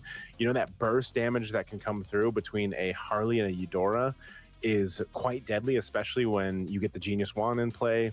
You know, you're shredding through some of that magic resistance already with that Eudora. So your potential chances of getting kills is really good early, all the way to the late game. But you just got to fix so many things in the last one, you know? Yeah. And you know what? I 100,000,000% agree with what you said about this lineup of Team Vamos. I feel like, honestly, with the first 3 picks that they have, it's pretty solid. It's the meta. It's what the meta dictates. Whenever there's no Hirara, you pick up Harley, you pick up or Nolan. The Barretts, whenever it's open, it's a no-brainer. Just pick it up. And now they get the Eudora on top of it all. If you think about DFYG, they prioritize the Valentina over the Eudora, which is surprising to me. But at the same time, they really want to get this Atlas in hand. I think that they are prepping up for this Atlas pick. And then Long now picking up this Claude, an early pickup for DFYG. What this overall means is that DFYG might not have a jungler that will be perfect in this scenario. Already, the Nolan being banned out. What else could be there? Will they go back to this Suyo, for example? Again, that Team Vamos can ban that out too. I wonder if they do ban, if they use their last ban for the Suyo. Because, then what does Zhao play? Do they potentially pick up something new to lean in against the Harley? I think that's what their decision making is going to have to come down to. But this last ban from DFYG. Probably still going for these roam options since they already went for the Belric. They've got the Alice. I don't know if they ban out a Hylos or one of those tankier choices. They go with a pickoff potential. They ban the Cho, so that won't be available. And this is what we're thinking, if this is just going to go ahead and be one of the last options left in the jungle, the Suyo, unless, because if it's not banned out, I just kind of expect the Suyo to be picked up here. Out of no choice, I would say. It's hard to be in the spot now of the FYG, although I do understand why they picked up the heroes that they eventually picked up. I feel like there will come a point where it will be a problem for them to solve this jungle situation they have. At the same time, though, I'm thinking maybe they are considering the Guinevere, which is also a hero that has a good synergy with marksman marksman gold laners, right? So the Suyo, as we expected, will be banned out. The response coming out from DFYG, they can go for their EXP laner, or like I said, the Guinevere, which I feel like can also be a good hero to eventually get you an XP laner that is damage based, maybe somewhere along the lines of a Harlot or maybe a Yuzhong eventually, or even the Phoveus, which is good call, Wolf. I don't know, yeah, it's the Guinevere indeed for DFYG. Doing what you do best, man. These predictions on point. You know, it makes sense though. It does complement the Atlas very well. Not just that, but whatever they end up putting in the XP lane, they can go with too. And then even for the Valentina for U1, I mean, there's obviously you can go ahead and take that Thundering Wrath, that ultimate from the Adora. Not sure what else is going to be worth taking. Daytona's welcome too. We've seen that before, where it's like, you know, sometimes you're taking that and that's enough to help set up the team, so that it doesn't always have to be a Fatal Lynx, you know, from the Atlas. So definitely something they can use. I was wondering if it would be a Gatacontra ban earlier on. It was the Cho instead, and this is the Gatacontra that comes through. They're going to play, most likely this is going to have that Revitalize, so helps them out there. Plus they get an Obsidia. The Obsidia still isn't picked up that often. You know, it's one of those gold laners that I feel like you really dip into the hero pool to bring this out. The Mozkov was open, but I was more so expecting that rather than the Obsidia. But what do you think of Obsidia pick? Yeah, I don't necessarily like it because there's a lot of dive coming out from DFYG, and typically when you draft the Obsidia, you always look to protect it already with just the nature of the heroes. Just to take it away from dive type of heroes, because that's really difficult to deal with. Another dive hero to close it out. It's going to be the Lapu Lapu. I think this is a really good last pick coming out of DFYG. I think their drafting is just so good, my man. Yeah. Difficult scenario, I feel like, that this time Team Vamos is going to be facing. Yeah, such a good draft here. Even in the previous game, we saw Fishgone on the Alice. Really good performance. As a whole, DFYG just really performed. And now you have so many options. You know, you have so many options to pick fights if you want to start fights if you want to. Whether that's between, like I said, having the Atlas, you know, those Fatal Links, or now you have a Lapu to potentially start fights. Especially when you pop that Bravest Fighter, and then, you know, you have Valentina. So I feel like any time that DFIG wants to fight, or at least just win a skirmish around these early objectives, turtle fights, they have all the tools they need. And one thing's for sure, Team Vamos is going to have to showcase some better execution as a team here if they want to survive and not get knocked out here at the Phygital Games of the Future 2026 Astana, because it's dicey here, man, and we're going to be jumping into the Land of Dawn. DFYG match point against Team Vamos. Yeah. Wonder. DFYG, although we really like their composition, it's not like what the meta favors right now, because usually you want to go for assassin junglers with stable EXP laners, and then your gold laner should be fast. So we're not saying that this is an absolute win for DFYG. In fact, there's already a great start, as for some reason Arrow 404 found an opening to get a pickoff onto the plot. Oh, there's a response though, if I've ever seen one. But the jungler will go down as well on both sides. So Little scrappy here, Wolf. The opening minute of this game, too. E1, gonna get taunted by the Unbreakable, but he does back off. I think that generally favors Team Vamos, actually. Yeah, to Air 404, despite him dying, this is him gonna be able to cycle his purple buff once again. It is still available so that he can still take it when the turtle fight happens, which is super important for Team Vamos. And makes me real curious here how Team Vamos will utilize this composition, because they already have the advantage. They have the good catch out, and as well as the bats. Very strong when it comes to team fighting around the turtle. And now it's going to be up to DFYG if they are equipped with this Lapu-Lapu. And, well, they are, it seems like. Oh, wow. Zhao. Oh, he's ticking, though. Deadly Magics is on him. He won't be able to survive. So a bit of a trade again. Arrow 404. Able to pick one up. Again, a trade across the board. Zhao's taking a lot of deaths here early on, and this is going to result into a turtle. Most likely going to the hands of Arrow 404 as he retries secures it. So good start here. Better start for Team Vamos. Yeah. Liking the idea now. Liking what we are seeing, obviously, for side of Team Vamos as compared to the previous game. They're already looking to control this. DFYG are behind by just 800 gold right now, and to be fair, they are finding a lot of farm onto their gold laner. All they have to do now is to make sure that they do take care of Long for the first 8 minutes of the game, and then eventually Long will be able to farm by himself. Okay, so one of the things here, one of the caveats for DFYG, if they, want to keep themselves from falling too far behind, and I say that now because it's about a, 1,000 goldish lead for Team Vamos, and this is a lineup that can scale up really well. So for DFYG, obviously you're playing into, the long game with Lung.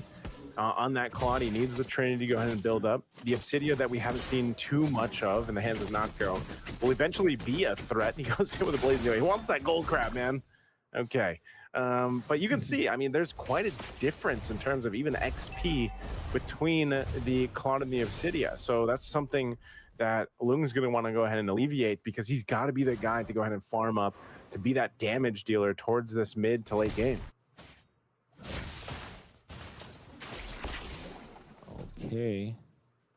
Hang on. We're going to be looking towards the Pirates eventually here for Team Vamos, which is going to be a difficult hero for DFYG to deal with. I'm looking at their hero composition right now, and probably the only thing that can help them in their case up against this against this Pirates is the combination of the Lapu-Lapu as well as this Guinevere. And I'm not entirely sure what I'm seeing right now. It's a little bit of a blur. Naxu, it feels like there's going to be another turtle fight now incoming. Yeah. Incoming. Turtle spawning in, second one of the game. You just saw Lung get checked, man. He had to burn the Purify. Got bursted down by the Thundering Wrath here. But right now, it's Team Vamos with control around this turtle.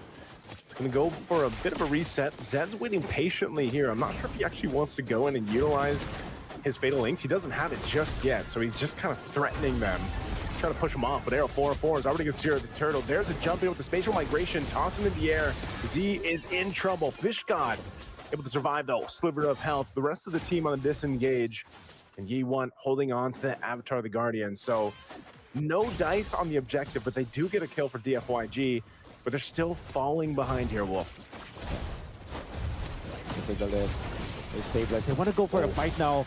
And onto the back, they want to go for it, but it was a stun that stops them with that. It seems like DFYG might have lost this fight. They're trying their best to find a kill, but they are getting punished by Team Vamos. Oh, they just line up too, and that's going to be multiple kills for Team Vamos. That's a triple for Siska. Talk about a happy dinosaur, man, for this Barretts right now. That is a quick triple. Oh. And things are looking good now for Team Vamos as compared to the previous game. They're only leading by 4,000. Actually, you wouldn't notice it, but they were actually getting so much out of the map because of this. Even the Barretts is slowly farming up top. And like we said, there is a problem that DFYG has to solve later on, which is this lack of damage that they have against the Barretts eventually. And of course, this Obsidia, which we said is not the strongest hero when it comes to protecting herself, but with this kind of lead that the Team Vamos have built, it's going to be easy for them. If YG wants to fight again, they win it with the Conceal and the Fatal Links. They're able to take out Notco. We'll see if they get Z. Z can't run away. Double kill for Fish God. What a decision from DFYG to make a move off the Fatal Links and Conceal. They want to put more pressure here. They're going to go in with an Avatar to the Guardian. The big eat here, the chomp from Siska. But now Siska bobbing and weaving between 4 players, tanky enough to do it all. Fish God is there. Siska, the dinosaur, versus the Lapu. Lapu's going to jump in with the bravest fighter, and he'll shut down Siska. There's a move and a play from DFYG. They get themselves back into this game. An important move overall for DFYG. They get so much out of that top lane. In fact, they have equalized already. A shutdown for this Lapu Lapu. 5-0-1. And now they want to go for display.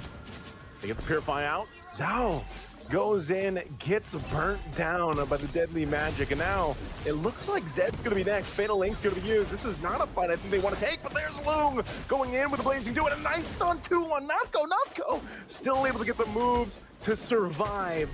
1 HP.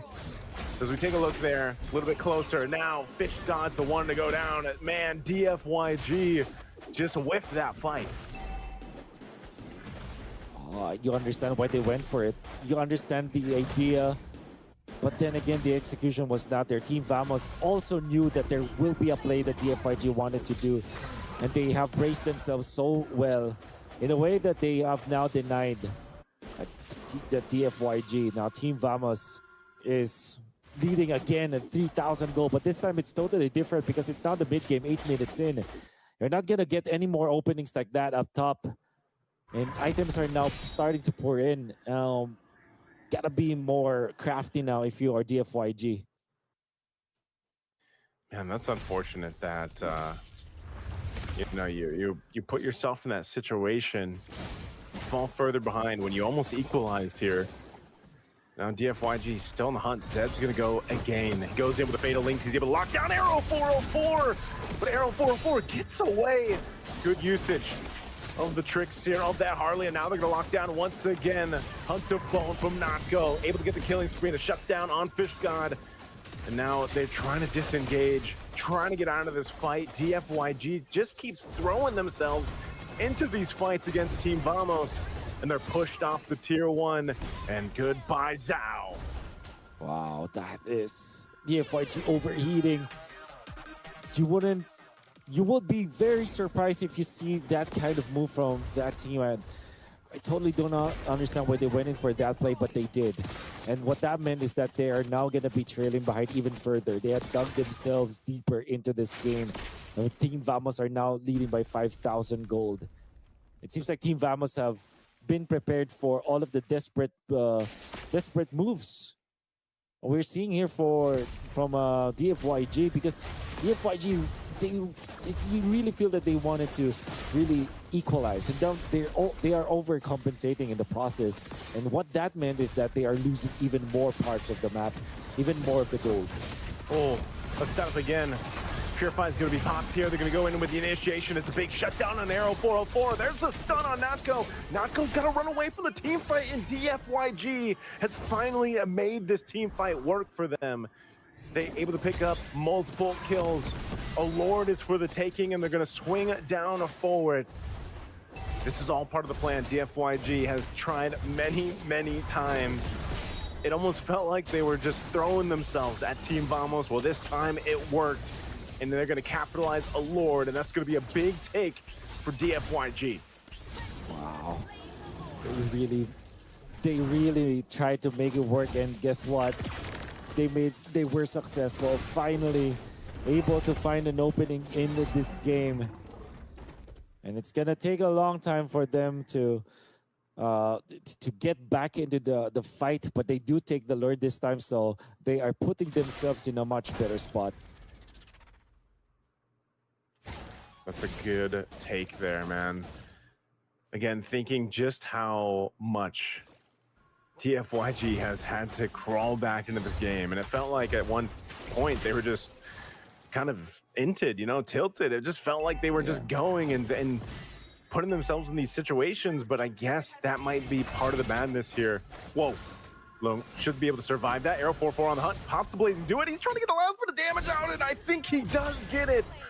Arrow 404 able to hunt down the gold lane. And now DFYG seeing if they can get some revenge, holding on to Deadly Magic's E1, looking to go. He goes back. He knows the tricks, but it looks like the fancy footwork from Arrow 404 will keep him alive. He goes back to the push. Oh, he's actually able to take out E1.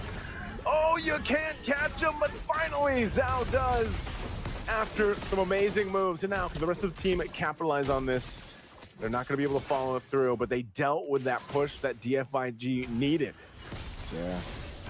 Arrow 4 heroics. Not the good trade if you think about it, but now they want to go for more. They go for the Daytona's welcome at this point. That Zed is too low. Zed is taken out. In comes the jump coming up from the Guinevere with the Winter Crown, but now he's getting punished. The FYG are not coordinated this time. They're going one after the other. And because they staggered their spells, now they're getting punished. 3 might fall. Fishguard even committing the flicker. Still to fall. Oh, DFYG, they're crumbling again. Oh, Wolf, I just said it looks like they're throwing themselves at Team Vamos, and that's exactly what that last fight was. Again, I mean, they even went in, and it just seemed like Lung didn't have the damage. It's so weird because he Blazing Duet off of the Violent Requiem setup by Zhao, but then no health bars were being worked on, and I wish we could take a look at the items here, just how far behind right now Lung is, but I would assume, you know, 13 minutes in, he's at least got the Trinity. So yeah, he does have the Trinity locked in. He's going for, looks like I'm not sure if he's actually gonna finish the Golden Rose. Hold on. They're gonna set this up. There's the stuns coming through. Zed's gonna be gone. Fishgod jumping it again. They're trying to get Siska, but they don't. They're disengaging. And now Z in trouble.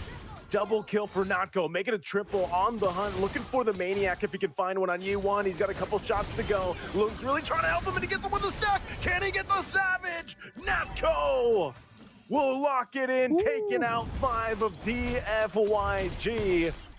A Savage for Natko. And the first Savage of games of the future. Or maybe not, maybe of the playoffs. Team Vamos are just styling on DFYG right now, punishing them for their mistakes. This time it's Team Vamos that will get the better end of the stick, and we get what we wished for. We get what the panel wished for. It's a 1-1. We're heading into a Game 3 after this break. For now, let's head into the post-game analysis.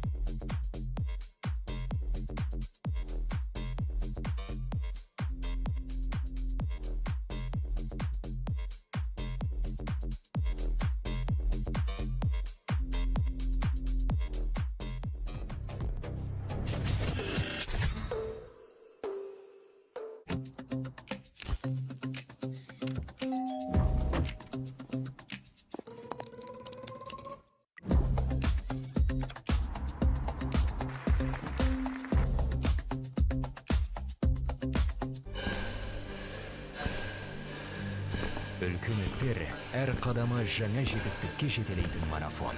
Біз осы жолды сіздермен бірге 10 жылдан бері жүріп келеміз. Тимур Құлыбаевтың халық қайырымдылық қоры.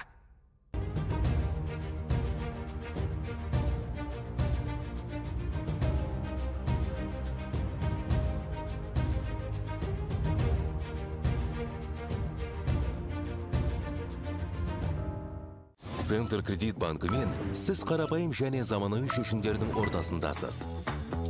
Нық сеніммен жаңа мүмкіндіктер ашып, тексерілген сапаға сеніңіз. BCCKZ мүмкіндіктерді кеңейтіңіз.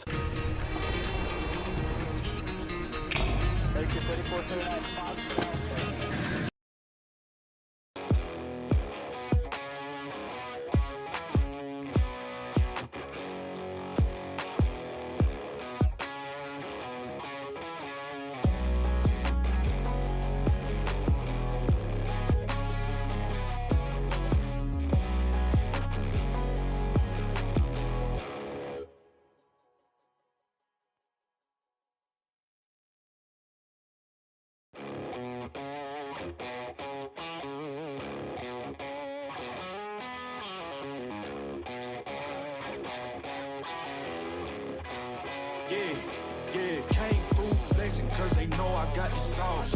Got the presence on me, I can't ever take it off. That's why I came country boy stepping, yeah, I'm country boy stepping. Country boy stepping, yeah, I'm country boy stepping. Yeah, they can't get like me, rocking boots and white tee. Designer on my cuff, link something like a movie. Country boy stepping, yeah, I'm country boy stepping. Country boy stepping, yeah, I'm country boy stepping. Artist out the ranch, I just told you that I'm about it. I might take offense if you tell me that you doubt it. That's just what it is, yeah, I'm known to make it rowdy. Then I'm for the fit, and I drive a wide body. Who you know, but like this, nobody. Can't go slow, I gotta hit that body. I'm the top for the top, I can't never take a break. Yeah, I'm hot, and you not, that's why all my records bang. Second match for this day for MLBB, and finally, just as I said, Vamos took it. I think Vamos took a revenge from the last game, and now we are 1-1. Yeah, as you were saying about 1-1, I was definitely surprised on Vamos doing so well, and they started well and with the pressure early. And I mean, Yao Guy, they were all doing it very well and giving a good fight, but constant Vamos pressure was really well. I mean, honestly, I was very surprised. Vamos surprised me, and they just played it well. Of course. Let's give a big shout out to Freedom for being the general partner for MLBB, for bringing this right here for all of us, for enjoying this game series of games MLBB right here for the games of future. So give me a big round of shout out for them. And also, as we said, Vamos did it. It's 1-1 now, which means we still got one more game, which is really cool because I really wanted a third game, because that's when we actually are excited, and then that's the decider of the whole best of 3 point, right? Yeah, definitely it is. You were actually so correct on the third game.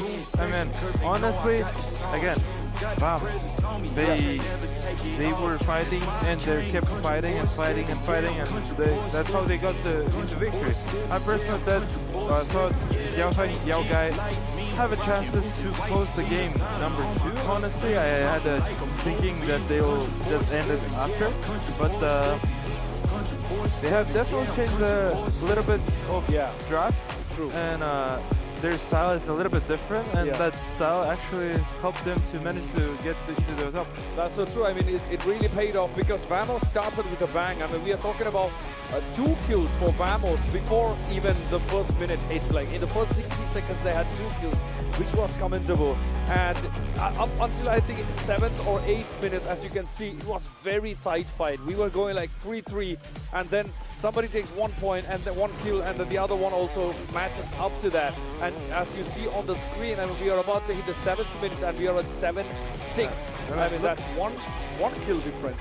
Yeah, I mean, look at the aggression from Yao Guy. They're just rushing under the tower, just immune, going full immune. It's just I mean, it was very tight fight, and we are still looking at this.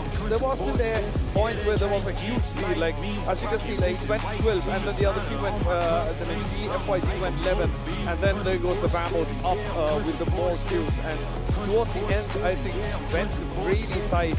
But they took it, and Vamos took it, and that's all that matters, right?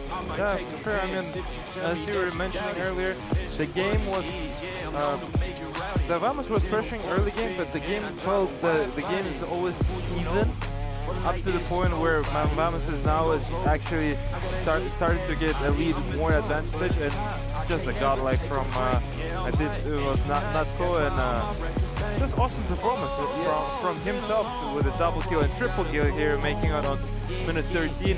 Yeah, that's the moment where unfortunately I feel like guy now can't really do much to this Natko, and that's actually 5 heroes dead from the Natko, and it just phenomenal performance. Yeah, after 13th minute, I think it was already decided because everybody were wiped out and then the base was empty. I mean, it was unguarded. Here we have the stats in front of us. That day, I mean, towards the end, come on, it's a big lead now.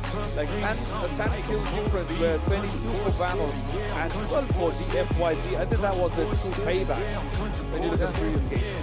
For sure, yes, he was. I mean, he has not over 11k, almost 12k. It's just also 5 kills. I think that's the first time we saw Savage, right? On the tournament. At least for the playoffs. I mean, not so congratulations and congratulations to the fans of Team Vamos for pulling it through and making a comeback. What an amazing result, honestly, and excited to see the game number 3, and hopefully the teams could give a good fight for both of the teams, and wish them good luck, because this last game, the last match, is very important. As important as our Digital Plus, because you can watch all the games of the future on our future Games of the Future on our OTT program, digital-plus.com. All the games, all the disciplines, everything is available over there. Feel free to watch. Of course, and if you look at the 2 rounds, I mean, the first round we had DFYG sailing through to the win. I mean, they were getting kills back to back, and they were not letting the Vamos get anywhere. But when it comes to the second game, I mean, we had a really good pace going up until 13th minute mark, and we are talking about both of the teams playing head to head. And after 13th, I think Vamos really went for it. I mean, they really got a good lead in the final 2-3 minutes, let's say. We got the stats of the teams in front of us. How does the differences look for you, Steven? Yeah, it's a great thing, because the damage is 10k damage more did not go, and I mean, if you see the goal differences, 2.5k difference on goal parts here for Team Vamos. I mean, not so bad. It just played extremely well. At the same time, for Long, he participated in most of the time. In 75% of the kills that he participated in, took more damage than Natko, but that's why Natko was actually wiping his team, wiping Long's team out. So now it will be game number 3. Not as right now, it's just something. The third game is going to be happening quite soon, guys. And don't forget to follow and subscribe everything here online, and just watch great Mobile Legends. Right, and also the skill that they racked up. I mean, when we saw the Natko and Long, like, that was the 2 different strategies, right? Long actually went for more assists, or happened to go for more assists, when Natko actually went for the kills. Like, he racked up the kills, where the Long actually went as a team play more of helping others get those kills. But I mean, the last 3 minutes, I think that was the decider. I mean, that's when Vamos actually went for it. They were like, no, we are not leaving. We're gonna get one more game, and we're gonna decide from that. So, but the next one, we don't know. We don't know what's gonna happen. So it's gonna be interesting to see what the third game has to bring, and if it's gonna be a head-to-head match kind of fight, or if it's gonna be someone taking the lead early on and then moving ahead to the end. Also, I'd like to mention to you guys, this is the official website of the Games of the Future, Astana 2026.gofuture.games. As again, follow, check the news, everything, all the details are announced over there.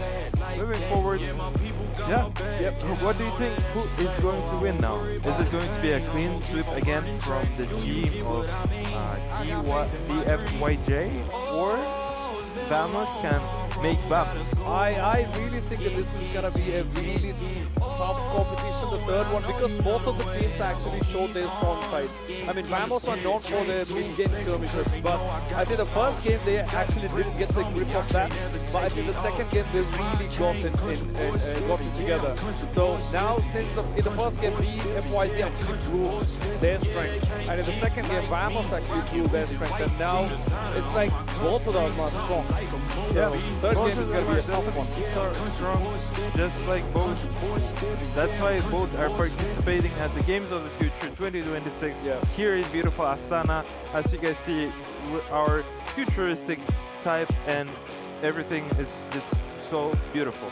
And So you haven't chose the team that you're going to cheer for? No, I don't think so. I would love to stay. I really would prefer to stay neutral because I think that's where the fun is, and because that brings that factor of unpredictability. Like, you don't know who's gonna win. You don't know, because the stats are all the data we have. But based on the stats, we actually cannot really predict on who's gonna be there. But actually, that's also the exciting part, because if you really know who's gonna win, the fun is gone. Yeah, for me, I honestly thought it's going to be 2-0 for the team Jangan Yao Guy. Yeah, because the way how they just strongly and confidently won the game number 1, and after the game number 2, there was a good fight from Ivamas. If Ivamas is going to play just the way how they played on the game number 2, and the draft were relatively close for their favor and for their taste, I would give it to Team Ivamas. Right. So I think actually there is a good chances for it, but we'll definitely take a look what's going to happen, as you guys know. And would you like to mention up the viewers about the tickets? Of course, grab the tickets from Ticketon. I mean, you don't want to miss any of this action, because every single game is different. I mean, every single game is going in a different way. So make sure you don't miss any games. Get the tickets from Ticketon. And big shout out to the sponsors, Freedom, for being a ticketing partner. And again, the next one is going to be an interesting one. I really want to see how, I mean, similar to how it went on the second game up until 13th point, because 13 minutes they were like head-to-head. Both were competing for very hardly, and that's what we want to see for all the games. And that's when we have that excitement, that anticipation to see where the game is actually going. So we're gonna see how this runs. I mean, the teams are getting ready for us. They're gonna give us a great show, I'm pretty sure, because we are all hyped up. Right. Yeah, definitely. It's the last game for their series, and this is very important because one of them are going to go home. I mean, they're going to stay here in GOTF Astana, but they're not going to be participating. But one of them will advance forward, and they'll be playing against Onyx in their next semi-final. Not semi-final, excuse me. The 1 and 8. By the way, talking about Onyx was the champions of last year, Digital. So that's going to be interesting, because we have Onyx, who are the champions of last year. We have Aurora. Actually, we have a game with Aurora today, who are the runners-up for last year's Digital. So this is going to be really interesting to see, because they both fought face-to-face last year for 2025. But they're going to come. We're going to yet to see if they're going to compete with each other this year, if they're going to get a chance to compete, because Aurora needs to win today if they really have to go to the next stage. So we are yet to see if they're gonna keep their position, or I don't know. We never know, right? Yeah, I mean, Aurora is going to be our next series between GK Esports, but let's hold that for now, because as you guys see behind me right now, the team of DFYJ are getting ready, meaning a little bit smaller in a short period of time. We're gonna start our game number 3. Yes, they are, I mean, one final chance for them to prove themselves. Both of the teams, like all the 10 players, they might be just making sure like the next game goes well as planned. And also they're ready for the unplanned surprises as well once they jump into the Sanctum Island, because you never know what's coming your way once you get into the game. I mean, you can play all the years, you can learn all the things, you can get all the data, you can have everything, but it's a whole different story once you are in the map. Like, a lot of things can go wrong, a lot of things can go right, so you never know what happens. Definitely. And what do you, so is there any favor towards your taste on the draft and the game style from both of the teams? No, to be honest, I mean, but for the next game, I think I would love to see the fights. And I would love to see how actually the whole drafting goes, to see which side it. And also, I mean, we had one game where there was a clear drafting polarity when it came to who has the good heroes. I mean, who got the weight advantage. But at the end of the day, I mean, that didn't actually pay off when it came to the first game when we had a team trade. So Time for a game, right? And yeah, we'd like to give the words to our beloved caster, Naiso and Wolf. Please take it away, guys, and watch game number 3 between the teams of DFYJ and Vamos. So much for the hosts. Here we are indeed in game number 3. When I look back at the game, I still felt like the draft was difficult to say the least here for TFYG. It's because of their priorities. When we said that they needed to pick up their jungler faster, that wasn't the case, and eventually they lost a lot of control of the draft. Now, heading into game number 3, this might be different, and hopefully TFYG will now have a different approach. Yeah, now after 2 games, Wolf, I'm feeling like this is potential 50-50 for me to see who moves forward off of this one. I think the biggest thing is like in game 2, DFYG, as I mentioned, just continue to throw themselves at Team Vamos, and I think that ended up just giving so many kills, so much gold, continuously to Team Vamos to go ahead and just continue to scale up, you know. And there was like 1 or 2 times when that seemed to be actually kind of working for DFYG until it wasn't, you know. And Team Vamos is a team that I feel like, you know, being from Malaysia, being from that kind of region of, you know, a bit more of a scrappy fighting environment, like they are going to be able to adjust to that quickly, you know, on the fly. And we saw that. And sometimes, you know, when it comes down to just scrapping it out, it is a 50, it's a coin toss, you know, up to that point. But you do have to respect the fact that DFYG, in that case, they did kind of equalize in terms of gold and economy, but then until they just continue to slip further and further behind. They do pick up the Marcel to be their first option for the priority over here for DFYG. Over on the other side, Team Vamos is going to take what's worked for them. That's the Barretts, and then they go ahead and grab the Adora. And these were already big components of what really helped them in their previous games, just because, again, you've got the pick-off potential with the Daytona's Welcome Flicker combo, and you know, Eudora's Eudora, right? She's just that, she's that good, she's that busted, she's whatever that is right now, where you're able to do so much with one hero. Yeah. And I guess the caveat here for side of DFYG is how are they gonna play against the 2 top heroes of the meta game, the Eudora as well as the Barretts. Like, how are you actually prepared for this? They will go for something that is similar to what they did in the previous game. I'm not sure if I like this at all as a response from DFYG. Especially because the Farsa as well as the Claude might not be enough, and there's a lot of ramp up. However, they have good synergy within their team. It's Farsa together with this Marcel. There's a lot of setup that you can have with that one. Not talking about the ultimate because the Golden Hour is not effective with the Feathered Airstrike. But overall, with the frame moment, the passive can come out of this Marcel. That is already enough to set up for an additional stun through the Curse of the Crow, through the natural DPS of this Farsa. And Team Vamos surprisingly went in for the Yi Sun Shin. It feels like they are not punishing what the FYG has chosen for themselves. And this, all things considered, this could be this is not a bad first 3 picks eventually for the FYG.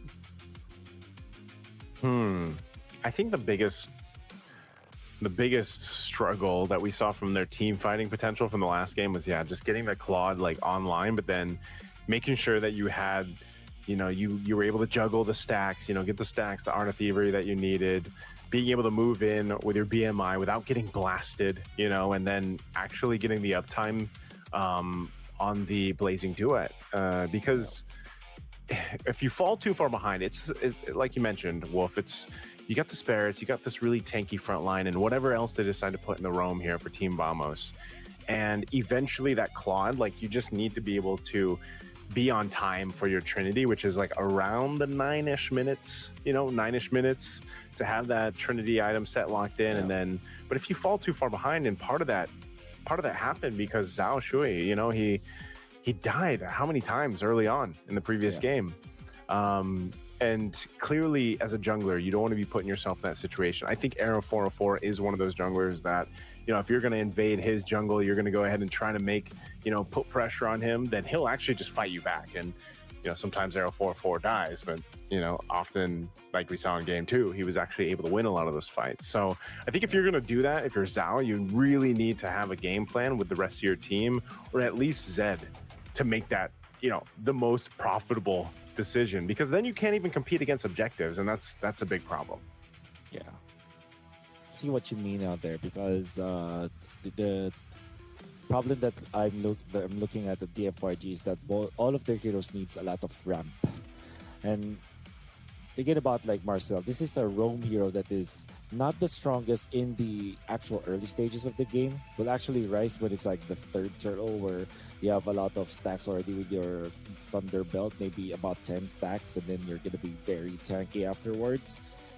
At the same time, though, Team Vamos have given them a little bit of an opening with the Season Shin. And I'm not saying that the Season Shin is a mistake when it comes to like overall decision here for Team Vamos. I'm just saying that this is a slower hero for sure. That Team DFYG can actually blow wide open. Right? They can find that opening. And however, this is such a good fourth pick for Team Vamos. It's the Atlas. Yep. It is always a problem for teams. They can close this out with the decision of putting the Yisun on the gold, or maybe just getting a fighter gold lane actually to match up against this Claude. Yeah, this was kind of what I expected, though. You know, Atlas being open, they went and already had the Barretts, so it's like you want to also give room to your YSS. I'm wondering if they're going to put if they'll put a fighter then in that gold lane for Natco, just because you're running the YSS composition, you know, and usually we see that. Now, they could still go with the traditional marksman to go against this Claude, but what's open here? I mean, Keto's banned out, so... I think a Ruby might be an option. Ruby is probably the only thing I'm thinking, yeah. Yeah. No, but Keto, they might just go for the Ruby. Or Esmeralda, actually, if you think about it, Esmeralda gold. Yeah. Yeah. Oh, they go Harith. They go Harith. Okay, so very greedy here for grabbing up from Team Vamos, but I feel like they can not be easily punished here, especially because it's Akai and the Yuzhong. In many ways, you can just evade the team fights and just farm. Obviously, with Harith, you have a lot of ways to get by the heavy spin. You have the Purify and then the natural resilience that you have as the Harith. You take less crowd control actually. So that could be an angle here that Team Vamos will be looking for. I think the angle Team Vamos can just look for is playing how they did in game 2. You know, they play on their highlights. It's their strength as a team to go ahead and just duke it out against a team like DFYG. We did mention that, you know, after watching game 1, DFYG has really developed over the years that we've seen them compete on the international stage. And game 2, I felt like, was one of those cases where they were kind of leaning in towards that old DFYG. So we'll see what ends up happening here. We're going to be jumping into game 3. This is a decider match. Once again, who's going to be going out of games of the future right now? A whole lot of early action, and Z will go down first blood, going over to Fish God. Yeah. That is the Yisun. Wait, Fish God is the Yuzhong. The Yuzhong. Yeah, the Yuzhong. And eventually, with the first kill, that means that with the Petrify, you will have that again in the next turtle. It's like, it's always worth it to fight if you're already level 2 as the Yuzhong, because your Petrify will be available. You have 2 skills to boot. You can, your Sha Essence procs are just so strong. And then your Petrify will now be available in the first turtle fight. So I always like it when Yuzhong players are aggressive in the first 2 levels. Yeah, this is one of the things where if you're aggressive, you get an early kill, you essentially have control of the lane. Fish God is en route to do that. Right now, though, not too much else happening across the map. We're still 30 seconds away from this turtle to come up here, and that's, you know, one of the things you're going to have to watch out for if you've got this Yuzhong beefed up.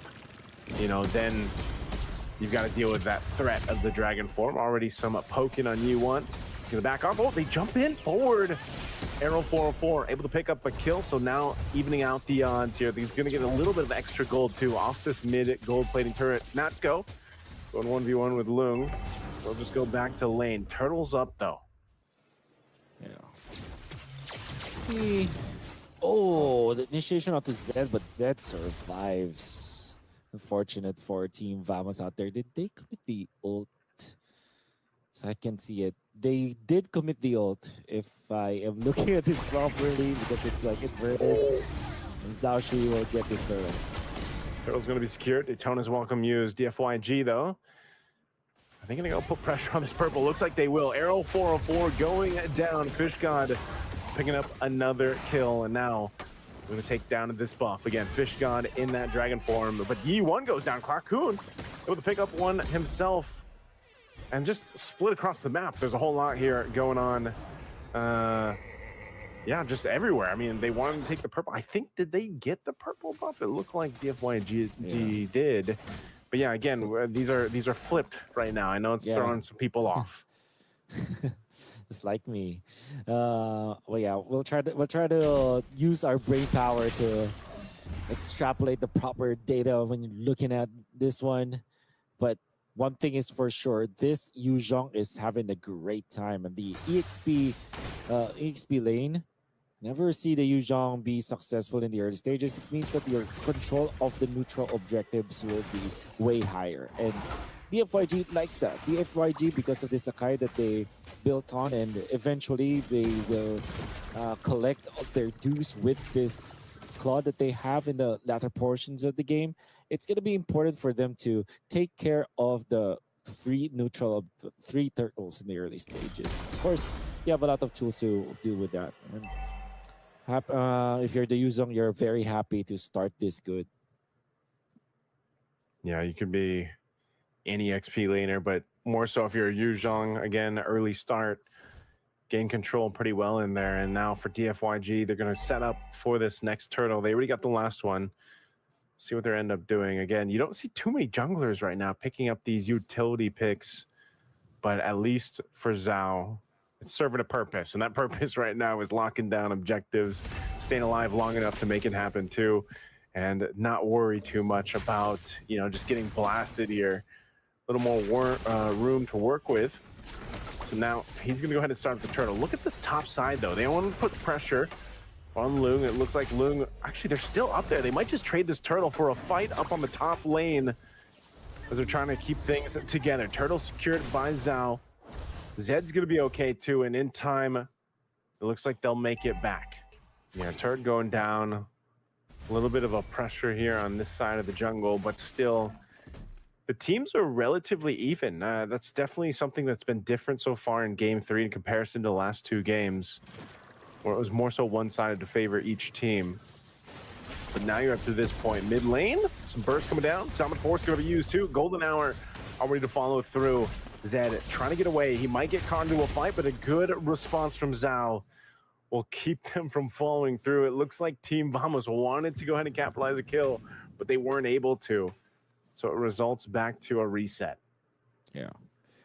Be fine with this if you are Team Vamos. It's going to be slowly working their way into making sure that their greedy composition is going to be fight ready, because they went in for the Yi Sun as well as the Harif. There's a lot of farm that they needed to accomplish before they are actually able to fight, but I've seen this work before, and I think it's even Team Spirit were able to make this kind of composition successful. It's the Yi Sun with the fighter and a strong gold laner in the laning stage, which means that the Yi Sun will have a good time when it comes to the mid game. But we'll see, because now the third turtle is upon us, and I think this is a must-win for Team Vamos.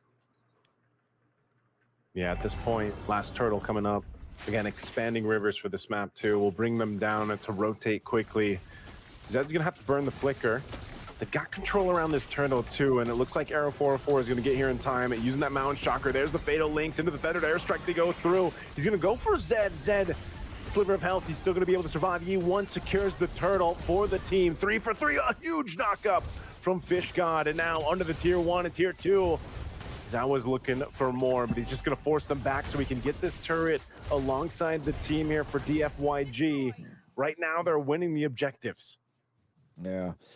What a fight coming out from the FYG, and Fish God has been playing a perfect game. In fact, the entire series, you can say that Fish God has played so well from the EXP lane.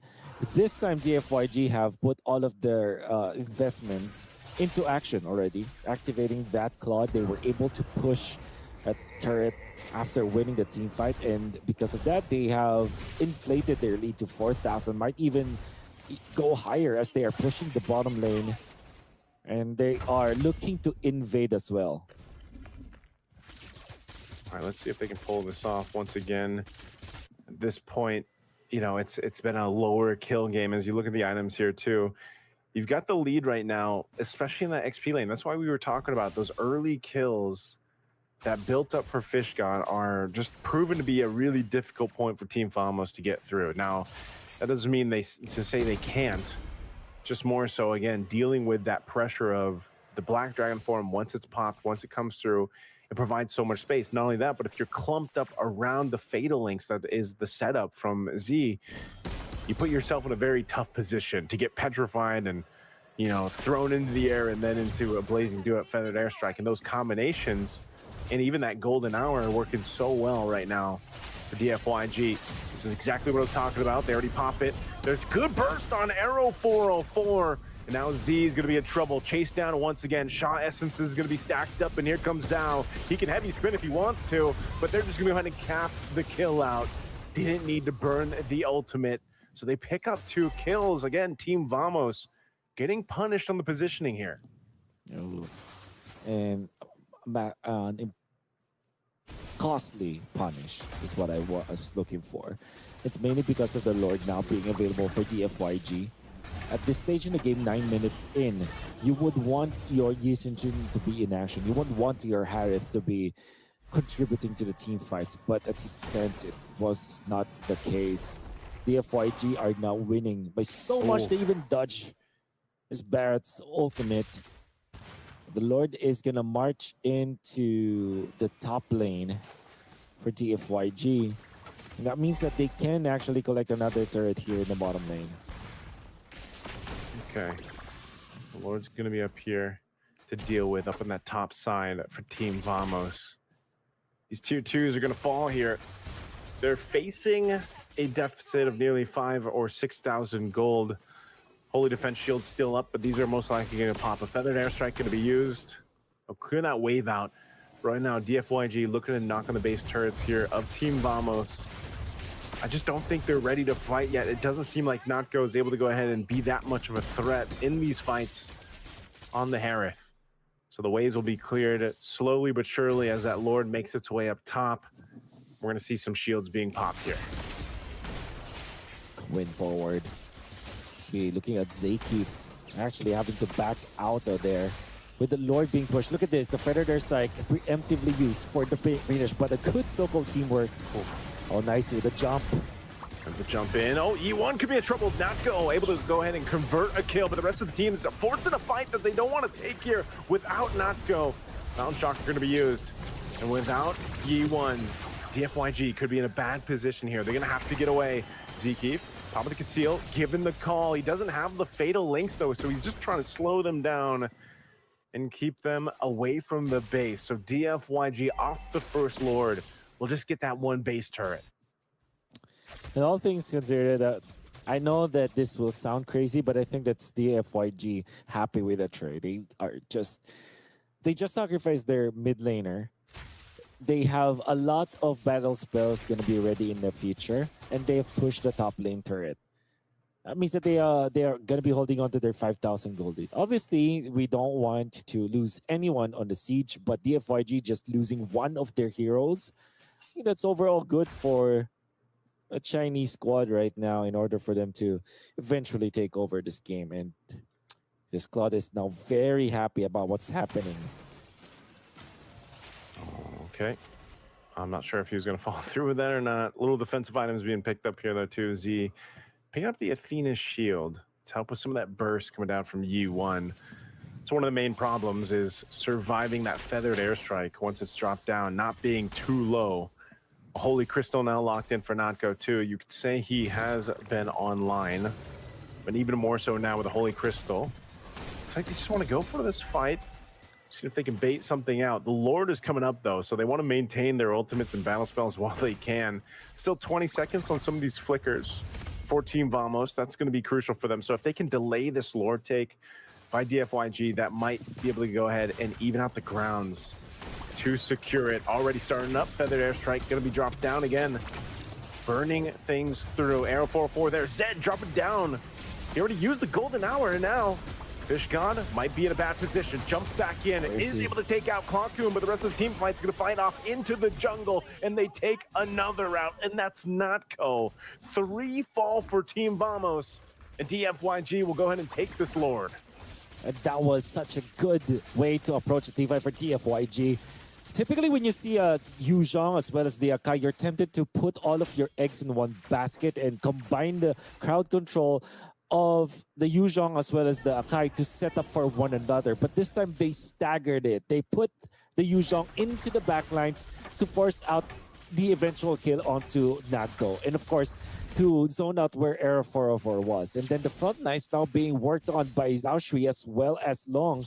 This coordination coming out from DFYG is so good that actually started with the dual mid. It's the E1 Farsa with the Z Marcel that actually allowed for DFYG to just win the front to back against Team Vamos. And now they are going to be collecting the benefits of what they did. The Lord is marching up top. They're quickly pushing the bottom lane as well, so that this might be a 3-pronged attack in terms of the minion waves for DFYG. And how about this? Zaykeef, aggressive on his positioning, but is too far away from the fight and will now be found out by DFYG. Feather strike already dropped down. Bloom trying to find his own opening. It looks like they want to take this turn down. I'm surprised they weren't able to go ahead and convert it. Meanwhile, Lord's being worked on. So DFYG, if they can't get another turret down, it's not going to result to much off this Lord take. Off of a team fight that they constructed and won. 1 HP on that turret. There's the conceal.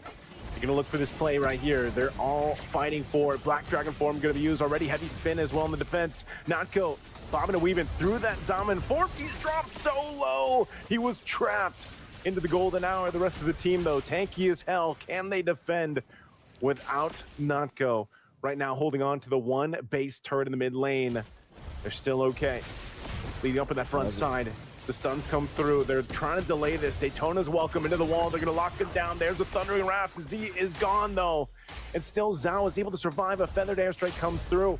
And now they might want to push here. They're quite low, but Lung still has full health. The rest of the team, Team Vamos, with their lives on the line of the tournament. There's the flicker forward. They go in with Snapshot. They force them to the fountain. They're just trying to clear out the minions. The base is going to be locked on, and DFYG will send out Team Vamos of Games of the Future in Game 3. What a siege coming out from DFYG. Forced. Yeah, my people got my back, and I know that that's a fact. So I won't worry about a thing. I'm gonna keep on burning track. Do you get what I coming out from Zed. Eventually, the coordination from all of the members of Team DFYG is so good. Unfortunately for DFYG, their greed got the best of them.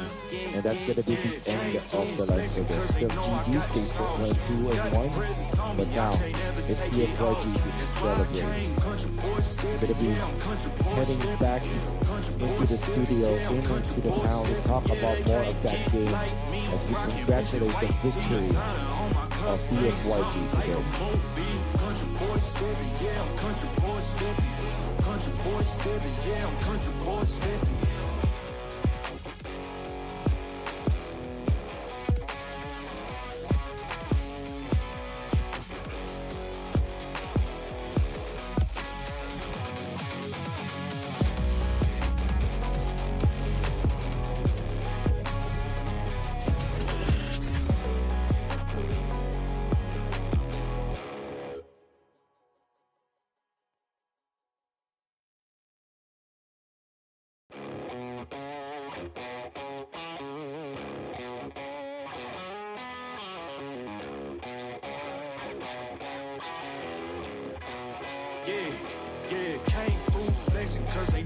got the sauce.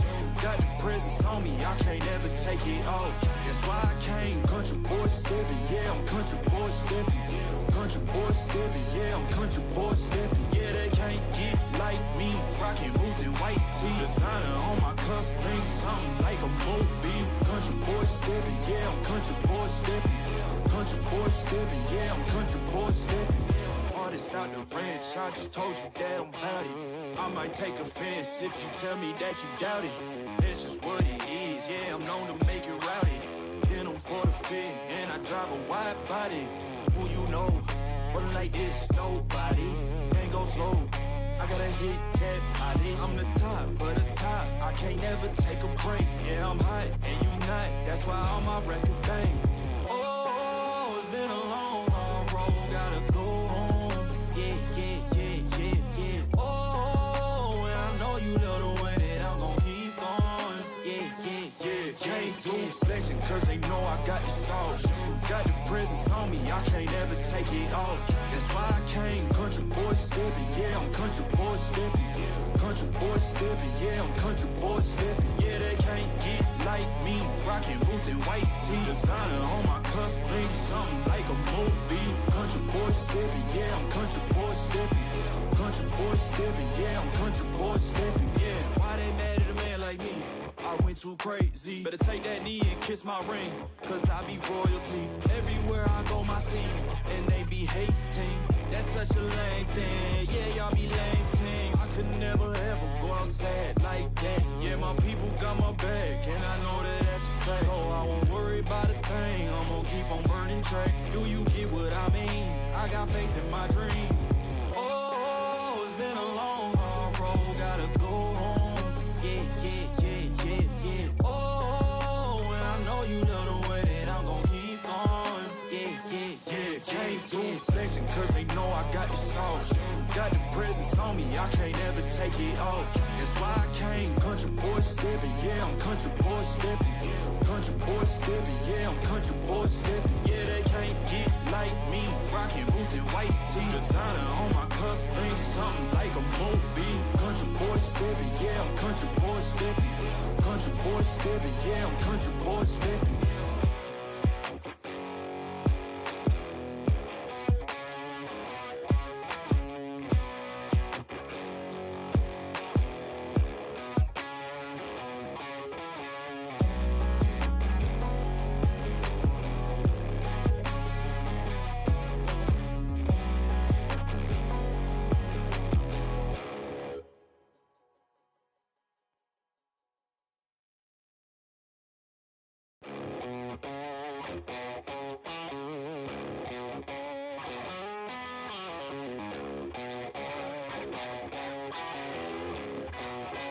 As usual, the third game is always exciting because it's the decider. I mean, that's what decides who gets to move to the next stage and who is going back home.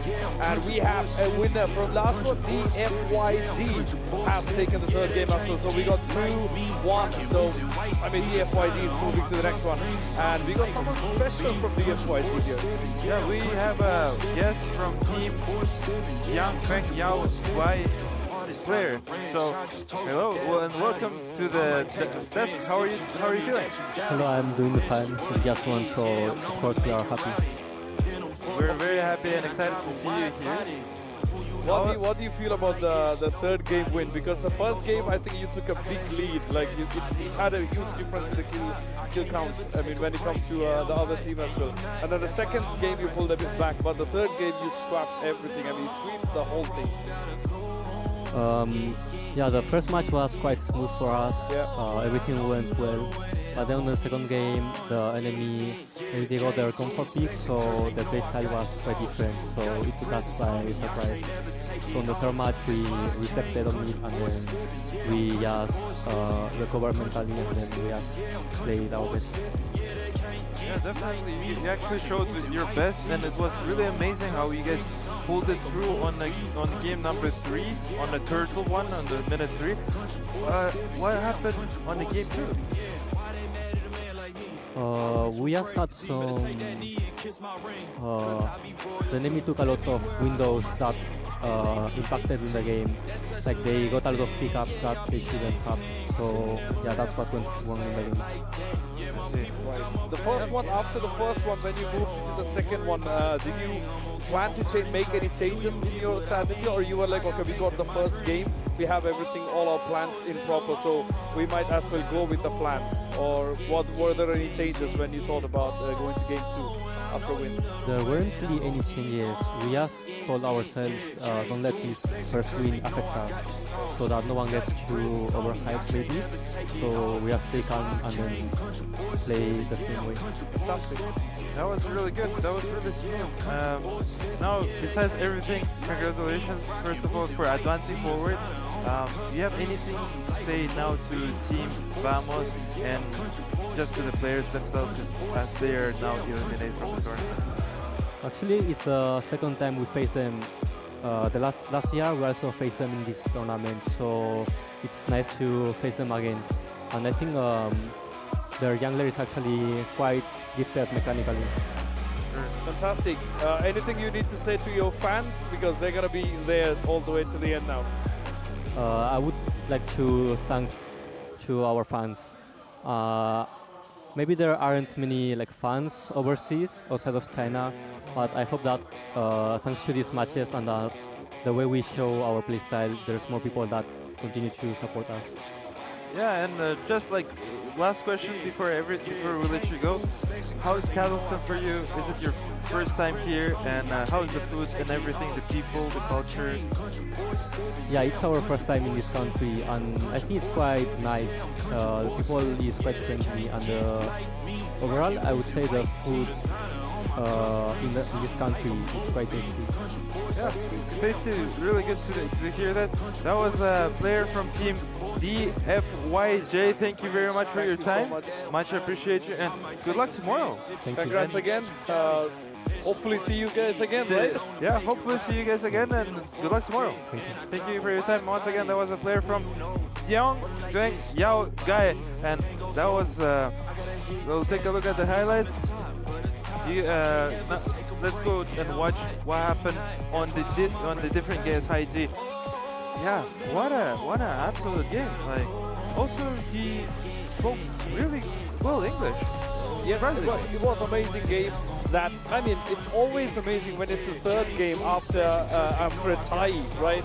And also it's also pressure for the other game. Interrupting you, but here was the turtle kill. Yes. That's the turtle kill on minute 7. Now everything it just did so well, and now we see how they're just pressuring the new keep and bottom part of the map, and Huge God makes us with a mega kill here.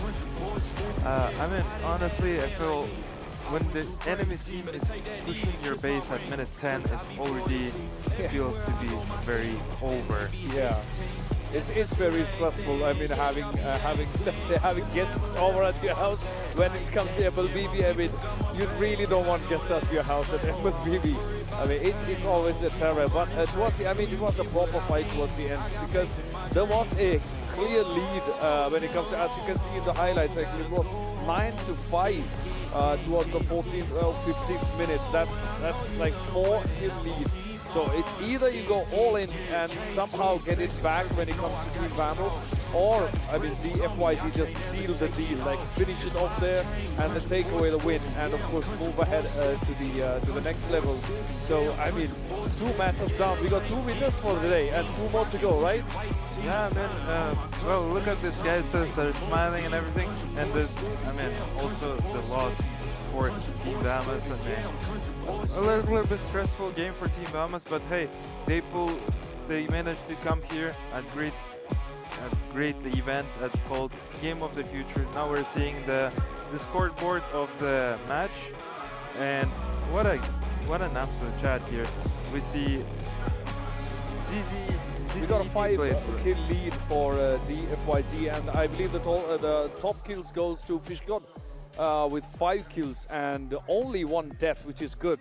And others have, everybody's played really good, and we cannot say that anyone actually really did give them all in, but because everyone fought.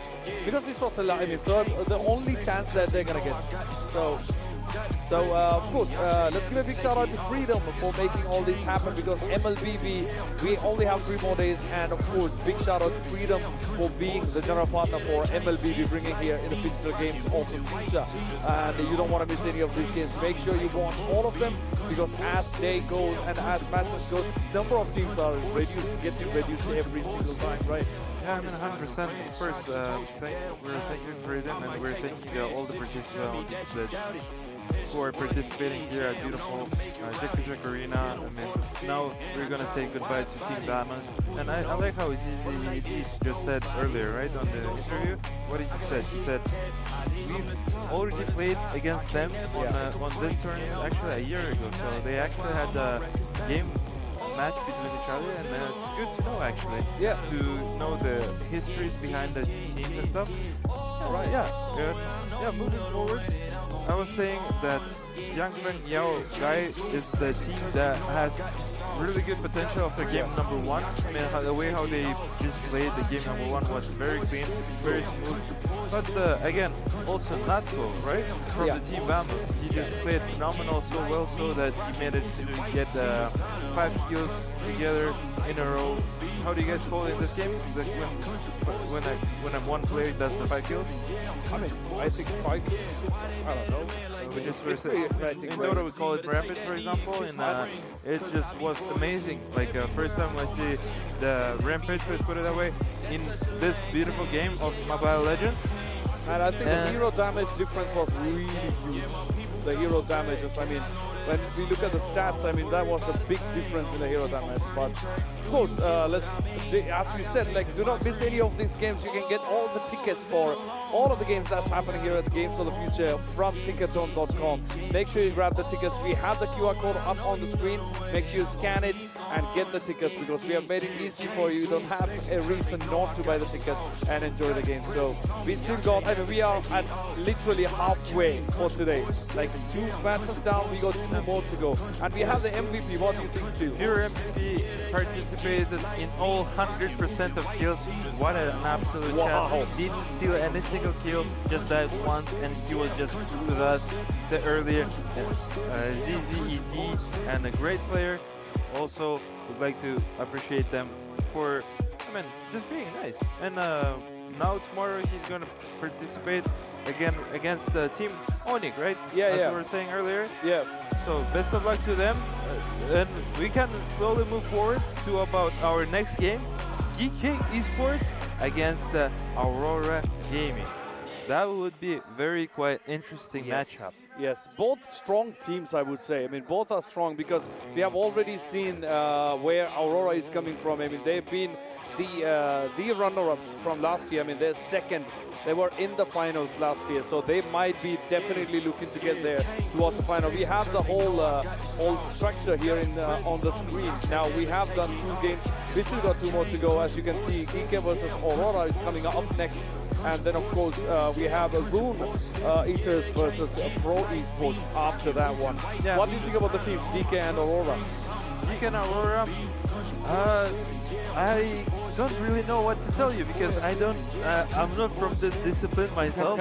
I'm more into mobile PC, and for me it would be interesting to see, because as I would like to see more and more from day 1, from this day 1, I would see more and more. So for example, now I know how Jiangfen Yao Guy play, right? Yes. So moving forward, I'll be seeing more how they play. I actually were calling how they played the game number 1. They were so smooth. Yeah. And I have no expectancies. I mean, I know Aurora as an organization, so logically speaking, I would be thinking Aurora must win. But we'll see. We'll definitely see Haiti, and it's really not easy choice to make if you don't really know the proper. That's true. That's very true, because we are talking about 2 really strong teams when it comes to GK and Aurora, and this is going to be one good fight that we're going to be seeing here on Sanctum Island up next. But when we're talking about GK, I mean, we know that they are more on the heavy side laning and also the split pushing as well. So we are yet to see how that holds up with last year's runner-ups, which are Aurora. I mean, they made it to the finals, which means they have got that thing in them. So they are strong enough to get out there and last until the last day towards the finals. But again, I mean, we can also, as we saw, like, we can't really predict, right? I mean, it's all it takes is that 15 to 20 minutes that they are on the island, they are on the map, and what they do with that 15 to 20 minutes, and that's what decides if they're gonna go forward or if they're gonna have to go back, which will be sad. But definitely, all of these teams are strong. All the teams that came here are strong. I mean, they are the best in the world, right? They're best team worldwide, and they're coming here to beautiful Astana, Kazakhstan for a grand prize of 900,000 United States dollars. That's a big definitely is a great experience for everybody to take a look and actually do extremely well. Yeah, of course. And when we're talking about Aurora, as we said, like, they've been in the finals before. They are actually masters of wave management and incredible patience as well. I mean, they can last till the late game without pressure, which is a really good thing and which is actually needed too when we advance through each stage of the game and also each stage of the tournament, because as you near to the end of thing, it will be interesting to see. I mean, over to you.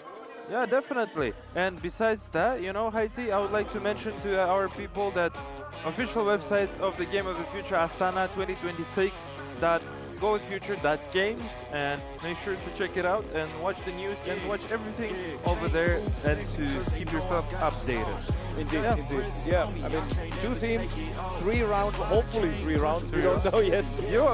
You're into rounds. I want to have 3 rounds. You talk like you're coming from the shooting games, like the mobile. I want 3 rounds, honestly. Yeah, because that makes it really exciting. Because as we saw in the last 2 games also, first game, one team won. First round, one team won. Second round, the other team won. And then we are waiting to see what the third round can bring in. So I'm somebody who really wants to see 3 rounds because that keeps things on the nail. 100%. I mean, you're coming here to the beautiful Jack Arena for watching a great the game of Mobile Legends, and therefore you'd like to spend more time and learn more things, more different, the playstyle, the hero pattern, how they think, the combination of the heroes all together, and definitely the great thing. Also, I would like to mention one more thing about I would like to remind you that the physical fighting discipline is presented by Kaz Inc. That will be start at Athletic Sports on Kazakhstan Arena on the 8th of August. So just so you know, because we're having multiple disciplines all around the city, all around the town, and there are tons of disciplines. You know that? Yeah, of course. I mean, I think the whole town is in the Games of the Future vibes, right? I mean, when we arrived at the airport, starting from the airport, we've been seeing all the boats, all the things, like we step foot in Astana. The moment we step foot, we are starting to see Games of the Future, which is really great because this is indeed becoming like a celebration for the whole city, right? Something big is happening right here in Astana. As we can see, GK Esports, we have the players on the screen: Baba Yaga, Kwano, Shen, Sinabomba, and Aizin. We are yet to find out how they perform because 5 players are ready to go for the next one. So this is the roster we have for today for GK Esports. We're gonna have the photos and the details up there. Aurora Gaming, what do you think about the team? I think the team is amazing. Lunar, Paku, Rosa, TNC, and Signum. I saw the fan factor about this team that they're all from one country and another is another addition. So I hope the language won't be a problem. Right. Because once you're speaking one language, it's easier to communicate when you're playing with each other. Yeah. And I'm sure definitely there'll be a difference in communications. So we'll definitely see how Aurora is going to do, as well as GK esports, right? Yeah. We can't really tell what's gonna happen, what to expect. Just I can expect only a great game of Mobile Legends. Yeah, honestly. yeah. I mean, everybody's excited because now, so that we have 2 matches down, we got 2 more matches to go. We need to find who are those two teams that's gonna go ahead for the upcoming stages of the tournament as well. We have the teams getting ready; they are slowly getting comfortable in their seats and being ready to give us a proper show. And also, since you have experienced all these competitive games, what do you think the mentality, or what do they feel when they are actually sitting at the tournament space where they are sitting in their chair, like this is the moment? I mean, honestly, it feels amazing because you're feeling that you're getting attention from people and people acknowledging your the way how you play and the way why you are there and why you can make, to be honest, so much money. Yes. And I mean, you're earning and playing and you're getting famous. What do you want to do when you're around from, let's say, 16 years old to 30 years old, right? You're actually doing it well and people getting to know you. It's just a pleasantful experience. But for that, you also need to keep grinding because people are, this is competitive games, you know. If you don't put hours in your excellence to show why you are the best or one of the best players in your game, at your game, you have to show up through those hours that people are sleeping. I agree. Hard work definitely will pay off. I agree, completely agree, because when it comes to gaming, I mean, we have the general conception that it's more of a leisure, it's more of an enjoyment, but as you said, like when it comes to competitive gaming, it takes a lot more than that, like lot of discipline, lots of grind, and you are a coach. I mean, you know how the players and you know how to navigate the players, how to direct them. So of course, I mean, it is also slightly a struggle and also hard work to get there, right? 100%. 100%, especially when you're doing the coach and when you're making all the strategies and when you're making sure how our opposed team are also playing and getting to know what are their weaknesses, what are their strengths, and you're working on your side as well. You know, you're understanding, comprehending your strengths and your weaknesses and how to tackle their weaknesses, and moving forward from that, you're working on your draft to make sure to enable your players' game. Of course. And also, if anyone has joined the broadcast late, just to give you a roundup what actually happened, we had 2 games down, 2 matches down. We had Foot Esports versus Team Spirit, and Foot took the win for that one. And just we finished the match between DFYG versus Team Vamos, and DFYG actually won that. We still got 2 more games to go. GK up next, coming against Aurora Gaming, and also Rune Eaters versus Pro Esports. So as you have all the schedules, everything that's happened so far and what's going to be happening on the screen up there. And I mean, the screen is filled with talent, right? It's filled with professional players. Definitely, yes. I mean, so far what we've seen, there has been a 2-1 and 2-1. Yeah. So there were 3 games total. But in group stage, I see there is our 2-0. And Aurora Gaming actually lost 2-0 to Selangor Red Giants, for example. And also GK Esports, they were winning A7 on 2-0. Right. So you're saying you'd like to see 3 series, right? Yes. Can one of the teams make 2-0? I think it's quite possible, yeah. When it comes to, and also I see more possibility when it comes to Aurora Gaming, possible. Like it's gonna be a 2-0, but we don't know. I mean, it's been 1 year. I mean, last year they were in the finals. It's been 1 year, but still they are like really strong teams, right? 100%. So I mean, we are yet to see if they're gonna really pull off the 2-0 or they're gonna go with 1-1, and then after that 1 extra decided to check who's gonna stay. So I mean, it's a matter of time. I mean, it's a matter of a few minutes or an hour until we find out what really happens.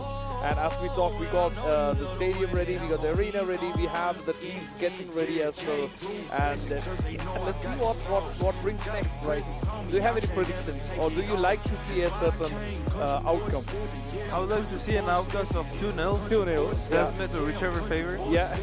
I want to see a good game, of course. I don't want to see like 13 kills and 0 kills, Yeah. whatever, or 30 kills and 3-4 kills. I would like to see a hype, like 35 to 35 type of game, you know, when they're fighting for multiple turtles, when they're fighting with the multiple lords, right, and nearby the lords area.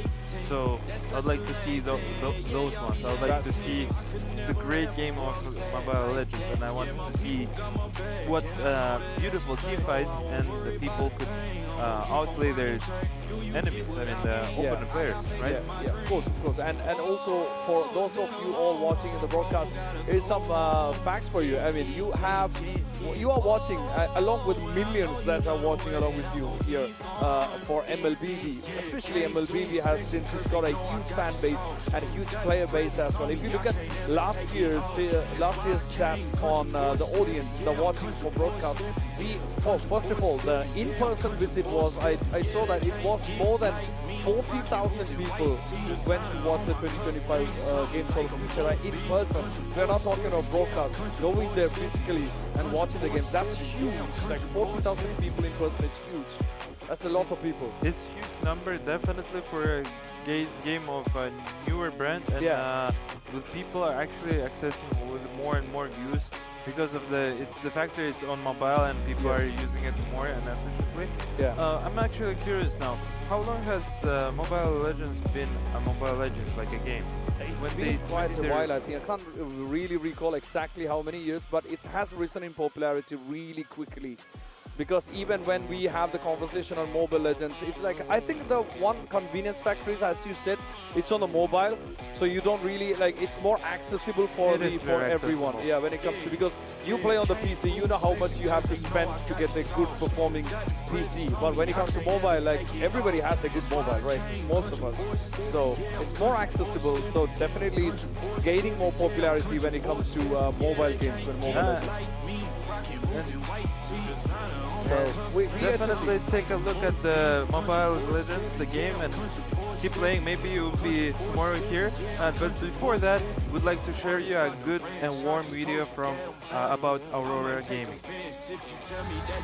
We're still at the Games of the Future, and now it's time to meet a team that's become one of the biggest names in the cyber sports field over the past few years. Aurora Gaming is known for their aggressive playstyle, insane team fights, and the ability to turn even the toughest games around. The roster brings together experienced players from Southeast Asia, and they've already proved they can compete with the best teams in the world, whether it's a regional league or an international stage. Aurora always comes ready to fight. Today, we've got a chance to ask the guys a couple of questions and find out what's going on behind the screens. Let's see what they have to say. I'm Lunar from Aurora Gaming. Welcome to the Games of the Future. How would you describe Aurora Gaming in one word? Aggressive. That's impressive. Next, the hero that represents you. Benedetta. She's like solo. She's like solo. Yeah. Interesting. That teammate you would trust in a 1v5 situation? In a 1v5 situation, I would trust Pago for sure. So, we have a shoulder to rely on. That's awesome!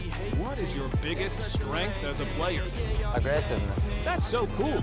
Name one team you always want to beat? Right, currently only Indonesia, because they beat us last MSC. They better be aware. And when you face a strong opponent, do you focus more on their weaknesses or on improving your own game? No, when we are facing good enemy, we're just playing normal. We don't care who the enemy is. We see you guys are tough. What is the hardest challenge a professional player has to overcome that fans don't see? I think the hardest part is not the gameplay, the mental part, like maintaining your mentality is the hardest part. Thanks for the answer. Finally, do you have a message to Aurora fans around the world? Thanks for all of the Aurora fans that's supporting us. Keep supporting us. Thank you. Thank you guys. As we can see, Aurora Gaming did not come here to lose. The team is is a true example of dedication and fierce spirit. Let's see where it will take them. Good luck to Aurora team. And that was Aurora Gaming right there for MLBB, the roster, and they're really excited. And also they were the runner-ups for 2025 Physical Games of the Future.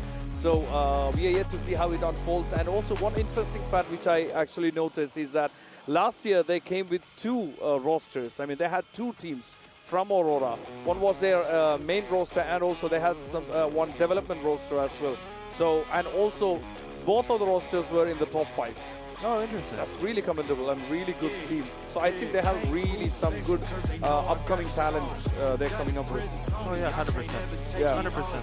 Yeah, that was Aurora Gaming for you. Thank you very much for the information inside of Aurora and about the Aurora video. Interesting how the guys will be playing against Kiki Esports. I mean, again, this is a game for the elimination and for proceeding forward. Yeah. It's a round of 16 guys. And my name is Phil Borko, joined with handsome man Haiti, and yeah, we're about to get started for the Geek Esports against Aurora Gaming, but it's not as of now. It will be starting soon as the players are getting ready and getting prepared. Meanwhile, what do you think about the draft? So you've more experience in terms of the game. Yeah. And also, what do you think on the draft-wise? What strategy do you like more? Like GK Esports or the Aurora usually? I think Aurora might have, more, how do you say, more advantage over the drafting. But again, the thing is, since there is this ban, which is the interesting factor about even Dota and this as well, there is this ban, which is a factor where you might be planning to get a hero, but the other team actually bans that hero, and then you really have to make a plan B to get another one. So that's the interesting part about this pick and ban, the drafting phase. And also we are talking about almost, or even some slightly more than 120 heroes to select from, to choose from, out of which most of the teams would be looking at the main heroes to either pick or ban. Not to let the other person take place as well. But definitely there are these categories of heroes that they're gonna choose anyways for each of the EXP or mid or the gold lanes. They need to be careful on how they navigate with each of these players, plus the roamers and the junglers as well, because it's gonna be crucial on how they're gonna navigate the jungle, get the gold and get the EXP, whichever lane they are, and also if they really want to gank into other sides as well. So especially when it comes to GK, they are known for the split pushing and also the side lane pushing. And yeah, so we are yet to see how they move the game, right? If they're gonna go through the side lanes into the EXP or the gold, or the mid lanes through the river. So it's gonna be interesting to see how it goes. Yeah, definitely will be interesting to take a look how they're gonna play and how they want to play. Because, for example, in Dota, as you were saying, the bans and drafts could be tricky. It definitely is, and could be also stolen. The hero that you like to pick, and could be stolen because of some of the people have 2 drafts, some of the people have the last pick, some of the people have first pick. So there's so many different strategies they can do. So pretty much similar to like at Dota. And yeah, it's a great game. We'll definitely take a look who's going to be on top of today against Geek Esports and Aurora Gaming. That is supposed to start quite soon. And yeah, pretty much pretty soon. We can hear all the vibes here in the arena. The fans are ready. We got quite some fans here for all the teams, and they are ready to. And also, interestingly, whichever games which are finished, and some of the teams are actually here watching the other teams play, which is actually very commendable, because it could be very helpful in the sense to understand how the other teams are playing, so that they can take that information to the next stages of the tournament. But at the same time, it's more like a brotherhood, right? It's more like a fellow feeling of fellow gamers. Even if it's competition, at the end of the day, everybody are gamers. Everyone is competitive gamers. But it's always that community feeling when it comes to the gaming. Even if they are participants, players, or the audience, everybody is in the same family of that game. 100%. Everybody is involved into the esports, and and this overall shows the same exact interest and all about moving forward. Yeah. I think we're going to have more games adding in the coming digital, I'm pretty sure, because this digital was actually the first digital with PUBG. We never had PUBG in the digital, so this is the first time. And then now we already have a mobile game, which we had last year as well, but now we have one. So we don't know, maybe in the coming digitals we might have more mobile games, which is going to be really cool. So it's time for the show, right? Yeah, it's time to the show, and thank you very much, guys. Let's take a look at the show right now.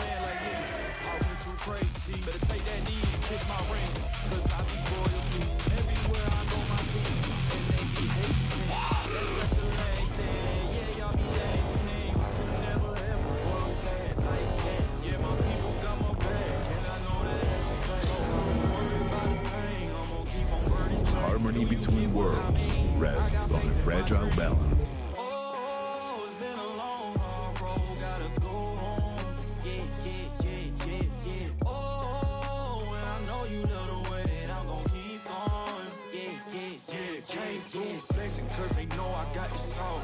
Got the presence on me, I can't ever take it off. That's why I came, country boy stepping, yeah, I'm country boy stepping. Country boy stepping, yeah, I'm country boy stepping. Yeah, they can't get like me, rocking boots and white tee. Designer on my cuff, ain't something like a movie. Country boy stepping, yeah, I'm country boy stepping. Country boy stepping, yeah, I'm country boy stepping.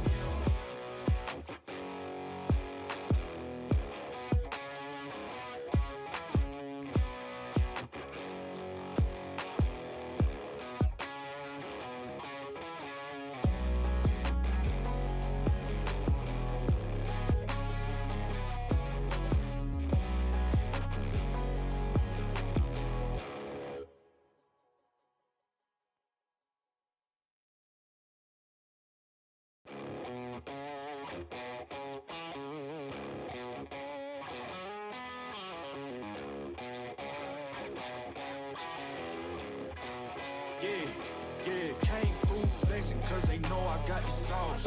Got the presence on me, I can't ever take it off. That's why I came, country boy stepping, yeah, I'm country boy stepping.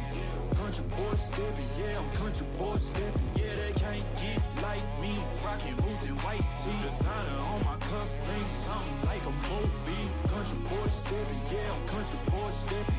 Country boy stepping, yeah, I'm country boy stepping. Artist out the ranch, I just told you that I'm bout it. I might take offense if you tell me that you doubt it. That's just what it is, yeah, I'm known to make it rowdy. Then I'm for the fit, and I drive a wide body. Who you know, but like this, nobody. Can't go slow, I gotta hit that body. I'm the top, but the top, I can't never take a break. Yeah, I'm hot, and you not, that's why all my records bang. Oh, it's been a long, hard road, gotta go home. Yeah. Oh, and I know you love the way that I'm gon' keep going. Yeah. Came through flexing cause they know I got the sauce. Got the presence on me, I can't ever take it off. That's why I came, country boy stepping, yeah, I'm country boy stepping. Country boy stepping, yeah, I'm country boy stepping. Yeah, they can't get like me, rocking boots and white tee. Designer on my cuff, ain't something like a movie. Country boy stepping, yeah, I'm country boy stepping. Country boy stepping, yeah, I'm country boy stepping. Yeah, why they mad at a man like me? I went too crazy. Better take that knee and kiss my ring, cause I be royalty. Everywhere I go, my scene, and they be hating. That's such a lame thing, yeah, y'all be lame team. I could never ever go outside like that. Yeah, my people got my back, and I know that that's a fact. So I won't worry about a thing, I'm gonna keep on burning track. Do you get what I mean? I got faith in my dream. Oh, it's been a long, hard road, gotta go home. Yeah. Oh, and I know you love the way that I'm gon' keep going. Yeah. Came through flexing cause they know I got the sauce. Got the presence on me, I can't ever take it off. That's why I came, country boy stepping, yeah, I'm country boy stepping. Country boy stepping, yeah, I'm country boy stepping. Yeah, they can't get like me, rocking boots and white tee. Designer on my cuff, ain't something like a movie. Country boy stepping, yeah, I'm country boy stepping. Country boy stepping, yeah, I'm country boy stepping.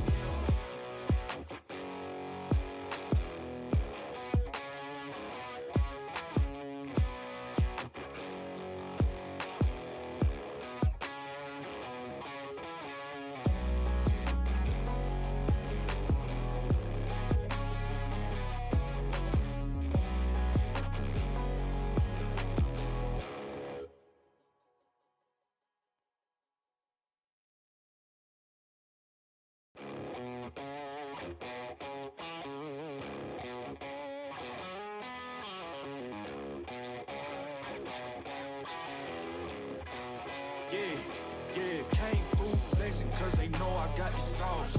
Got the presence on me, I can't ever take it off. That's why I came, country boy stepping, yeah, I'm country boy stepping. Country boy stepping, yeah, I'm country boy stepping. Yeah, they can't get like me, rocking boots and white tee. Designer on my cuff, bring something like a movie. Country boy stepping, yeah, I'm country boy stepping. Country boy stepping, yeah, I'm country boy Will be a little bit more informed about Aurora Gaming. More informed. That's a good way to put it. Yeah, that's a good way to put it, Wolf. You know, for our third series of the day, we've gone back to back, full series, man, 3-game series so far. This one, I'm not so sure of, because if we have to go ahead and let's take a peek first at GK Esports, man. Of course, you know, a lot of these teams, again, for a lot of our viewers out there, they've watched a lot of these teams just compete in the international in Paris leading into this for Games of the Future in Astana, Kazakhstan, and so the reps are there. That's why I like to say, you know, the reps were there. The meta, it's so funny how this happened though, because the meta kind of changed over the course of that tournament alone, and I think it's pretty much set in stone for what we'll see here for Games of the Future. But for GK Esports, I think they had some tough opponents, right? I think if I recall correctly, the ones that knocked them out of the tournament was SRG, which we'll get to see play more obviously here in the Games of the Future as well. But GK was a team that I felt like just like when it came down to executing their compositions that they brought into the games, it just seemed a little messy. Like the total idea was there, but it just wasn't executed right. And if you're going to go and compare them to a team like Aurora Gaming, who are, you know, as we get a look at Coach Midnight, of course, they're one of the masterminds of making things different in the draft. I think that's the biggest curveball that can be thrown at GK Esports to stop them and knock them out of Games of the Future. So, you know, they have all the information they need. I think that's one of the things that even happened to Aurora in their run in MSC. Teams were able to read them out. You know, you have that surprise factor with some interesting picks and everything, like the Raphael Amid and all this other stuff, but it's just like, eventually that's going to be read out. Now, my main question at GK Esports is, have they taken the time to be able to come up with a game plan against an opponent like Aurora? Yeah, I feel like GK Esports, because I've seen this team, right? They already performed in the group stages, and I was able to cast most of their games. And I'm actually duly impressed on what I saw from them. They definitely have improved from how they look like during the early stages of the MSC, and even in the MSC, it's like, yeah, they do have a lot of potential, is what I feel like. And when they performed here just recently, I kind of feel that, yeah, surely there is something that they really can use against the top teams in the region. So I feel like this is going to be interesting. However, Aurora Gaming is a team that is all about preparation. And when we talk about this team, when we talk to the team, to some of the top teams here in the Philippines, when you were out in MSC, I think some of them, and they always say that, yeah, Aurora Gaming is the team to beat actually for MSC because of how strong they were in their performance during the scrims, right? So I'm pretty sure that this is a scary team to face against. So GK Esports really have to be on point, starting with the draft. Yep, starting with the draft. I think a lot of people and fans out there were kind of surprised to the fact of just how much I felt like Aurora can bend the meta. You know, I think that's the main thing. It's like, you know Aurora, you know these players from Aurora Gaming, you know they're going to be good, but it's like, I think it was more so of just what they brought to the table, and that's why I'm excited to see what happens here in this Best of 3 series, because you can go ahead and still do that, especially in the game one. You know, you can kind of bring up some of those surprise picks. People would call them like cheese picks or niche picks, whatever you want to call it, but that's the upper hand that Aurora Gaming has. And I think so if you're preparing for that, it is kind of difficult to prepare against that. So bans wise, you'll see this isn't changing too much. They do take out the Hirara, so what does this leave for priority? And what is GK Esports looking to trade on the red side? Looks like Barrett's. So funny how Barrett's is the new the pick, it seems like. Yeah, I agree. I think it's the strongest pick right now. Whenever it's available, just pick it up. Of course, there are other good picks like the Hirara, for example, but when it comes to this trade where the Marcel is not open, it's just way too good, and the Paquito is not as good of a pick. All things considered,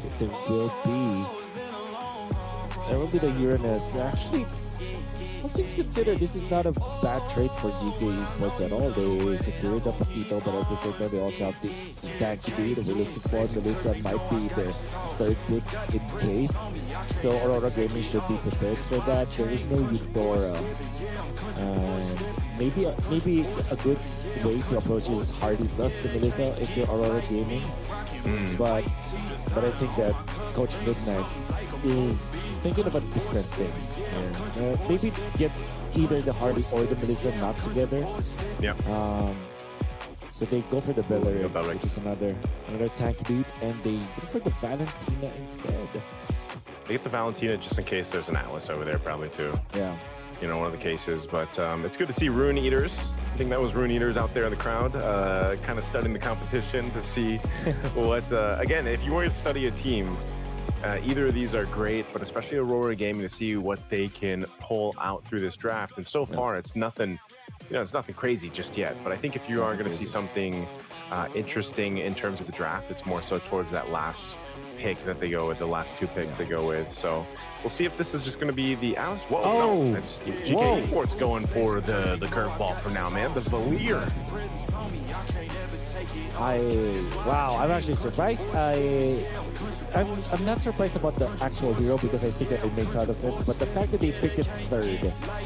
The Melissa is still available, so is Harley. There's so many good, I'm not saying that they are better picks, but there are meta picks that could be prioritized here by GK. So, why the Valier? Because it has a lot of HP-based damage, Beleric as well as Barrett's will hate playing up against this hero.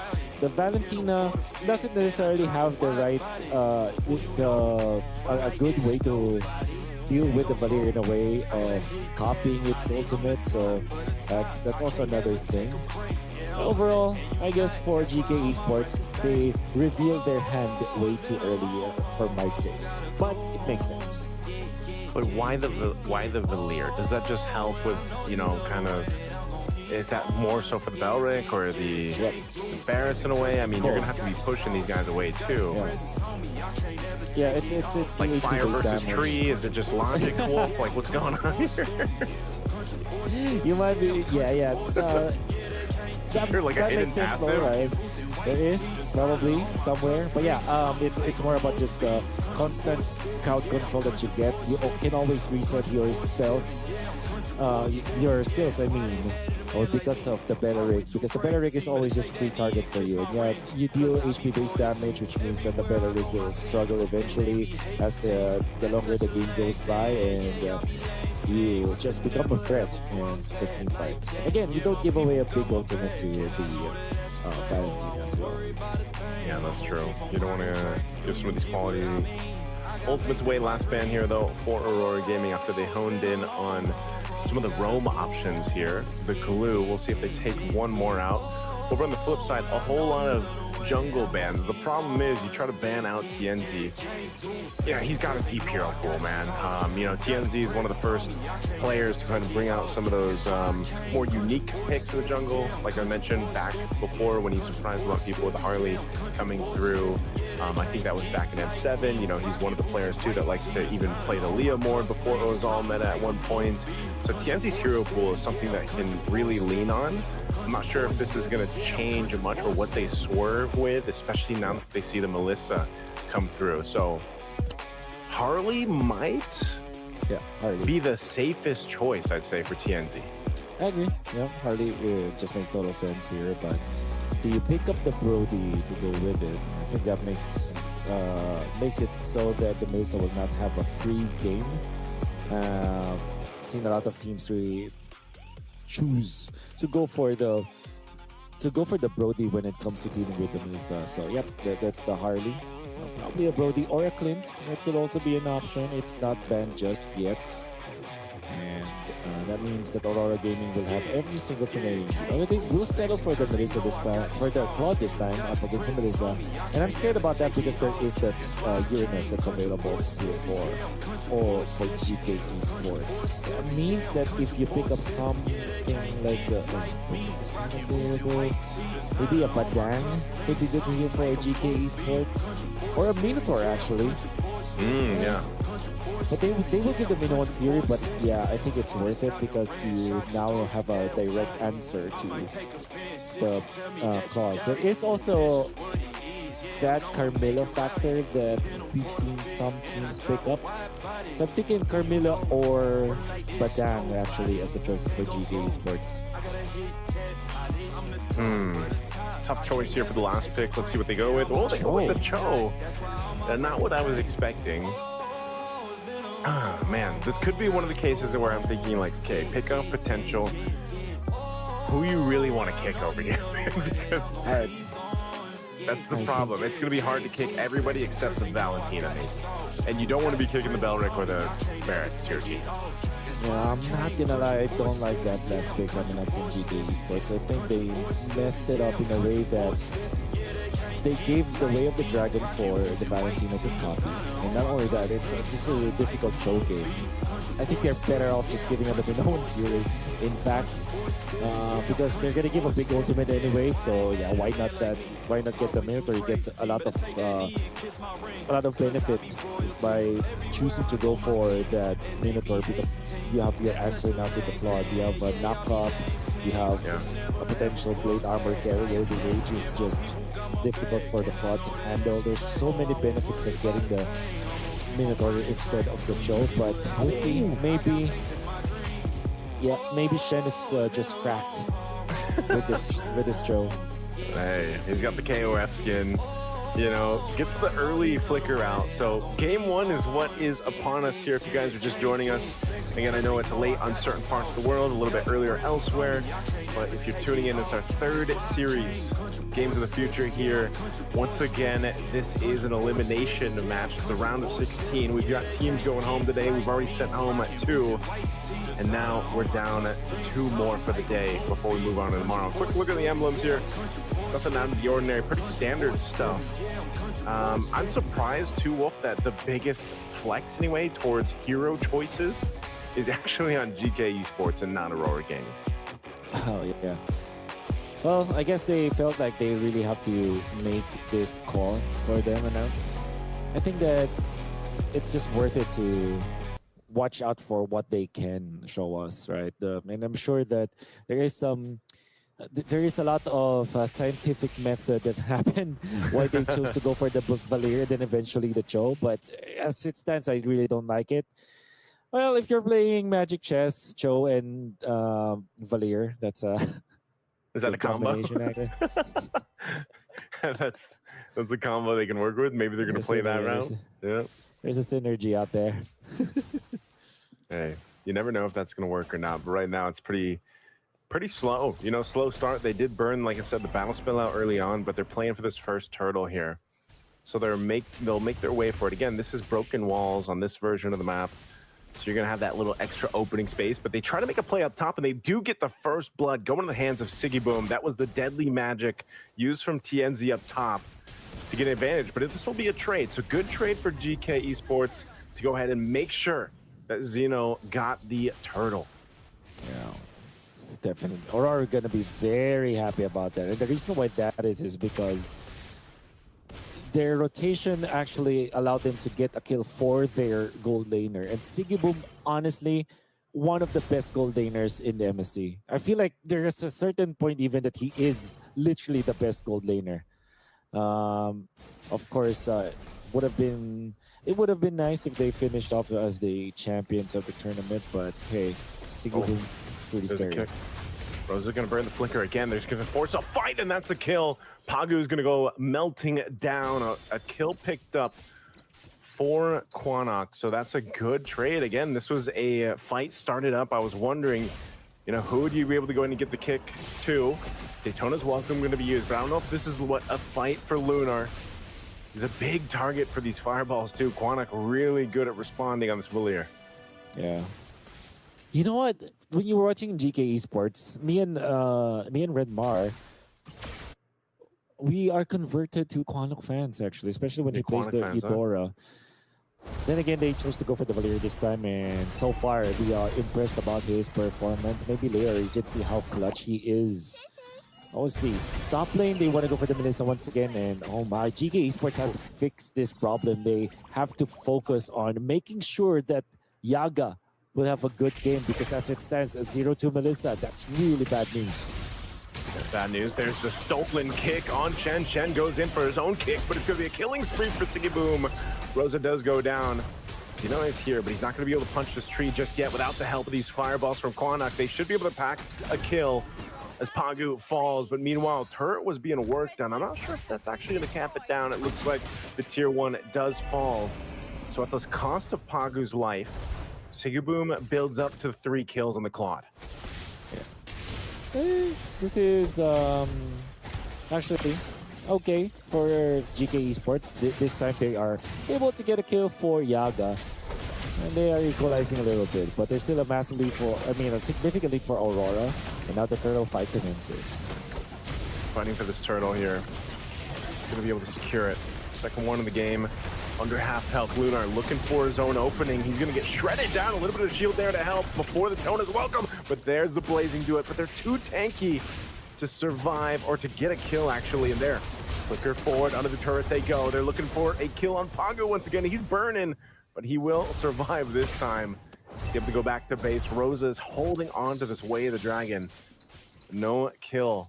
Converted. Shen up top. Sigiboom gonna go ahead and spot that out. He's gonna be fine. But Aizen and Quanok are here too. They want that tier 1 up top, and they're gonna fight for it, claw for it, and they will be able to go ahead and take it down. Yeah, flicker for a flicker after the turtle, but obviously Aurora with better end of the deal as they have secured the turtle. Up top though, GK Esports are allowing Yaga to catch up. Comes to the goal when it comes to farming, able to push a turret up top. That's a lot of time that they are now giving towards the direction of this Melissa. Still, Aurora, they have lost their lead earlier. Right now, you can see that Aizen is feeling a little bit more confident as the Uranus. If you're looking at the members of Aurora Gaming, they don't have an actual way to pierce through this Uranus. Think about it. This Uranus will be a problem later on for Aurora. Did I see that right? Did Zeno just pick up a Sky Piercer? From the Jungle Paquito. Looks like that's the case. Aizen can shred it down here. Rapid Draw going to be used, but he should be able to get away with that Consecrate. Zeno there gets Pagu. He does have that Sky Piercer, but now he could be in trouble here. Caught between enemy lines and now in trouble. Mega kill for Sigiboom. Add another one to the list. And now tier 1 turret mid does fall. So even though Aurora Gaming is able to go ahead and get some of these kills, they're losing the space across the map as another tower falls. Oh, okay. So actually, all things considered, that's good for Zeno because he's able to help his teammate get a push in the middle. But yeah, now they do have enough damage to take out the Uranus, and that's before the turtle. Look at how brave the Bats is. Actually very disrupted. The turtle will fall, and even then they get another kill. That's Shen going down. GK Esports are getting outmaneuvered by Aurora Gaming. This is probably one of the best Claude games we have seen throughout Games of the Future so far. 5-0. I agree. You know, 720 into this game. I think he should be really close to his golden staff. I know he's already got 2 items locked in. Yep, he's working closely to it. Corrosive Scythe DHS already there. And again, even bought a little bit of... He's got the tough boot. Or no, he's got the... Boots are those? Yeah, he's got the defense boots locked in. So... You know, he needed that little bit of extra defense just to deal with it lane-wise, but so far, Sigiboom has been having a hell of a game on this Claude, and that's going to be a problem. Like, if GK can kind of slow him down and shut him down, then that'd be great to get themselves back into this game. They're not really behind or anything like that. It's just they don't have a way to deal with the Claude just yet. In these team fights that are breaking out, it's more so of the way the fights are happening. You know, gold-wise, it's relatively even, but power-wise, Sigiboom is a problem. Yeah. And that will be a big problem, in fact, upcoming. Because as it stands with Sigiboom starting with 5-0, this generally means that Aurora will hasten his itemization, and that also means that before the 10-minute mark, you're already okay as the club. You're already locked up. You're already reached critical mass. You're activatable, and that's what is happening. Just like that. That's exactly what we're talking about here. Following that deadly magic, he's going to go back, go away. Already dropped down. They're going to fight into this, though, into the mid lane, able to pick out Shen, and now Aizen could be next. Look at the stacks coming through. TNZ will clean up that one. 3 fall for GK Esports. And this is exactly what we were talking about, Wolf, and this is why I was saying, man, Sigiboom is a problem under the turret. Goes in with the deadly magic. And that might not be enough to kill him, but they will push him off the tier 1 turret. Xeno just gonna have to watch it fall, but at least Yaga and the rest of the team are back up. Can they defend? Can they actually contest this Lord here? I don't know if Aurora Gaming wants to fully send this yet. They keep TNZ up top. Yeah. GK can actually, but it's very risky, I feel like, because Aurora Gaming have set up the minion waves up top. Maybe they can fight if they eventually fix this top lane, but at the same time, who is going there? Like, Xeno is just focused on taking his own camera, and I like what Lunar is doing, making sure that the entry points, the connection points from top to the mid, is covered. The Shen might fall. Shen taken down, deadly magic. We'll get another one here. As you can see, Trinity locked in a little bit ago, that Golian staff, and now Sigiboom working on the next. Lunar might be in trouble here. Couple stacks there, Sigiboom to help him out with the Blazing Duet. A quarter of the health on the Lord. They want to go ahead and secure this, but they want to stop this too. GK wants to fight into it. Lunar is gone, but Sigiboom will secure the Lord, and now GK has to disengage. They don't want to get caught in this fight. Xeno is waiting patiently, fully stacked up on the champ stance. They'll just deal with this Lord once it spawns and starts pushing towards the base. And GK should be able to go ahead and clear things out relatively well. Again, Wolf, we talked about the strengths of a Melissa, as she just now blocks in that golden staff. So Yaga's in a good position. He should be able to go ahead and help clear some of these waves in this push out. Well, looking at bigger problems here for GK Esports. The damage will be enough, actually. Aizen, the Uranus, is now getting threatened. And how are they gonna activate Baba Yaga? That's my question here. How they're gonna activate Melissa?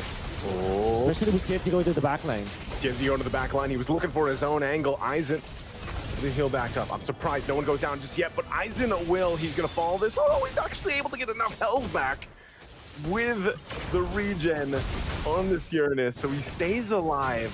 That Lord is still slowly creeping up to that bottom side, and now Sigiboom once again firing off. Blazing Duet gonna be used. He's pushing him off the tier 2.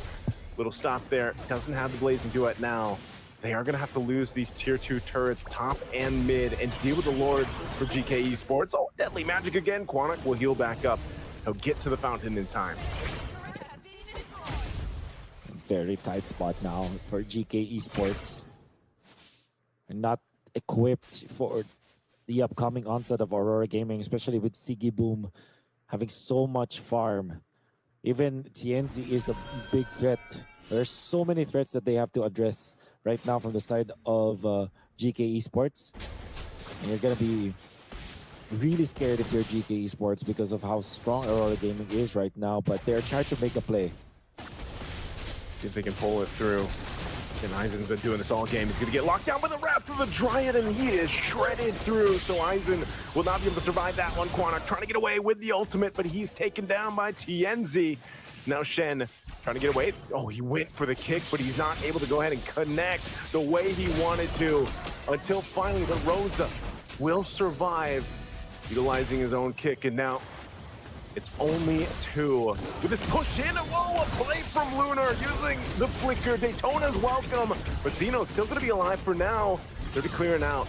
Yaga still up. They want this mid turret. They get it. It's a little messy, but GK still in the game. Muddles being dropped down.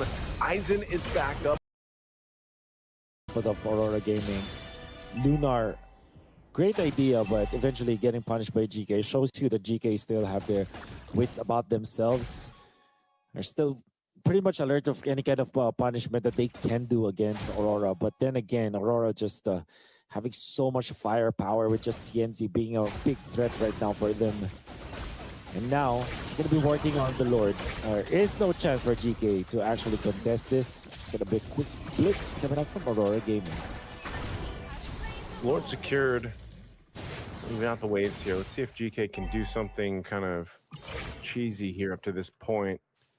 They don't spot anything else on that opposite side of the map. They know the Lords are coming through, and they already got that mid turret down, so they've got to deal with this. Malefic Gun, last item locked in for Siggy Boom. There's the Daytona's welcome. Right, shredded through. Aizen is gone again.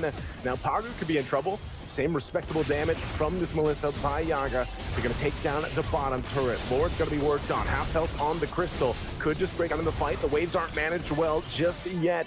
So GK still going to be able to stay in the game by clearing out these waves. Siggy Boom threading the needle here. They have another wave pushing in, but I don't think they want to go for it just yet. Oh, Quanok? He should be able to get to the fountain. Okay, oh, he doesn't. It ticks down fast enough. A good play from TNZ. They're looking for Shen next. They'll find him. Yaga. It's up to him and Zeno. Aizen's back up. It's still an attempt from Aurora Gaming, but this is so risky. They might be waiting for the deadly magics to be used again, but this time it's on Zeno. He's going to be able to survive, so they hold on to the one base turret. They're losing so much ground now. The jump in, they find another. Barbaras with the Daytona's welcome. The Minnesota, the backline is being taken out by the Blazing Duet as well. And a quick -2 from Aurora Gaming means that they will take this. Naisu, clean take coming up from Aurora Gaming. Dominant in that game and punishing the overly cooked draft coming out from GK Esports. Bit of a cyber relief there, of course, by Aurora Gaming. You know, they really had to attempt to go ahead and take that game one. They knew they had a lead, and they make it all happen there right at the moment. It looked kind of good, though, for GK. I thought they might be able to defend one more time, but let's go on to a break before we head on to game 2.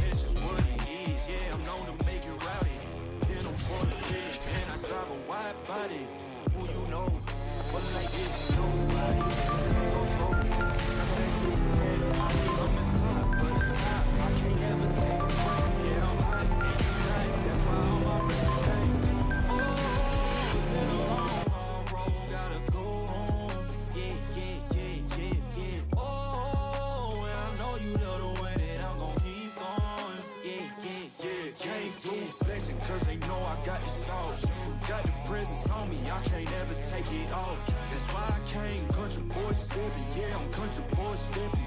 Country boy stepping, yeah, I'm country boy stepping. Yeah, they can't get like me, rocking boots and white tee. Designer on my cuff, links, something like a movie. Country boy stepping, yeah, I'm country boy stepping. Country boy stepping, yeah, I'm country boy stepping. Yeah, why they mad at a man like me? I went too crazy. Better take that knee and kiss my ring, cause I be royalty. Everywhere I go, my scene, and they be hating. That's such a lame thing. Yeah, y'all be lame teams. I could never ever go outside like that. Yeah, my people got my back, and I know that that's a fact. So I won't worry about a thing. I'm gonna keep on burning track. Do you get what I mean? I got faith in my dream. Oh, it's been a long, hard road. Gotta go home. Yeah, yeah, yeah, yeah, yeah. Oh, and I know you love the way that I'm gonna keep going. Yeah, yeah, yeah. Can't do flexing cause they know I got the sauce. Got the presence on me, I can't ever take it off. That's why I came, country boy stepping. Yeah, I'm country boy stepping. Country boy stepping, yeah, I'm country boy stepping. Yeah, they can't get like me, rocking boots and white tee. Designer on my cuff, links, something like a movie. Country boy stepping, yeah, I'm country boy stepping. Country boy stepping. For one, thank you very much, the casters, Wolf and Nason, and yeah, what a beautiful game from Aurora Gaming. What do you think, Haiti? Oh my god, that was really good. I mean, initially I think it went really head to head, and I think around 5 kills or 4 kills it was like one heading, one kill, and then the other one's following. And then after around 5th or 6th kill, I think it just went like a blast, like proper blast. It was one intense game, I would say. Like both of the teams really did well. Yeah, I mean, also the game itself was so well done and well executed by the team of Aurora Gaming, because the way how they applied the pressure, the minute 3, I believe, on a top play was actually nuts. And also, before me telling you more about the game, I would like to mention to you guys about the digital football discipline was sponsored and presented by Samro Kazan. Thank you very much for making this possible, and it was actually from yesterday until the 9th of August. So make sure to get your tickets done and yeah, get yourself ready for digital football as well as mobile MOBA, and let's back to the game. I mean, you know, guys, so you know, I'm from different discipline, but me watching this discipline actually pulled me in love into this discipline because how swift, quick everything is, the team fights, the movements, everything is so quick, and it looks darn so well. I mean, it looks awesome. Yeah, I mean, the last game was really intense. I mean, I think the Aurora really came with that last year's finalist energy, right? Like they came really strong. I mean, they came with all the power, all the energy, and then they put that all in the first ever game today. I mean, we have to remember we still got either 1 or 2 games to go. Yeah, I mean, it depends how the game goes under number 10. But let's focus on the highlights and let's keep going to talk about the game itself. I mean, honestly, I wish in highlights they'll point the mid fight on a minute. I believe it was 7, 8 somewhere there, like the mid game. That was a 5v5 team. It was incredible fight from both teams, but unfortunately there is only one victor on the team fight afterwards. So this is what I meant on the early minute 3, 4. Look at how Aurora Gaming is actually playing so aggressively well, and they're just making their own, like, they're just playing so aggressive, and I just like it. Even though they lose their couple heroes here and there, it's just amazing. Yeah. I mean, and now they're still playing on top. The most important fight for me was around minute 8 to 9 or somewhere there, when it was when they took after the mid tower, tier 1 tower. Yeah. It was incredible. I mean, you will see how Aurora is punishing. This is the moment where I'm talking about, the one exactly 5v5 here. I'm not sure what's happening, but something is definitely happening. Yeah. Monster kill from Sibun. Yeah. Sigibun. Yeah. Take a look at the team fight here. Aurora just punishing everybody from the team of GK Esports, and then taking everybody people and then taking the tower. As soon as they took tower, now the game has been shifted completely. And I think Sigibom has a really good chance of being the MVP for this game. I mean, at this point, I mean, 12 minutes, he already had 6 kills and 0 deaths. I mean, he didn't even go out even once. And we are talking about a double kill lead. From we are looking at 6 versus 12. Wow, that's like double the kills for. It all came from a 5-5 or 6-6 situation, and then it just shot up all the way up. And it still stayed around the half and double kill situation, like around 30 minutes. I'm very impressed from the Turkish players, how they play very dominant, very aggressive play style. It's just like we were seeing how game was even per se, and then from just one team fight into another team fight into another dominant team fight, he ends with another double kill here, and just punishing them very hardly. Aurora Gaming, very surprising gameplay. Yeah. And godlike from TNZ over there, and just the throne is dying. I mean, that was just an incredible game. That's like a more than 10 kill lead. Oh yeah, like 13 kills lead. That's huge. And I think TNZ has got more. When you look at it, like 9 kills, 0 deaths, and 9 assists as well. That's more like 18. He's a part of 18 kills. I have a feeling like TNZ is gonna grab the MVP for this match. I mean, we have to agree that Sigibom also put up a really good fight where 7 kills and 11 assists, and that's also 18. Yeah, I mean, honestly, like the Sigibom also did so much phenomenal job. It's just the same as TNZ. TNZ got a little bit more of the double kills here and there at the end, but the Sigibum also just played fantastic. Yeah. The way how he positioned himself on the team fight and how he was enabling the teams to play around him, it was just so smooth and so well done from the actual Aurora game.